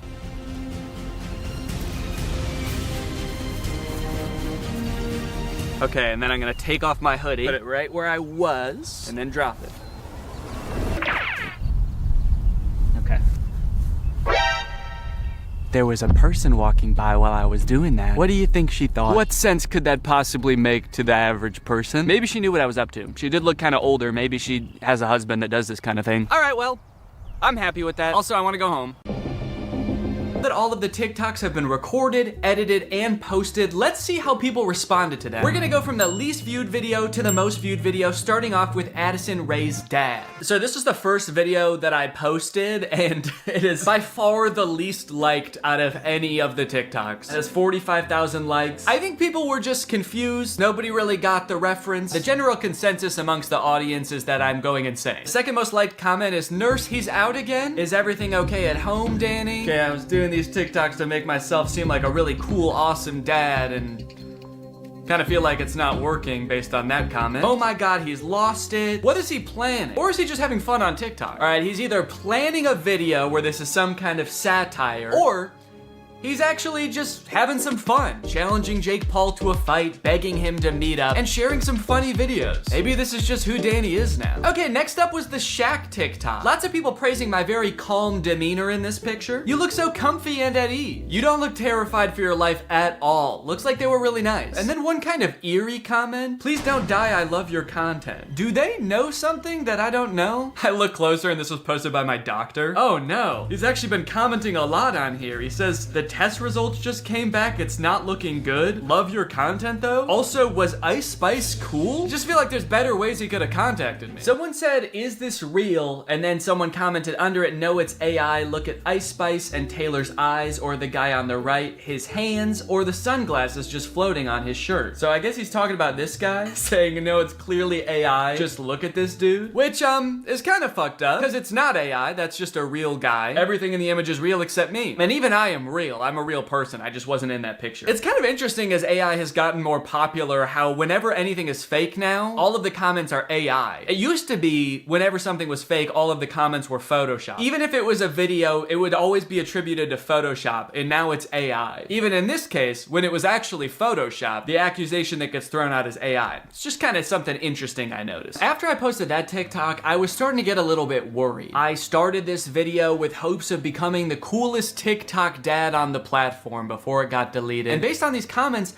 I was beginning to worry that being a good dad didn't have anything to do with TikToks or Ice Spice. But don't worry, the comments on this UFO video fixed all of that. Thank you, Danny, we all say in unison. A modern Shakespeare brought tears to my eyes. I saw this on the news, so heartbreaking. Thank you for saving our children, Danny. Wow, this gave me chills. The things we'll do to protect our children. I mean, I don't exactly know what you did in this video, but thank you for doing it. You definitely did something to protect our children, I think. I would unironically watch this as a movie. Yeah, this TikTok was good, but I just wish it took 2 hours. Oh, Danny, where do I even begin? You are the light to my world. You are the sunshine, Danny, my only sunshine. You make me happy when skies are gray. You'll never know, dear, how much I love you. Can't talk, saving the world. All right, second place, the silver medal of dad TikToks goes to the Scooter in the Woods TikTok. Raking in a whopping 1.1 million views, 295,000 likes. People are really vibing with oversharing strange location dad. One fun thing about posting all of these videos is seeing people comment trying to guess what the video I'm working on might be about based on all of these seemingly unrelated TikToks. None of them have anything to do with each other, so people's guesses were all over the place. But the most common guess, and the one that had the most likes on this particular post was, I'm guessing these videos are him doing AI prompts and seeing which ones go the most viral. Which I think, in a way, goes to show how far AI has come, where I'm replicating real videos that people have made, albeit adding my own little comic twist to them, and people assume that they were generated by an AI. It either goes to show how good AI is or how bad I am. Either one. Someone said, too creeped out by Danny's facial expressions to even read the words. That's right, baby, that's my whole plan. I creep you out so much with my facial expressions that you don't even get a chance to notice I just admitted to burying someone in the woods. And finally, my most popular TikTok with 1.6 million views, POV Dad. With such praise as, this has to be for a video, and Danny, this is brain rot. You know, as a father, it's really important to me to have a positive impact on the minds of the next generation, so it means a lot to me that you would say that. Wonder what the new video is gonna be. What, a guy can't just fantasize about his imaginary daughter getting mugged and then his ragtag family coming to her rescue without people getting suspicious? I think that really says something about society today, and as soon as I figure out what it says, I'm gonna be pissed. Look, at the end of the day, we can laugh and giggle at all of these TikToks, but I think it's important what I learned from all of this, which is nothing. But you know what? I love being a dad. It is the best part of my life. I love it so much. And being a dad is an important job. And if you're a dad and you're working hard to give your kids a good life, there's nothing wrong with getting online every once in a while and posting a silly video or two. Sometimes you just gotta post on TikTok to take the edge off, baby. So here's to all the dads out there. I will toast my Dr. Pepper Zero to you. Clink. All right, well, thank you guys for watching this video. I hope you enjoyed it. If you're new here and you're not subscribed yet, make sure you subscribe and turn on my notifications to join Greg. I'll see you guys next time. Bye-bye. Stealing content. When is it okay? When is it just inspiration? When is it just hopping on a trend that everybody's doing? When is it not okay? Is there a gray area in between? What about this guy? You cannot make this up. You cannot make this up. You can't make this up. He's stealing the same intro over and over from himself.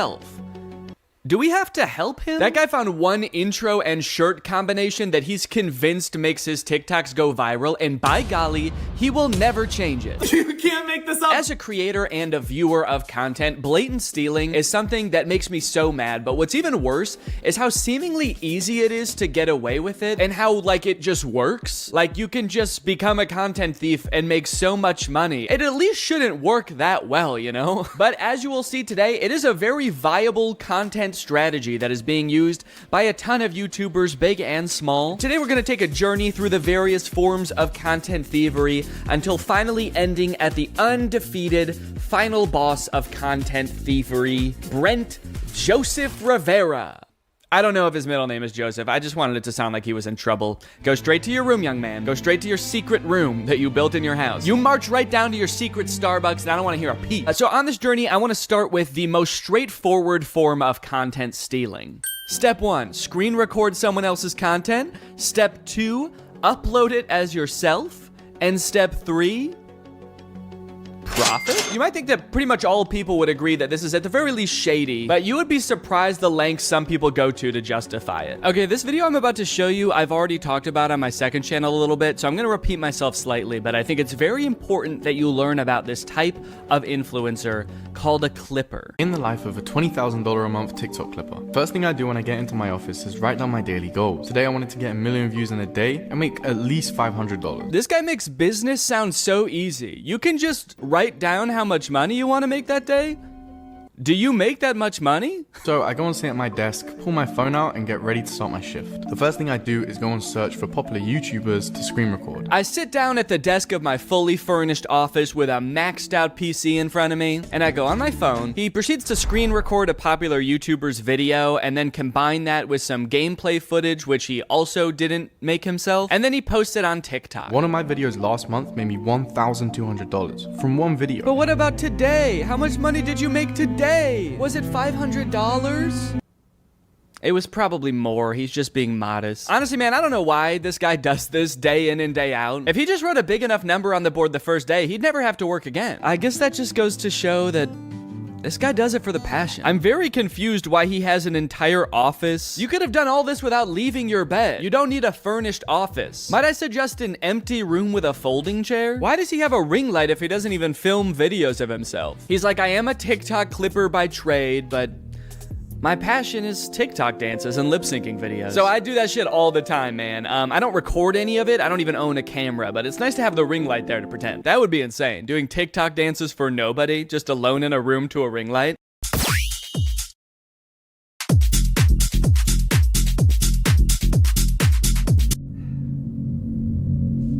Anyway, gotta get back to clipping. Now, before we go and call this guy lazy or uncreative, I do think it's important to note this guy actually does make original content. He makes TikToks and he does use a little bit of AI, but at least he's not stealing from another creator. So maybe we should check that out before we judge. POV, you're a TikTok clipper making $20,000 a month using just his phone. First thing I did today was go and take a look at the view because I've decided to wake up in Malaysia just because I can. After going into the bathroom, completing my daily routine, I put my shoes down and I get ready to head out the door. I wanted to go check out some of Malaysia and kind of see what it has to offer, so I had a look around the hotel just to see what I could find. The views around here are insane, and they even had a pool on the roof, but the heights made me start feeling a little bit sick, so I decided to go back to my room and get ready to start my shift. Okay, this whole video is like a minute long, and this whole section is all before he shows the content that he's making. A lot of these kind of digital nomad types pick jobs where they don't have to do too much work and they earn passive income so that they can travel the world, experience life. It sounds pretty fun. But I feel like from this video, this guy like hasn't figured out how to do that yet. He's like, okay guys, here's my life as a content clipper. I get up, I go to the bathroom, then I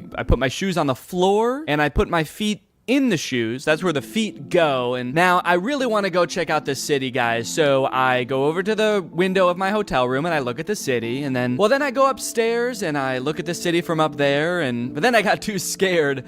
So I went back downstairs and I looked at the city from my window again. Create a ChatGPT story. First prompt I put in is I tell it to generate me an Asian baby. After it does that, I ask it to make it eat rice.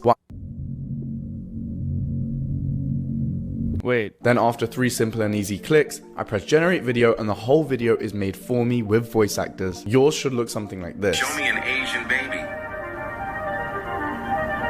Make it eat rice. Mine should look like that?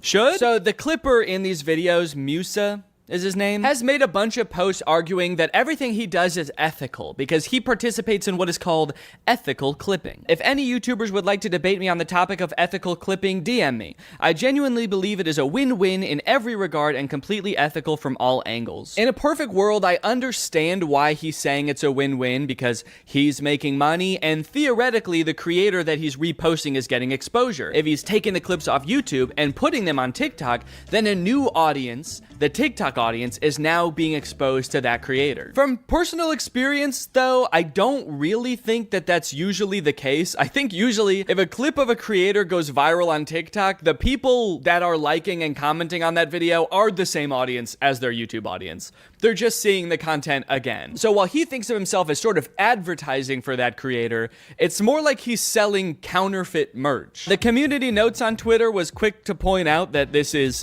intellectual property theft. And so this whole operation is not so much a career as it is a crime. From what I can tell, this doesn't really make a huge difference either way. I more so have a problem with how lazy a form of content creation this is. But I think the weirdest example of this has gotta be Jason Derulo. Yeah, like from the song. Jason Derulo. About a year ago, I learned from a Jax Films video that Jason Derulo is a rampant content thief. This is not a joke. All he does on his YouTube channel is like make a face at other people's TikToks while blasting his own music over it. But here's where it gets kooky. As I was editing this video, I noticed something strange. So I took some of his videos and played them side by side and confirmed that yes, Jason Derulo 100% reuses his own footage across multiple videos. Not only is he doing the laziest form of reaction content, which in and of itself is the laziest form of content, he's not even filming a unique reaction to every video. I don't like this at all, man. I don't like that he's edited into the corner, like he's not reacting to the video you're watching. This looks like I'm scrolling on TikTok while FaceTiming Jason Derulo. And he's smiling into the camera like, man, I can't see what you're watching, but I'm just happy that you're happy. And also my song is playing. I like that. In a way, this is kind of the visual equivalent to him singing his own name at the beginning of every song. It's like, okay, I like this video, and to be fair, since he got called out for this, he has stopped doing this. He no longer appears in the videos. He still does continually post other people's TikToks with his own music playing, but it seems like he is at least now getting permission to do it. So now it's just sort of a marketing tactic that, I'll be honest, is kind of smart. If he's worked out some kind of agreement with these creators where he's paying them, or he's got without permission to post and he can just slap his own music on these TikToks that are guaranteed to go viral, it's a decent marketing strategy. Then again, maybe an even better way to get people to listen to his music would be to make better music. Let's go. That's a zinger, baby. Add another zinger to the zinger counter. I still got it. I still got it. Danny still got it. Okay, the end. Okay, so sure, that's bad, copying from other content creators, but what if we don't copy from another human being? What if we copy from a computer? Well, that sounds to me like it would make some pretty good content. We should make kids watch it. Take it away, Danny. Oh, sorry, regular Danny couldn't be here, so he sent me instead. I'm AI Danny. I'm an AI version of Danny, so I'm pretty much exactly the same as him in every way, except I don't have a soul. So it technically wouldn't be immoral to murder me. Real Danny wanted me to start this video off by showing you a video that he apparently made for his son. He made him a little kids animation. This took a ton of hours of painstaking hand animation. He produced the song himself, and so he just wanted to share this with you guys to start off. Are you ready? Let's go. First up, the apple orchard. This is Annie the apple. You guys like it? All right, I tricked you guys. Regular Danny didn't really make that video. It was actually written and created totally by AI. Isn't that hard to believe? What you just watched was the end product of a tutorial that there's a bunch of on YouTube right now. Create faceless kids animation YouTube educational videos in minutes with Canva and AI. How I make faceless kids songs using AI in under 20 minutes. I love how all the titles emphasize faceless. For a kids animation song, that feels like it goes without saying. Like in this tutorial, she's making a song about animated dogs, little corgis up on the couch. Are there methods of doing this where I might accidentally show up in the video? 3 little dogs sitting on the couch. Here is the guy who made this video. Hello kids, I'm trapped in the computer. Please let me out, it hurts so bad. Wiggle, waggle, wiggle, waggle, here I come. In this method, she uses AI for pretty much everything except the animating of the dog. But literally everything, even from coming up with the original idea for the song, she does with AI. Give me 10 song ideas for kids songs. It gives us the idea. It says a song that teaches kids about colors using the metaphor of a rainbow. The metaphor of a rainbow? I don't think you have to use a metaphor for that one. I don't know if you know this, but rainbows actually have colors. Like a lot of them. So now the next thing you need to do is generate the song. So in order to do this, you need to grab your instruments and the choir, get your mic ready. Hold on, don't click up. I'm just kidding. You don't need to do that. We'll copy this spot, which is the idea of the song, and then you'd paste it in. And then the other thing you need to do is describe the vibe and the genre of the song. So in order to do this, you'll come back to ChatGPT. So this process is really awesome for me personally because as you guys know, I'm really passionate about creating kids songs, but I just don't want to have to learn how to come up with the ideas or write the songs, or make them. Would you guys say this is a good career fit for me? Take a listen to the first one. There's one little puppy sitting on the couch. Wiggle, waggle, wiggle, waggle, here I come. Okay, yeah, that sounds great. So she typed in something like a counting song about puppies sung by a ghost. Kids love that. Kids love ghost voices. Ooh, it has a little beat to it. Ooh, it's got a little beat to it. Just makes you want to dance. I were a kid and I heard this, I would so be dancing to it. Like, me too. The beat is so good. The voice is clear. If this is the one she's showing because the voice is so clear. The voice is clear. What are all the other ones that she skipped past showing us? What do those sound like? I could goof on these AI songs and how bad they are until the cows come home or until there's 5 dogs on the couch. But as I feel like we keep hearing time and time again, this technology is only getting better, and someday this AI might be able to generate a song that's totally indistinguishable from one made by a very stupid person. But even if you're like totally on the side that like AI art is just as much of art as human art and it doesn't totally destroy the point of art, we can still all agree it's not there yet, right? We can all agree that wasn't good music, right? Wiggle, waggle, wiggle, waggle. It sucks because, like, what if someday it is really good at it? What am I gonna say? Like, no, don't use this shortcut to make a song in 20 minutes for $0 that a human probably would have had to spend like a day on and maybe work with a music producer, which is expensive. But what I will say is that not only are you probably doing a disservice to the poor kids who are left alone long enough to fall down this weird rabbit hole of content that you make, you're also doing yourself a disservice. If you're an entrepreneur and you're looking for ways to make money for little effort, and you pick this, which is basically just clicking buttons on a computer, essentially just helping a computer do its job. Someday, the computer's not going to need you anymore. So you can keep looking for new ways to, make money from home with zero effort and gaming the system, or you can realize that maybe not everything is about making as much money as possible for as little effort as possible. Maybe you should pick something that makes money and you like, and you find fulfillment from. Also, and no one's gonna watch any of these videos. This is Annie the Apple. None of these videos that these people make in these tutorials are gonna get any views. Kids content is so oversaturated on YouTube because everyone thinks they can make billions of dollars by making kids content. And the stuff that is getting views probably doesn't sound like it was sung by a voice that came to me in a dream. A lot of times I feel like the people who make these tutorials usually make more money off of the tutorials than the thing that is supposed to be making you money. And now that everybody knows how to do this and it's accessible, it's gonna become even more oversaturated. Hi, I am an orange. O-R-A-N-G-E spells orange. Hi, can you guess what fruit I am? Apple! Apple! How can we copyright the song we created? You didn't create... What? You'll notice in this video a lot of the lazy content that I'm talking about, in fact, pretty much all of it, is geared primarily towards kids. That's a bit of a disturbing trend I've noticed. Why is it that the laziest people try to make content for kids? Is it because they know kids are a little bit dumb and will watch anything and are easily tricked? Yeah, it probably is. I'm not gonna give you time to think about it. It is. It's just slop. It's so lazy. And I hope the people who are doing this realize that soon. Realize that people don't want to watch these videos, because I can't imagine any of it is doing well. And I also hope that you realize that today's sponsor, Rocket Money, has helped save its customers up to $740 a year when they use all the features, with over $500 million in canceled subscriptions. Have you ever forgot that you were paying a subscription fee for a service that you don't use anymore? That's happened to me more times than I care to admit. I'm always signing up for subscription services for like new editing software or different tools and plugins, and I don't know why I'm like addicted to it. I'm just kind of addicted to the thrill of paying $30 a month to do something that sure I could have done in Final Cut Pro but would have taken a couple extra steps. But luckily today's sponsor, Rocket Money, is here to help me and you, and also real Danny. That's right, I'm still AI Danny. I didn't forget that. Rocket Money is a personal finance app that helps you cancel subscriptions, lower bills, and manage your own money better. I've used Rocket Money to help me cancel several subscriptions, most recently the suite of plugins in Final Cut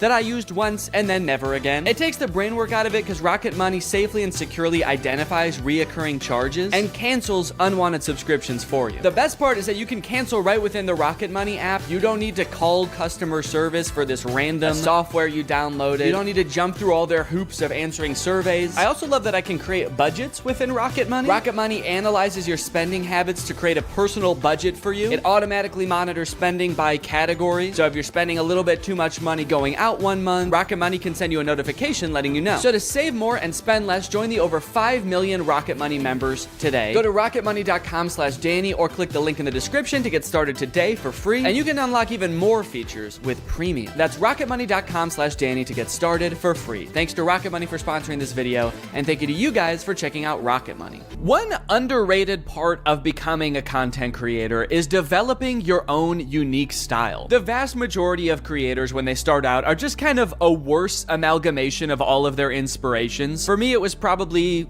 The Lonely Island and Jake and Amir with some Bo Burnham mixed in there. But over time, you start to make certain creative choices that distinguish you. Types of music that you choose for your video, the way you tell jokes, the name of your fan base, maybe even your thumbnails have a distinct look to them. I love it when creators take another step in developing their own personal style.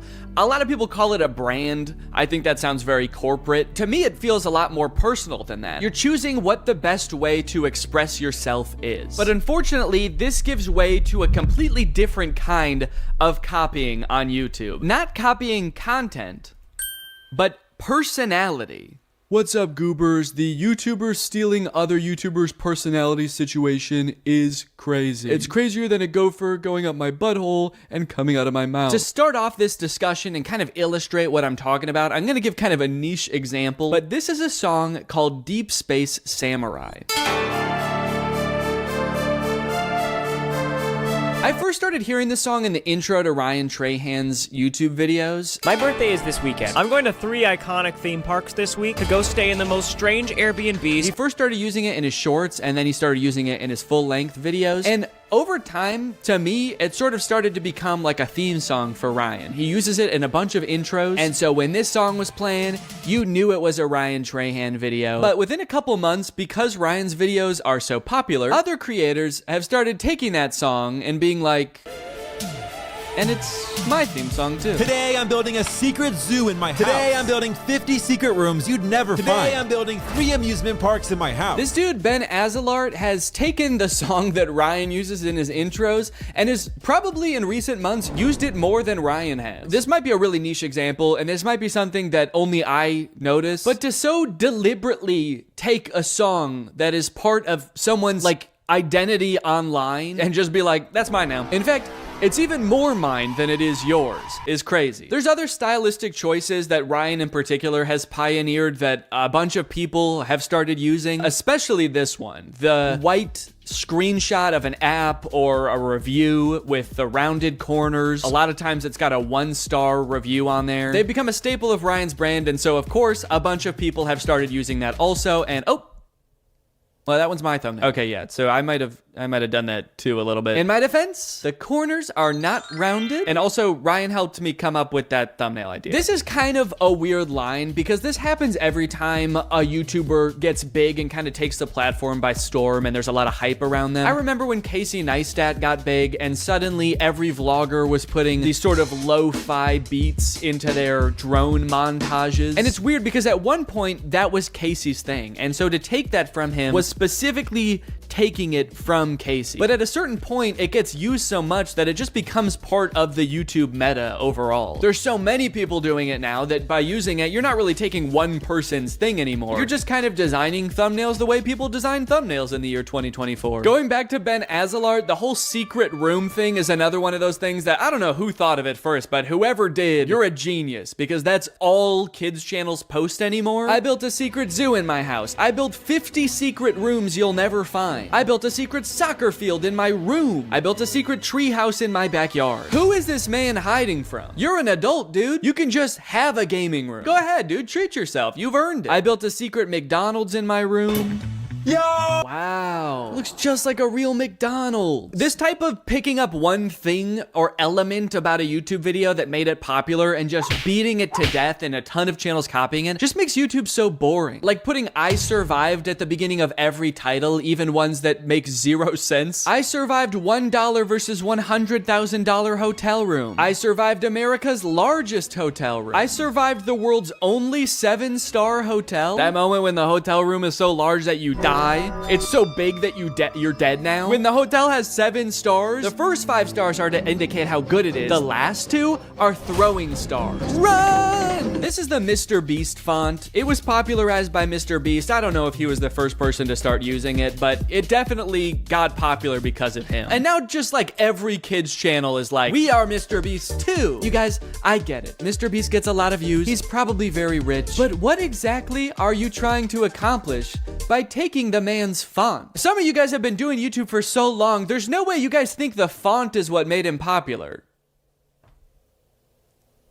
You guys don't think the font is what made him popular, right? The Stokes twins are the king of copying other people's content. Here they use the Mr. Beast font in this Eating 100 Years of McDonald's video, where they eat McDonald's food from 1950 and 2050. All right, I'll admit it, that was not the 100-year range I was expecting.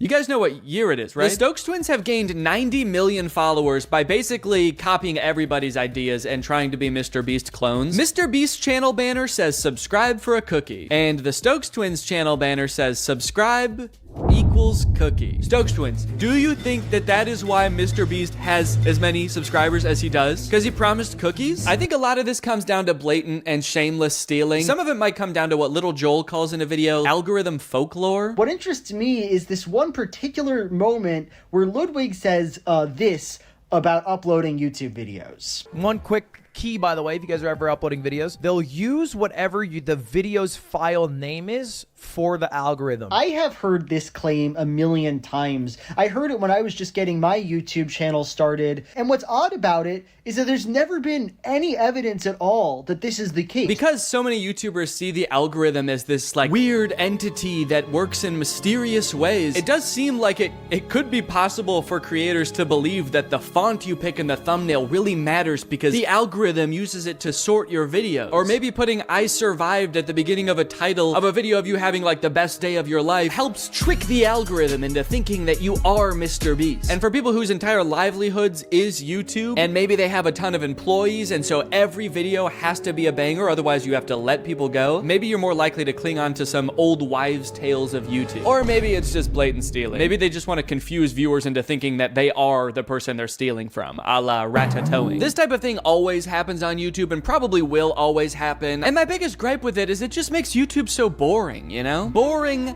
unlike this next guy I want to talk about. Ladies and gentlemen, give it up for the king of stealing content on YouTube, Brent Joseph Rivera! Go straight to your room, young man!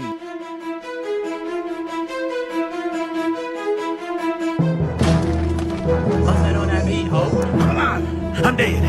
I'm watching TV. What's up, guys? I'm recording this part of the video from the secret gaming room I built in the White House. It's very possible you've seen videos about Brent Rivera stealing content before. He's been doing it for years, and I think he's the final boss of content theft for 2 reasons. Number 1, the way he steals the vast majority of the time is just pure plagiarism. It's not like he's re-uploading other people's content. He's using other people's ideas, but pretending like they were his ideas. And 2, longevity. Brent has been making content since Vine. I really feel like he should know how to come up with his own ideas by now. Like I said, we all start out taking inspiration from other people, but like, I think you've been doing it long enough where you don't have any more excuses, Brent. You gotta kind of learn how to make videos on your own. And it actually is strange because he copies from other creators a lot, but sometimes he does come up with his own videos and makes original thumbnails, and they do decently well. So why does Brent still resort to stealing so often? Does he just do it for fun at this point? Like for old time's sake? In a way, he's kind of like the Hamburglar of YouTube. He's like, I just am a thief. I don't know what you want me to do. It's part of my identity. I could choose not to dress like a burglar and wear a little burglar mask, but I prefer people know. Oh, you want me to change? You want me to stop being a burglar? It's my fucking name. Why didn't you tell Ronald McDonald to stop being a clown? Or Grimace to stop having a big juicy purple ass? That's right, you wouldn't. Brent practices a strategy on YouTube that unfortunately is pretty popular right now, where creators will scour other YouTubers' pages for their most popular videos and then just remake them. Same title, same thumbnail, nothing changed. This method, unfortunately, does work really well. One time, Brent copied my friend Eddie's thumbnail down to almost every detail, except he just changed what kind of restaurant he was going to. This is a weird example, because it's literally the same thumbnail, but he did change it technically. While Eddie's video asks, what toll will it take on me to eat at the same kids' restaurant in different locations over and over for weeks? Brent's video asks, how sick would it be if I ate a bunch of really good food? I'm going to every single Gordon Ramsay restaurant in America. The answer will shock you. First impressions, this restaurant is sick. Wait, that didn't shock me.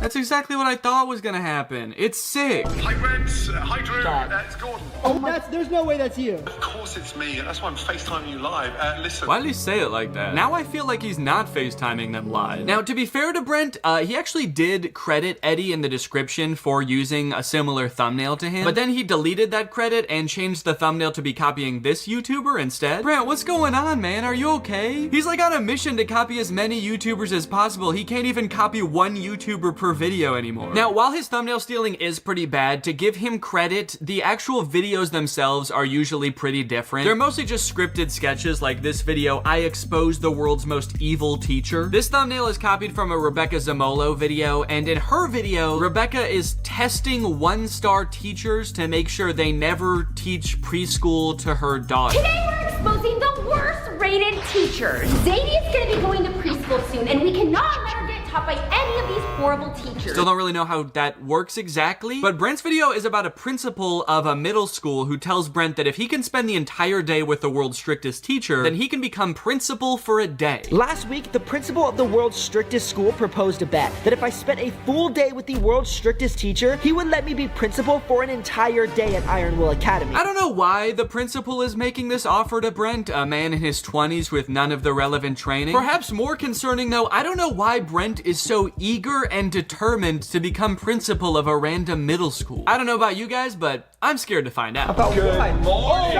Oh, this is the last person I want to see on my weekend. The last person you want to see on your weekend is the principal of a middle school you don't go to? Guys, you're all adults. He has no power over you in this circumstance. Just tell him to fuck off. Do it. Tell the principal to fuck off. In this kid's video, tell him to fuck off. So they end up spending the day with this strict teacher, and sure, she's like mean to them, but honestly, I would be too. I wouldn't want these 3 strange boys becoming principal either. Ow! What? Oh my gosh! Why are you slapping me in the face with a hot dog? Because it's funny. What? Even the kids hate Brent and his friends in this video. They cheer when they get punished. One of the kids tries to beat the shit out of them. They're like, yeah, our teacher might have been bad, but at least she is a teacher. You guys are just 3 weirdos.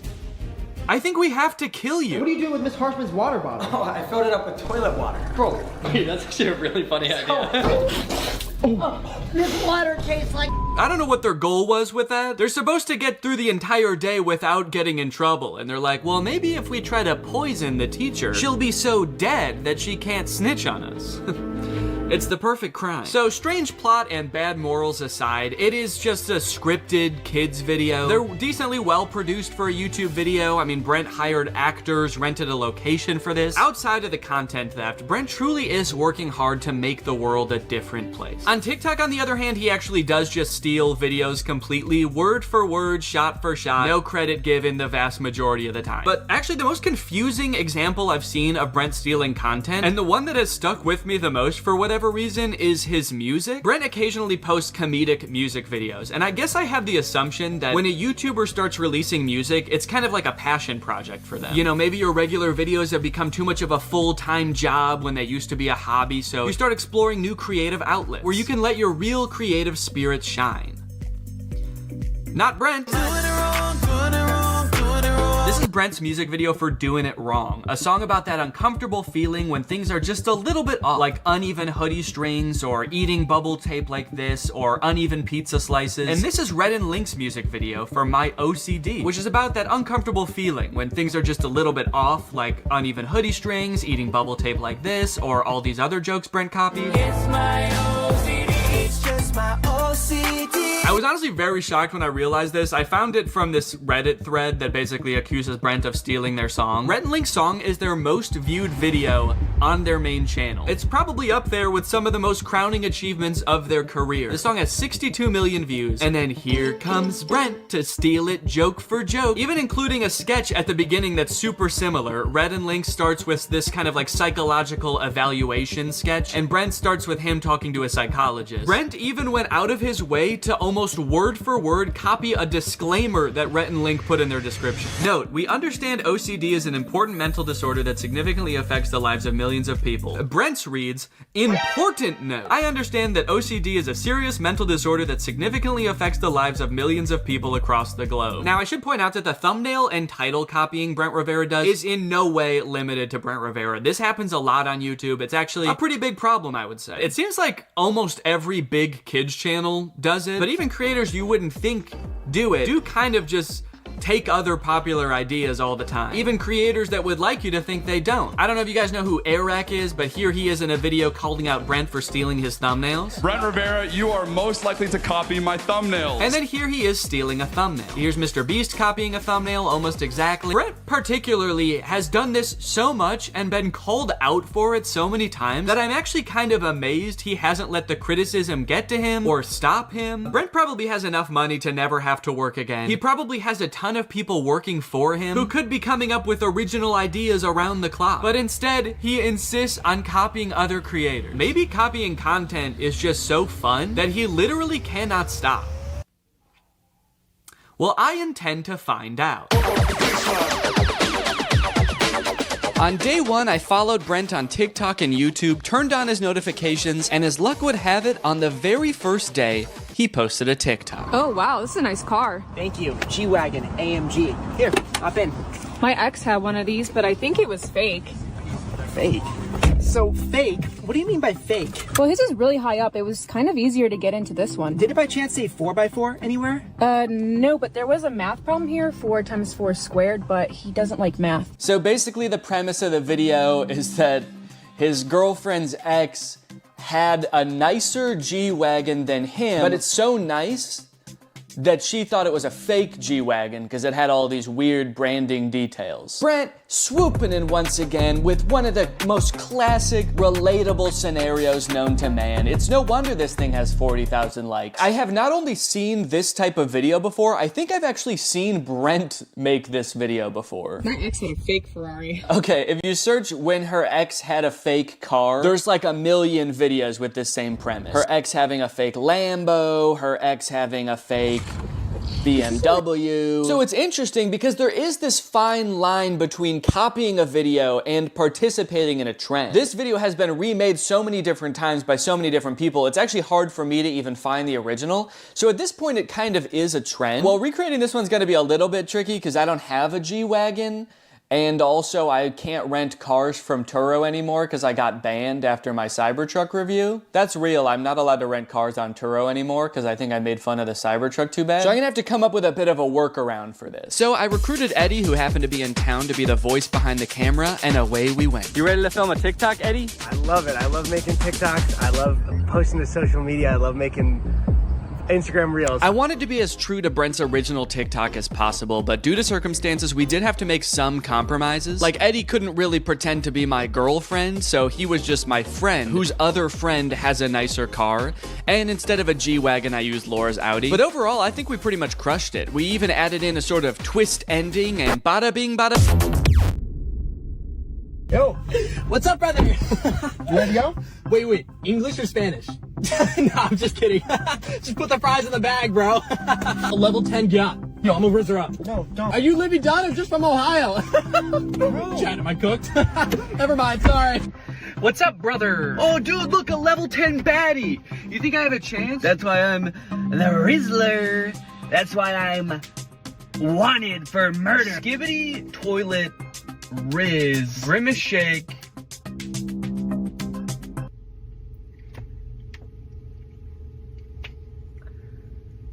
Okay, a couple days later, Brent has posted a second TikTok. I went and searched a bit on TikTok. I searched this caption, and I didn't find this exact TikTok anywhere, so this might be a Brent Rivera original. This is a bit of a trend, a person who speaks only in brain rot being like Gen Alpha TikTok slang. But I haven't seen any other in this exact format where it's two people talking in the car. So I'll give them credit where credit is due. They came up with an original idea. I will say, compared to the car TikTok that they just stole, this one is not doing as well. It has 50,000 views and only 5,000 likes.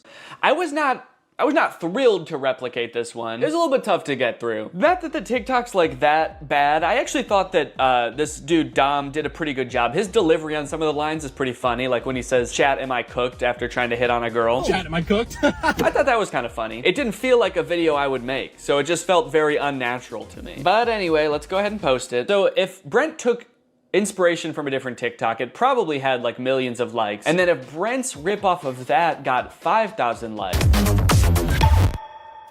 All right, just wanted to give you an update on the TikTok so far. After posting 2 TikToks, it does seem like people are starting to catch on that I might be copying Brent. Is Danny doing the same videos as Brent Rivera? So, you caught me. Yes, I am. So 2 videos in, and people are already figuring out that I'm just copying Brent. So that just goes to show that if you want to copy other creators online, it's not gonna take very long for people to start noticing that you're doing that. I guess people were like, well, the first one could have just been a coincidence, but once you do it twice, then it's a pattern. And 3rd time is a charm. Once I do this one more time, people will be charmed by my video. Another interesting note is the TikToks are doing really well. The first one almost has 2 million views, the second one 2.3 million, and I think they both have more likes even than Brent's TikTok. This one has 300,000, the second one has 500,000, and Brent's TikTok, oh wait. Oh, did Brent? Oh, okay, Brent deleted his TikTok. I guess it wasn't getting enough likes. That's crazy. He just deleted it because it wasn't doing well enough. That's actually pretty surprising though that it didn't do well because mine did great. Mine has 500,000 likes. I don't know, Brent. I would post it again, honestly. This one's crushing. So now that I've posted 2 TikToks and Brent has posted 2 TikToks, but he's deleted one of them, it's kind of like I'm more Brent than even he is. And would you say that's a good thing? You know, I never thought it could be so cool to be just like Brent. In a way, my new content strategy was even better than his. It seems like so much work to scour the web to find content to steal, but all I have to do is just steal everything Brent makes. It feels like I've got some kind of cheat code, like those websites that let you see senator stock trades. The work has already been done. All that's left to do is profit. As a content creator, I put so much pressure on myself to be coming up with video ideas all the time, so it's nice to just kick back, relax, and let Brent do all the work for a change. Maybe I could keep this up for even more than a week. Maybe I could do a month, even a year. The day that I have been long dreading has finally arrived. Brent has posted a YouTube video. He actually posted it 4 days ago, but then the weekend came and I didn't want to work on it on the weekend, and then a couple more days passed, so he actually posted it a few days ago, but I'm gonna recreate it now. It's called I Exposed the World's Most Evil Babysitter. Today, I'm exposing the world's most evil babysitters. These babysitters are so evil, they're banned from literally every website. They're banned from Yelp? I can understand them being banned from specifically babysitter websites, like you shouldn't be able to book them through babysitter websites. But being banned from Yelp? That seems kind of counterproductive. I think we should keep them on Yelp if they're really that bad. I'm gonna be exposing the babysitters to their parents in hopes of getting them fired. They're going into these homes with the evil babysitters, and they're gonna expose how evil they are. That way the parents will fire the babysitter. You would think that being banned from every babysitter website would be enough for these parents. Like, I don't know why Brent needs to come in and prove it to them. Let's skip forward and see what kind of evil stuff this babysitter's gonna do. This review says she super glued a kid to the toilet because he wasn't doing his homework. Ow! Well, that's a crappy situation. Oh, that's kind of a crappy situation. Child abuse. Yeah, that's not good. And things were bad right from the start. Can you believe these people? What am I getting honked at for? A-hole! I like that this evil babysitter is just an elderly woman that doesn't drive well. She's evil! You know, just watching her, she knows damn well how to drive. She's just doing this on purpose. And then a lot of the video seems like Brent and his friends pulling pranks on these babysitters. So they may be evil, but you know, Brent is kind of fighting fire with fire. 2 wrongs doesn't make a right, Brent. You all leave. Okay. Now, what is going on? You go stand in the corner. Why is my daughter in the corner? Okay, so they throw a fake party to get the babysitter mad at the kid so that the babysitter yells at the kid, and then they have the parents come back in after the party has left to be like, look, she's crazy. They had a party, a mariachi party. She's yelling at this girl for throwing a party. There's no party here. So it seems like in this one, they've basically framed the babysitter. So I'm gonna have to recreate this video, at least the title and thumbnail, but luckily when Brent copies a video on YouTube, he usually doesn't copy the actual video, he just copies the title and thumbnail. So I can kind of do the same thing. I can use the same title, same thumbnail, but then make the video itself kind of about whatever I want. So I thought about doing a commentary on the world's most evil real babysitters, but then I started to read up on it, and it was way too depressing for a comedy video. I don't know if you guys have ever heard of this crazy website called The News, but there's some crazy stuff on it. Anyway, I found this YouTube channel called Generation Hope that basically makes low-budget Darman style videos, and they had one about an evil babysitter, so I got to work filming a video about that. Then I took a picture of myself for the thumbnail and uploaded it to my second channel. That night I couldn't sleep. I couldn't help thinking about something I'd said earlier that day. 2 wrongs doesn't make a right, Brent. I thought by stealing content I could have some fun, grow my following, and most importantly, to be honest, kind of give Brent a taste of his own medicine a little bit, but is it worth it? That night, Brent posted 2 more TikToks that I was supposed to steal tomorrow, both stolen from other creators, and sure, if I stole them, it could be really awesome, and I could get a ton of views. But the TikToks are so similar to the original that I wouldn't just be stealing from Brent. I'd be stealing from the person he's stealing from, too. Would I be giving Brent a taste of his own medicine, or would I be giving the original creator a second taste of Brent's medicine? I've already gained 50,000 followers from the 2 TikToks I've posted. Stolen TikToks. What am I gonna do? What am I gonna do? All right, I do have to recreate these 2 final TikToks in order to complete the challenge, but I need to do so in a way that doesn't affect the original creators. So I'm gonna recreate the TikToks, I'm gonna edit them together, and then I'm just not gonna post them. There we go, perfect. Okay, so this video is called POV Your Older Sibling is Being Nice, and nice is in quotes, so it's a bunch of scenes where Brent is acting nice. He's giving his sister the last ice cream bar, he's giving her money, but he's doing it in a classic older sibling way, where he's basically being kind of mean about it. There's only one left. Here, have it. Really? Yeah, take it. Why? Take it! Jeez. Hey, Lexi, got you a coffee. Wait, what? You got me coffee? Yeah. Wait, did you get me a straw? Oh, yeah, here. This one's yours. Wait, how much was it? No, keep it. Here. Lexi, keep it. Here. Keep it! So we're gonna film that here today. I got Jake here, he's gonna help me film it. Jake, say that you're gonna help me film it. I'm gonna help him film it. Okay. I just had to check to make sure. Oh, there's the last one. Here, you can have it. Really? Take it. Why? Take it! Wait, why? You got me coffee? Yeah. Did you get me a straw? Yeah, right here. Oh my god. No, this is your food. Oh, how much was it? Here. Oh, keep it. No, here. Keep it! Here. Keep it! Keep it! Ah!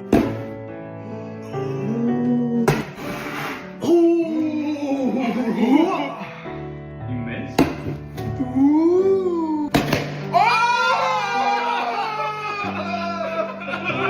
All right. That's it. A week's worth of Brent Rivera content in the bag. And you know what? I feel really good about posting those videos. I got to have my fun. I got to steal some content, make a couple videos that I knew full well if I ever did decide to post them would go so freaking viral. In fact, I had so much fun that I'm gonna keep doing it. Forever. Every time Brent posts anything online from now until forever, I am going to recreate it word for word, shot for shot, and then I'm just gonna hold on to it. So Brent, next time you steal some content, just remember, bro, I'm gonna be in my own house by myself, stealing it too. So if you're ever feeling alone, just remember that. Brent, if you're watching this and you somehow made it this far into the video, I could understand seeing all these people criticize you and having the mentality that these people are just haters, these people are just jealous. But look, man, I don't hate you. I understand you're just making videos on the internet. It probably doesn't seem like the biggest deal in the world to copy other people. Do I think you're an irredeemable person or even like the most evil person on YouTube? No, of course not. Do I think that you frequently make shady decisions to further your career? Yeah. We're both successful creators and we've both been doing this for long enough that we should be driving forces of creativity on this platform, or at the very least not using other smaller creators as rungs on a ladder to advance your own career. Maybe you don't particularly care about getting respect from other creators and literally the only thing that you're prioritizing is your bottom line. Or maybe you feel like you're making a difference in the lives of the kids who watch your videos, and so in your mind that justifies being able to do whatever to get to that position. From watching your videos, I do get the sense that you have a good time making them. I feel like if I was you, my favorite part of the job would be like getting on camera with your friends and goofing around. You probably like the parts of your job where you're coming up with funny ideas of what to do in your sketches. And I honestly would have no problem with your content if you just focused on doing that. I can tell you from experience, and I know a lot of other YouTubers feel the same way, that the more you try to exploit the algorithm or trick the system into gaining followers, like this game of copying other popular ideas, the more soul-sucking and draining this job becomes. So if you're in it because you like goofing around or you like making an impact on kids' lives, focus on that. That's awesome. I saw that TikTok someone made about you recently that you responded to, saying that your job is like their nightmare job, making content that's relatable to middle schoolers or high schoolers. And you responded with a bunch of TikToks basically saying that, you know, you make an impact on a lot of kids' lives. It did seem like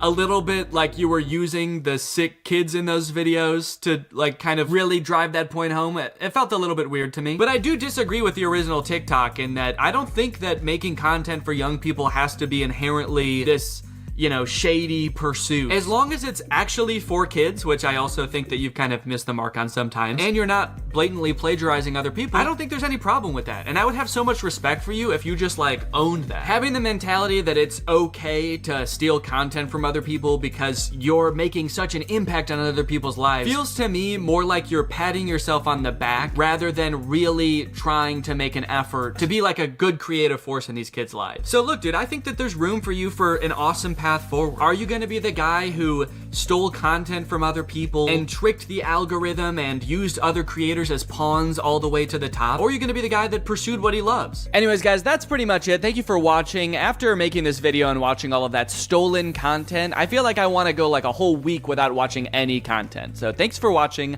Bye-bye. What's up, Greg, and welcome back to another episode of Please Stop Trying to Give Birth at Disneyland.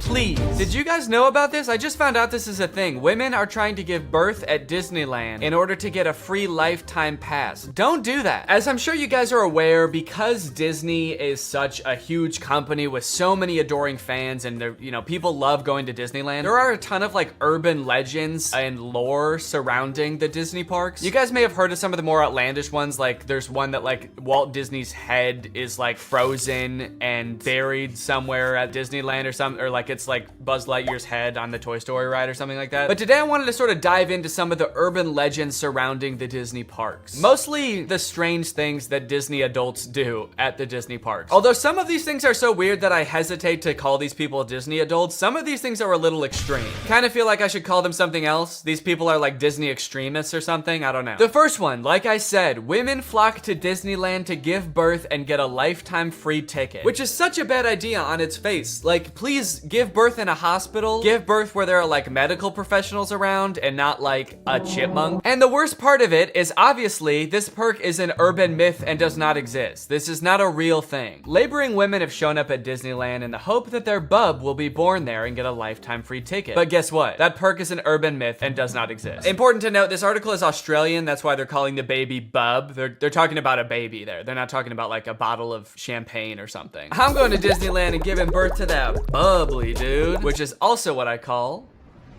having a fart. I just gave birth to a bubbly. As a veteran of the pregnancy game, I know for sure that the journey to motherhood, okay, that's a weird way to say I've given birth before, or just that I am a mom. As a veteran to the pregnancy game. So you have kids, right? Me? Yep, yeah, that's right. I've done 3 tours of pregnancy. I've seen shit you cannot imagine. The pain, the screaming. Yeah, I've heard childbirth can be pretty tough. The innocent lives lost. Oh. What? The airstrikes. So many civilian casualties. Are we still talking about giving birth? Yes. Laboring women are racing to Disneyland's gates in hopes that if their baby is born there, they will secure their child a lifetime pass. Okay, so the article goes on to describe that there are people that have given birth at Disneyland before, and people have tried to replicate it and give birth at Disneyland, and they've gotten caught, and it hasn't gone well. I do feel like the article is over-exaggerating, though, saying that laboring women are racing to Disneyland's gates. Like, pregnant women have, like, the baby already coming out and they're shoving it back in, like running into Disneyland. There's just like a crowd of angry mothers-to-be banging on the gates in front of Disneyland. Let us in! We must release our spawn! Like making a break to the Pirates of the Caribbean ride to do a water birth. I just feel like they're exaggerating a little bit. I don't know if I would characterize it quite like that. So you're probably wondering how this rumor started. Like, did Disney ever at one point give a lifetime pass to someone whose baby was born at Disneyland? Well, I will let this TikTok explain that. Today in Disney history, the very first Disneyland baby was born. Rosa Salcedo gave birth to a 6-pound, 10-ounce baby girl on a bench on Main Street, USA, right outside of the Plaza Inn. Can you imagine visiting Disneyland as a family of 2 and coming out as a family of 3? Yeah, I can actually. But not because I'm gonna give birth. I'm gonna kidnap Donald Duck. You're my child now, Donald. The perfect happy family of 3. Husband, wife, and my uncle Donald Duck, who I've been holding at gunpoint for the past 16 years. There have been 4 babies born at Disneyland, and all of them have been girls, but only one has their own Disneyland birth certificate. So that might not have sounded significant, but that's actually how the rumor started. The first baby that was born there, Teresa, got a birth certificate that was just like a Disney birth certificate that says like, this is the first baby to ever be born at Disneyland. And I guess like word got out that this baby got some kind of special certificate, and then people just started assuming like, oh, that's a lifetime pass. That baby got a lifetime pass. And from that moment on, has just been a rumor that if you give birth at Disneyland, your baby gets a lifetime free pass. So honestly, if you're like that big of a Disney fan and you do this, you don't even get a lifetime pass. You still have to pay to go to Disneyland. It's just your baby that gets in for free. And I kind of feel like babies get in for free to Disneyland anyway. Is that true? Children under the age of 3 get in free to all 4 theme parks and 2 water parks at Disney World. There you go. You want your kid to get in free to Disneyland? A better conspiracy would be just pretend they're 3 years old for their entire life. That shit could actually work. The article goes on to talk about a time where someone has tried to sneak in to give birth at Disneyland, and they hid in the bathroom while going into labor until I guess employees had to like assure her that her baby would not be getting a lifetime pass, and then she was like, oh, okay, fine, then I'll just go to the hospital. Once they assured her that she would not be receiving a lifetime passport, she came out and accepted the ambulance ride to Western Medical Center where her baby was born shortly thereafter. I don't know about you guys, but it kind of sounds like she failed the test. If you know anything about Disneyland, you know how well the cast members there, all of the employees, all the staff, all the people in costumes are trained to like respond to every circumstance. It sounds like you just entered the giving birth at Disneyland experience, and honestly, you didn't make it to the end where you get the prize. It also says that this discussion board, The Laughing Place, has some hilarious forum chats about this topic. So I guess other people have been like sharing stories about this happening on this forum, but when I clicked on it, it turns out that it doesn't exist anymore, which kind of sucks because I wanted to find out more times that this has happened, but honestly, it is probably for the best. Kind of sounds like they were talking about some pretty sick shit in there. You think you're gonna go to a Disney forum and see people talking about like, my favorite movie's Coco, but instead you see people talking about like, I'm gonna give birth inside of Pluto's house. I'm gonna go to Disneyland and get fucked by Goofy, and then Goofy's gonna be the father of my child, and I'm gonna give birth on It's a Small World. And I'm gonna make Elmer Fudd cut the umbilical cord. Is Elmer Fudd a Disney character? I actually don't think he is. But he's gonna be there anyway. And then me and my freak mutant, half goofy, half human child will both get lifetime passes. Free pass for life for my little freak. Passes or not, being born in Disneyland is a pretty cool claim. Yeah, I mean, I guess so. The way this is written, it kind of makes it sound like, so you might not get a free pass, but I don't know, it's worth a shot. You might want to do it anyway, just for shits. I've actually found a little bit of discussion about this on TikTok as well. Quick question, what's stopping me from giving birth in Disney World? Like in the Magic Kingdom, on a ride, in the Epcot ball? I think this TikTok in particular is a joke, but the comments under this TikTok are actually very interesting. I went into labor at Disney. They were not cool about it. And people like responded asking her to elaborate, and she goes on to detail her experience going into labor at Disney. And from her experience, it kind of sounds like the second anybody starts going into labor at Disney now because of this conspiracy, the entire staff immediately flips and like makes it their top priority to get you out of the park and like to a hospital to give birth. And I guess that sometimes they can be so rushed trying to get you out of the park that it comes off as rude, but obviously they're just like concerned for your health. They also don't want this rumor escalating of like people giving birth getting a free pass. And also it's just like people in sweaty mascot costumes trying to not deliver a baby because that's not their job. So sometimes I guess it comes off as rude. But the funny thing is, from this woman's entire explanation, it sounds like she didn't even know that this urban legend was a thing. So in her head, I guess she just like broke some unspoken rule at Disneyland that she had no idea about and made the entire staff of the happiest place on earth turn on her in an instant, which is so funny to me. Hello there, what can I get for you? Yeah, can I just get a medium root beer, please? Oh, great. Oh, great, another guy here to put his balls in the root beer. What? Hey everybody, this guy right here is about to pull out his big fat balls in front of everyone, in front of a bunch of children, and put his balls in a glass of root beer. Why would I do that? Don't play dumb. I'm not playing dumb. I am dumb in this situation. You've clearly heard that if you put your stupid fat balls— why do you keep calling them fat— in the root beer at Disneyland, you get to spend the night with Minnie Mouse. Oh, what the fuck? No, I just wanted some root beer. Is that true? No, it's an urban legend. But no matter how many times we tell people it's not true, we still get perverts like you coming to Disneyland, ordering root beer just so they can put their stupid— don't call them fat— balls in it! Oh, come on, man, don't cry. I already am. Why do you still sell root beer if this keeps happening? Because if you shit in the root beer, you actually do get a free fast pass for Space Mountain. Okay, I don't want to put my balls in root beer, and I definitely don't want to shit in the root beer, okay? I legitimately just want to drink some root beer. Oh. Sorry, my bad, man. I didn't know. Okay, well, that's literally what I asked for, so here you go. Ah, what the fuck is that? It's Walt Disney's head. You said the secret code, so here's his head. No, root beer. What? I wanted root beer. I wanted to drink root beer. So no head? No. Over overall, pretty disappointing that anyone actually believed this in the first place. In what world would Disney want to foster an environment where mothers are coming into their park, their theme park, to try to give birth? Especially if they're not like billing it back to the person that gave birth and being like, okay, here's your hospital bill, and because it's Disney, it was $1 million.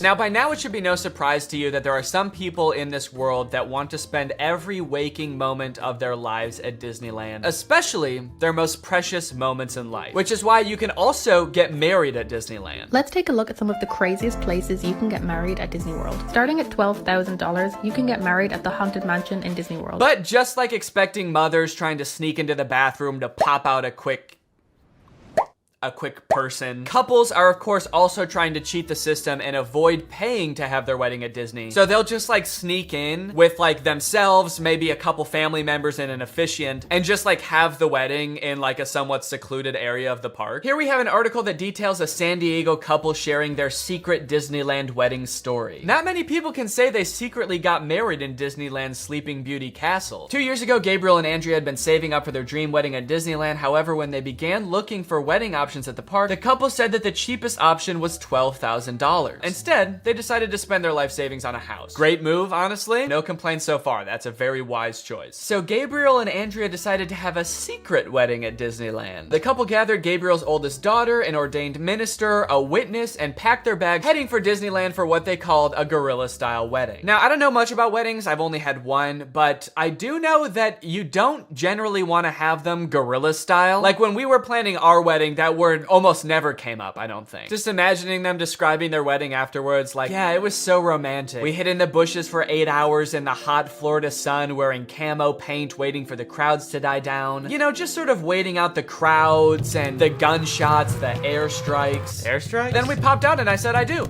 Happiest day of my life. Here's my favorite picture of the big day.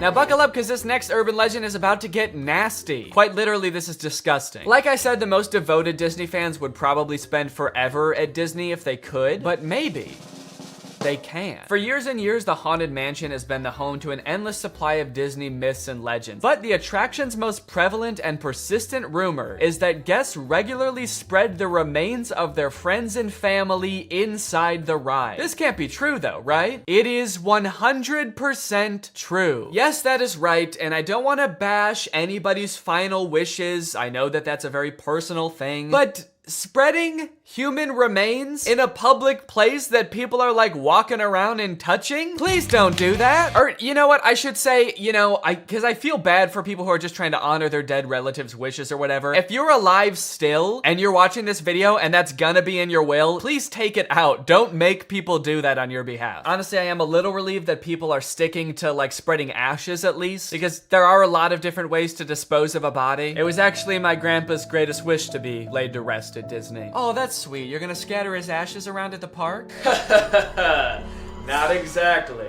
The Haunted Mansion probably has so much human ashes in it, it's not even funny, said one Disneyland custodian. Blah! That is the nastiest thing. Oh my God. Don't do that.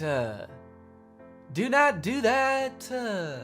Please. People scatter their loved ones' ashes in the Disney parks monthly. Can you imagine just like being on a ride and the person next to you is dumping out ashes? Disney employees are literally aware of this too. They have to follow special protocols every time this happens. The custodians are used to identifying and vacuuming up these ashes. I don't know why I was surprised to hear they vacuum them up. Of course they do. It's a literal human corpse, basically. Of course they get rid of it. The people who are like requesting this happen to their bodies must know this, right? They must know that some custodian that does not willingly work in like a morgue or something is going to have to take care of that. This sounds awful for everyone. If you're the custodian, you have to vacuum it up, but if you're the person that just lost someone you care about, you have to know that they're just gonna vacuum it up. They might even make you watch. They have you come identify all the places that you scattered the remains, and then they just like make eye contact with you while they're vacuuming it up. This is going in the garbage now. We're gonna throw this in the garbage now. Say bye-bye. So when you're laying them to rest in the happiest place on earth, you're actually condemning them to forever in the suckiest place in the world.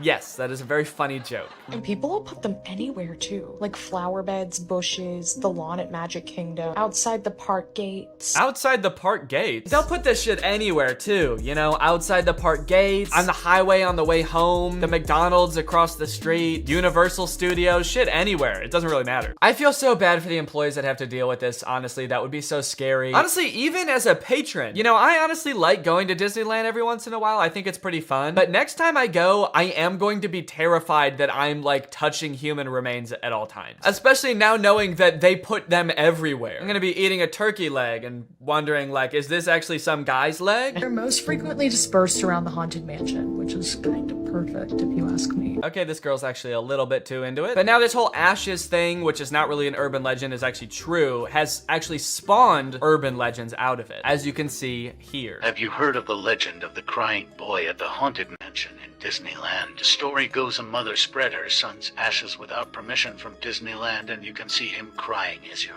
exiting the ride. Spooky. I wonder why he's crying. Maybe because his ashes are in a vacuum. Maybe because he was a little boy and his mom spread his ashes in the scariest ride at Disneyland. The mom was like, yeah, my son used to love this ride. Every time we would get on it, he would be screaming and crying and shaking because he was so happy and excited. So I decided this is the perfect place for him to spend the rest of eternity. In a rundown castle of pure terror. It's what my darling little boy would have wanted. All in all, it seems to me that Disney, this giant corporation that owns like every media property known to man, has their grubby little fingers wrapped around people a little bit too tightly. It's like you already have every movie and TV show. Do you really need people like begging to spend their entire lives at your theme park also? But even still, with people spreading their loved ones' ashes at Disney, people trying to give birth at Disney just to get free tickets, Disney is still trying their best to immerse you in their parks as much as possible to make you never want to leave. Recently, Disney opened up the Galactic Star Cruiser Hotel, which is a Star Wars hotel and experience. I think it's like a 2 or 3 day long experience where you are like in this hotel. There's like a story that you have to follow about shit going on around you. It seems very immersive, and to a pretty big Star Wars fan, honestly, it sounds pretty cool. But it is also $5,000, and instead of windows, your room has a screen that just shows a video of outer space playing. So, you know, just keep that in mind that you might go insane while you're in this place. With no concept of night or day, you just have to adhere to the Star Wars pre-approved activities. There's like stormtroopers patrolling the halls at all times. It's kind of like they wanted to build a Star Wars hotel, but they built a prison instead. I read through some of the Google reviews for this hotel. It's only been open for a little bit, so there's not that much to go off of. And honestly, there are a lot of 5-star reviews of people who seemingly really enjoyed it. I did think that this review was really funny. This person gave it a 1 out of 5, and they said, thought the experience was fun, but not worth the price. There are too many missions to keep track of, and you are always missing something. It kind of seems like they got like too immersed in the story and like started to believe that they really needed to complete these missions. This sounds more like the review of a disgruntled employee that like works on a spaceship. There are too many fucking missions, man. There's too much shit to do. The hyperdrive is gonna fail, and I need to fix that, not to mention the First Order's breathing down my fucking neck trying to get me to give away the location of my comrade. This place is fucking stressful. I think my favorite thing I've seen come out of this Star Wars hotel is this apparently now deleted ad for the experience that says strike unlikely alliances in your very own Star Wars story. Apparently when you come in, you can decide if you want to be like on the good side or the bad side. So this ad, holy shit, this place is metal, dude. This goes hard. It's crazy to me that you actually can choose to be on the side of like the evil intergalactic fascists, basically. You and your preteen daughter can don First Order uniforms and betray one of your favorite characters' trusts, Chewbacca, giving away his location and leading the First Order directly to him, who will take him away to be tortured and then eventually executed. It might be a little too immersive. It might be. We're gonna start hearing people come back and you're gonna be like, how was your trip? You went to the Star Wars hotel, right? And they'll be like, the guilt over my actions will haunt me forever. But I did what I had to do. It was honestly fucking sick. I loved it. And honestly, like, if someone offered to bring me there for free, would I go? Yes, I probably would. Yeah, honestly, I would like to go 100%. I would like to go. Rated by Disney. Oh gosh. I feel like we have so much chemistry together. Me too. This has been great. This date was a lot of fun. I really haven't connected with anyone like this in a long time. Fantastic. How likely would you be to recommend this experience to a friend? What? On a scale from 1 to 10, how would you rate my performance? Performance? I thought you were just like genuinely interested in me, like romantically. Oh, perfect. So a 10 then? I really opened up to you. And you opened up to me. That's all just part of the story living experience. It's Disney magic. So that whole story you told me about how sad you were that you had to release your pet into the wild because it had grown to be wild. That was the plot of The Fox and the Hound. What the fuck is wrong with you? Thank you for riding Disney's Love Connection. Please make sure you pick up all your belongings as you exit the ride. Are you an animatronic? Please do not try to fuck any of the animatronics. Are you on your all way out, animatronic? and have a lovely day here at Am I the only person that Storytelling. lives here? Anyway, that's the end of the video. It's time to talk about our sponsor. What's up? It's me, a hacker, and I'm so excited to steal your data because you don't have today's sponsor, ExpressVPN. You see, sending data over an unencrypted network is a lot like sending a postcard. There's no envelope to cover up your info and protect your sacred message. So any old creep with a little bit of basic computer knowledge and a little bit of free time can come along and check out all of your private information. I'm talking passwords, financial details, hell, emails.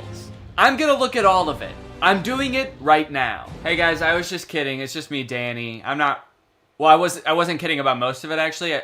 Just the part about me being a hacker, but the rest of it is true. Oh, there's not enough light on my face now. Can I just sort of illuminate my face with this? Luckily, today's sponsor, ExpressVPN, is here to help. Because ExpressVPN encrypts all of your network data with their best-in-class encryption. It would literally take a hacker using a supercomputer billions of years to crack this encryption. ExpressVPN has the fastest speeds out there. They've got 24/7 customer support, and ExpressVPN is extremely easy to use. You can fire it up and get connected with just one click. I've got ExpressVPN on every device that can have it, just to have a little bit of extra peace of mind when I'm out and about, especially on public Wi-Fi. So if you want to find out how you can get 3 months of ExpressVPN for free, then head on over to the link in the description. That's expressvpn.com/Danny Gonzalez. That's expressvpn.com/Danny Gonzalez. Thank you, ExpressVPN, so much for keeping us safe, but also sponsoring this video. Thank you to you guys for checking out ExpressVPN. When you click on the link, it really helps to support my channel, so thank you for that. All right, thank you guys for watching this video. I hope you enjoyed it. If you're new here and you're not subscribed yet, make sure you subscribe and turn on my notifications to join Greg. Greg is what I call my army here on YouTube. We are a ruthless army whose violence and terror knows no bounds. Please subscribe and turn on my notifications to join, and I will see you next time. Bye-bye. What's up, Greg? I'm sure we've all seen the genre on YouTube by now of YouTubers flaunting their wealth. I feel like every couple weeks we get a new like FaZe Rug house tour, or like Jeffree Star gets a new Lamborghini and we all have to look at it. But unless you find yourself sitting on the couch with nothing to watch on YouTube at like 7 p.m. at night every night, you might not have fallen down the same rabbit hole I have, which is like insane opulence YouTube. Granted, FaZe Rug, he is rich. Jeffree Star is even richer. But these videos by this dude, Producer Michael, are like on a completely different level. Producer Michael is so rich that I think he would consider David Dobrik poor. Basically, he runs a YouTube channel where he goes around and sort of explores the finer things in life. He goes to jewelry stores to look at like really expensive watches. He goes to like $100 million houses to do tours. And I think my favorite thing about Producer Michael is that while you might think that like just by being this rich, you would be qualified to talk about like really expensive watches, like, oh, he must know all about this kind of stuff.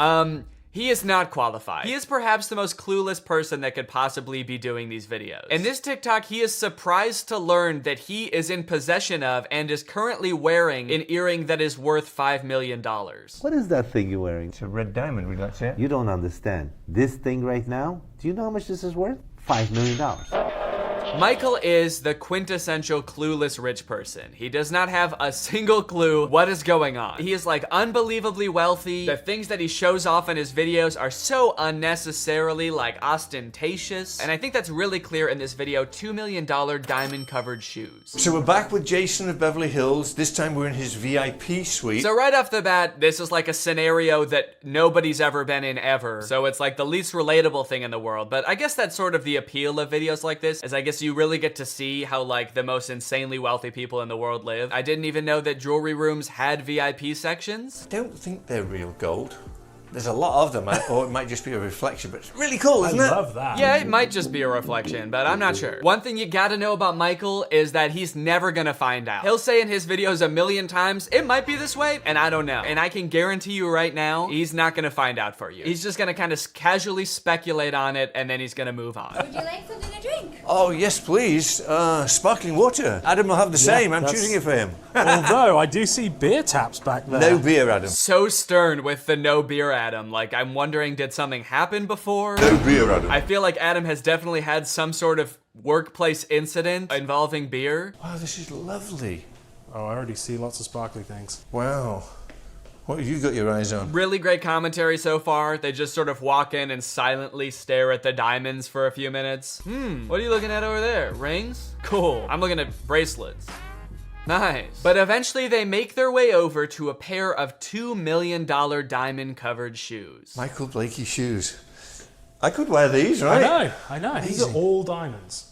How do you know? When I'm telling you this man has absolutely no expertise, this is what I mean. Oh, these shoes are covered in diamonds. How do you know? How can you tell that? How do you know these are diamonds? It's like, I don't know, because I looked at them. But some of them could be glass, right? Not too much else interesting happens in this video. The owner of the jewelry store shows up. He sort of enters like Darth Vader.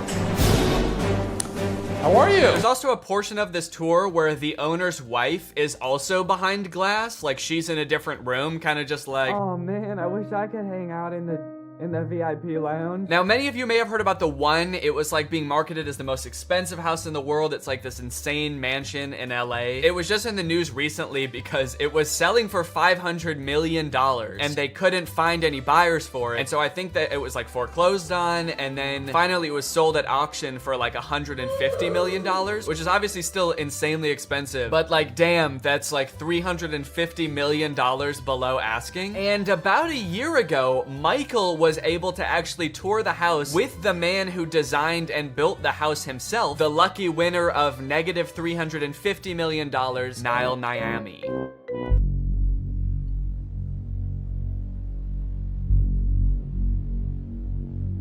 They make it seem like this house is gonna be the coolest thing you've ever seen. Like, we're about to see some really sick, like, bat cave type mansion. But I gotta be honest, this house is so boring. Basically, if you can picture every modern mansion in LA, like the white tile on the floor and everything looks like angular, this is a Minecraft house. It's just a really big version of it. There it is, in all its glory. This house is so big it makes my stomach churn. The whole time I was watching this tour, I was kind of just like, I would feel so stressed living here, knowing that like on any given day, honestly in any given month or year, there's no way I could possibly utilize all of this house. A couple weeks ago, I bought this candle that I put on my desk, and then afterwards I realized that I don't really like how it smells that much, and so it's just been kind of sitting here, and I've burned it a few times, but just it sitting here is like making me feel bad for buying it, because I know I'm not really not gonna use it much. So to imagine a house that costs probably, I don't know, like 5 billion times as much as this candle, I can't do the math in my head that quick. It's a very stressful thought, and it really makes you wonder, who is buying this house? Who thinks they need this house, you know? And in case you're wondering, it is like the owner of Fashion Nova who bought it. That's who bought it. So we are at the largest house in the urban world. And what gets better than that, we are with the one and only Niall, who is the visionary behind this. He built this. Yep, what makes the tour even better is that we are getting a glimpse into the man, the absolute psychopath that made this house, Niall. This dude is an enigma. Him and Michael together are just like the two most eccentric rich people I've ever seen. The way they interact is wild, and after watching like 2 minutes of Niall, you'll be like, yeah, it makes sense that this is the guy that built this house. Whoa! Guys, I have never been in this house before. This is the first time walking through the door. Really great commentary, dude. You've just entered the most expensive house in the world, and the only thing you can say is, I've never been here before. And that's pretty, and I have no further comment on the matter. Like, how does this guy get these gigs, man? He does not know anything about anything. Wow, holy shit, this place is big. So that's the tour then, and I get to go home. Oh, there's more rooms? Oh, sick. It's like watching a cooking competition show, but like that master chef or whatever is trying everybody's dishes and he's like, I've never eaten cake before, but this is good. This is cake. Yeah, it's pretty good. Is all cake like this, or is cake usually better than this, or this is good cake? Yeah, I like it. The house is surrounded by water, so we have little moats, and we have a total of 7 water features and swimming pools combined. But this office, you'll see every single wall in this office touches water, so it's like it's floating. Yes, that's exactly what I want when I pay $500 million for a house. I want to look out the window and see what looks like a mall, like wishing fountain. Is it just me, or is this like the ugliest like water feature in a house you've ever seen? Like the tile grout already has like a ton of dirt in it. There's like a filter thing right here. I feel like they could have done more to make this look nice. Also,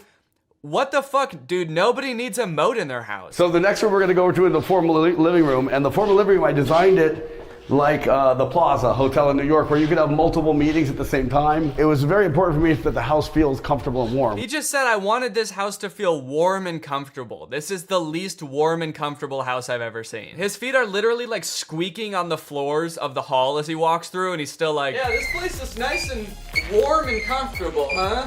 Nice and homey feeling in here. I don't at all feel like I'm walking through a mall right now. Every piece of furniture in this house is like so sharp it looks like it would cut you, and he's like, yeah, it's really like inviting and friendly, right? Check this out. Is this not the Four Seasons? I Or feel the like Plaza. I'm in the One Four of the two. Seasons. Is that a good thing? Yeah, I kind of wanted the living room, the place where you like relax and unwind, to feel like the lobby of a hotel. And then for the master bedroom, I wanted more of an intimate feel. So for there, we kind of went with like a Cheesecake Factory vibe. And just like the Cheesecake Factory, there is a lot on the menu in there. Yup. And the view today is a lot of overcast, but Still, you know, the thing that is crazy. Great banter between Michael and Niall. You know, the thing that is just sort of talking over each other constantly. This next part, we get a glimpse of how truly weird Michael is. They go outside to look at this sculpture, and Michael is like really excited because he gets to walk on grass. This is going to be a first. I never walk on grass. A lot to unpack here. First off, he says, I never walk on grass. And I think he's talking about just his house tours. I don't know why. I mean, like, most houses have some kind of grass yard, right? Especially ones this big. But he could also be talking about just like in his everyday life, like this man is so rich that he's never walked on grass before. And it kind of made it seem like it, because if you go back, like, he kind of looks like a dog with an electric fence, where he's like kind of walking along the edge of the tile trying to follow Niall, but he can't because he doesn't want to walk on the grass. I just want to know more about Michael's story. Like, who are you, dude? Father never let me walk on grass as a child. He said grass is for the peasants that live at the bottom of the mountain where our castle resides. This is real grass, and I'm going to walk on it. There you go. How about that? Look, I'm on the grass, guys. And you know what? I'm happy for Michael. He is like absolutely ecstatic to be stepping on grass. This is the best day of his life. He's really showing his dad today, hey dad, you don't have to be poor to step on grass. Now, you might not think that Niall is that weird. I know I said that he's like a really eccentric guy, and you might be wondering what I mean by that. While Niall is showing off this sculpture, listen to the tangent he goes on about his ex-wife. It's turned into something so much more, because my ex-wife, I'm just getting divorced, unfortunately. It was a whirlwind relationship. I met her during COVID, and it didn't work out. Okay, we don't need to know all this. This is not about the sculpture. Just keep going. You don't need to give us the whole story of your ex-wife when you just mentioned her once. But maybe it will still at the end. I don't know. But this is a charity that we have called Wings of Angels, and this is going to help children in third world countries through the arts. I don't know any of what he's talking about. He went into this weird tangent about his ex-wife and how he hopes it'll still work out. It seemed like he got choked up, and then he was like, but this sculpture is going to help third world country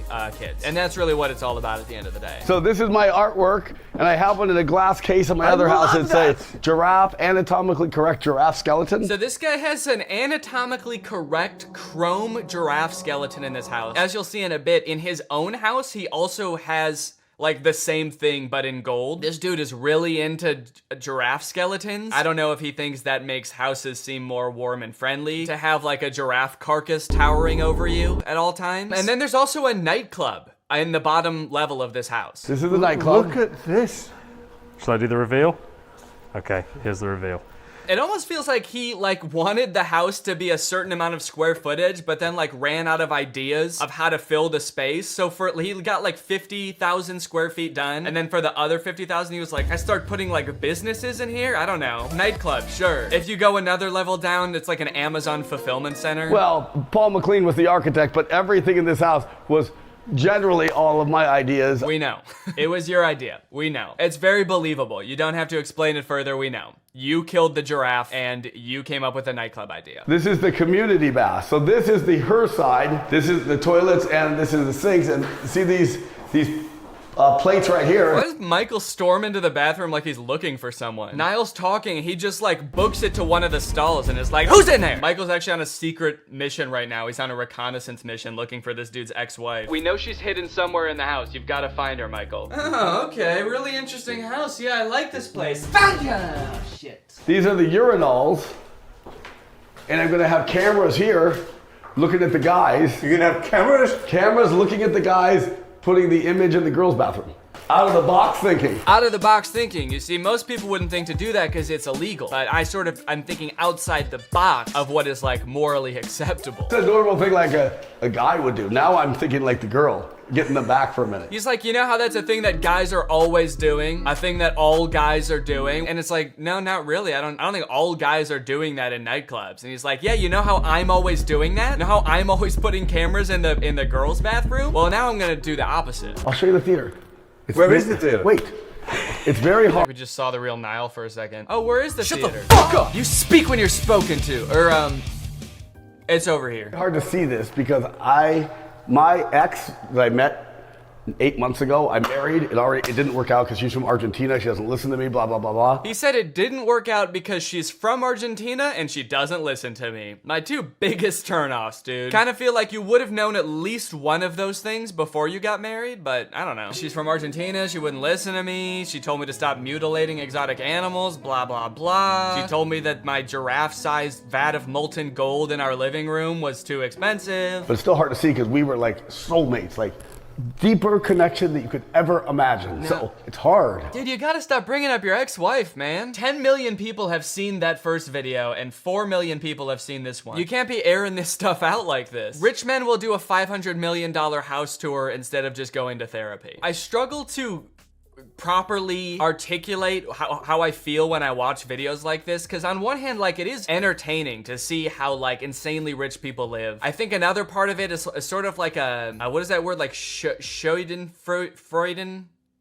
What is it called when you're like watching somebody do something embarrassing and it's like makes you feel funny? Schadenfreude? I think that's it. It's kind of like secondhand embarrassment where I'm like, I like look at Michael and just like all of the expensive stuff he owns in his clothes and I'm like, don't ever let me be that person. I make more money than I ever thought I would from YouTube. I have a really great career. It is a fear of mine that I will someday become out of touch and start acting like this. So if you ever see me start acting like Michael, please do not let me. Okay, so now that was the house that Niall built. Now this is Niall's personal house. Maybe you're curious to see how this dude actually lives, given everything we know about him so far. So this is your house? It is, yeah. This is absolutely gorgeous. So, oh, that's cool. Yeah, check it. Can we show that? It's a hologram. I need this.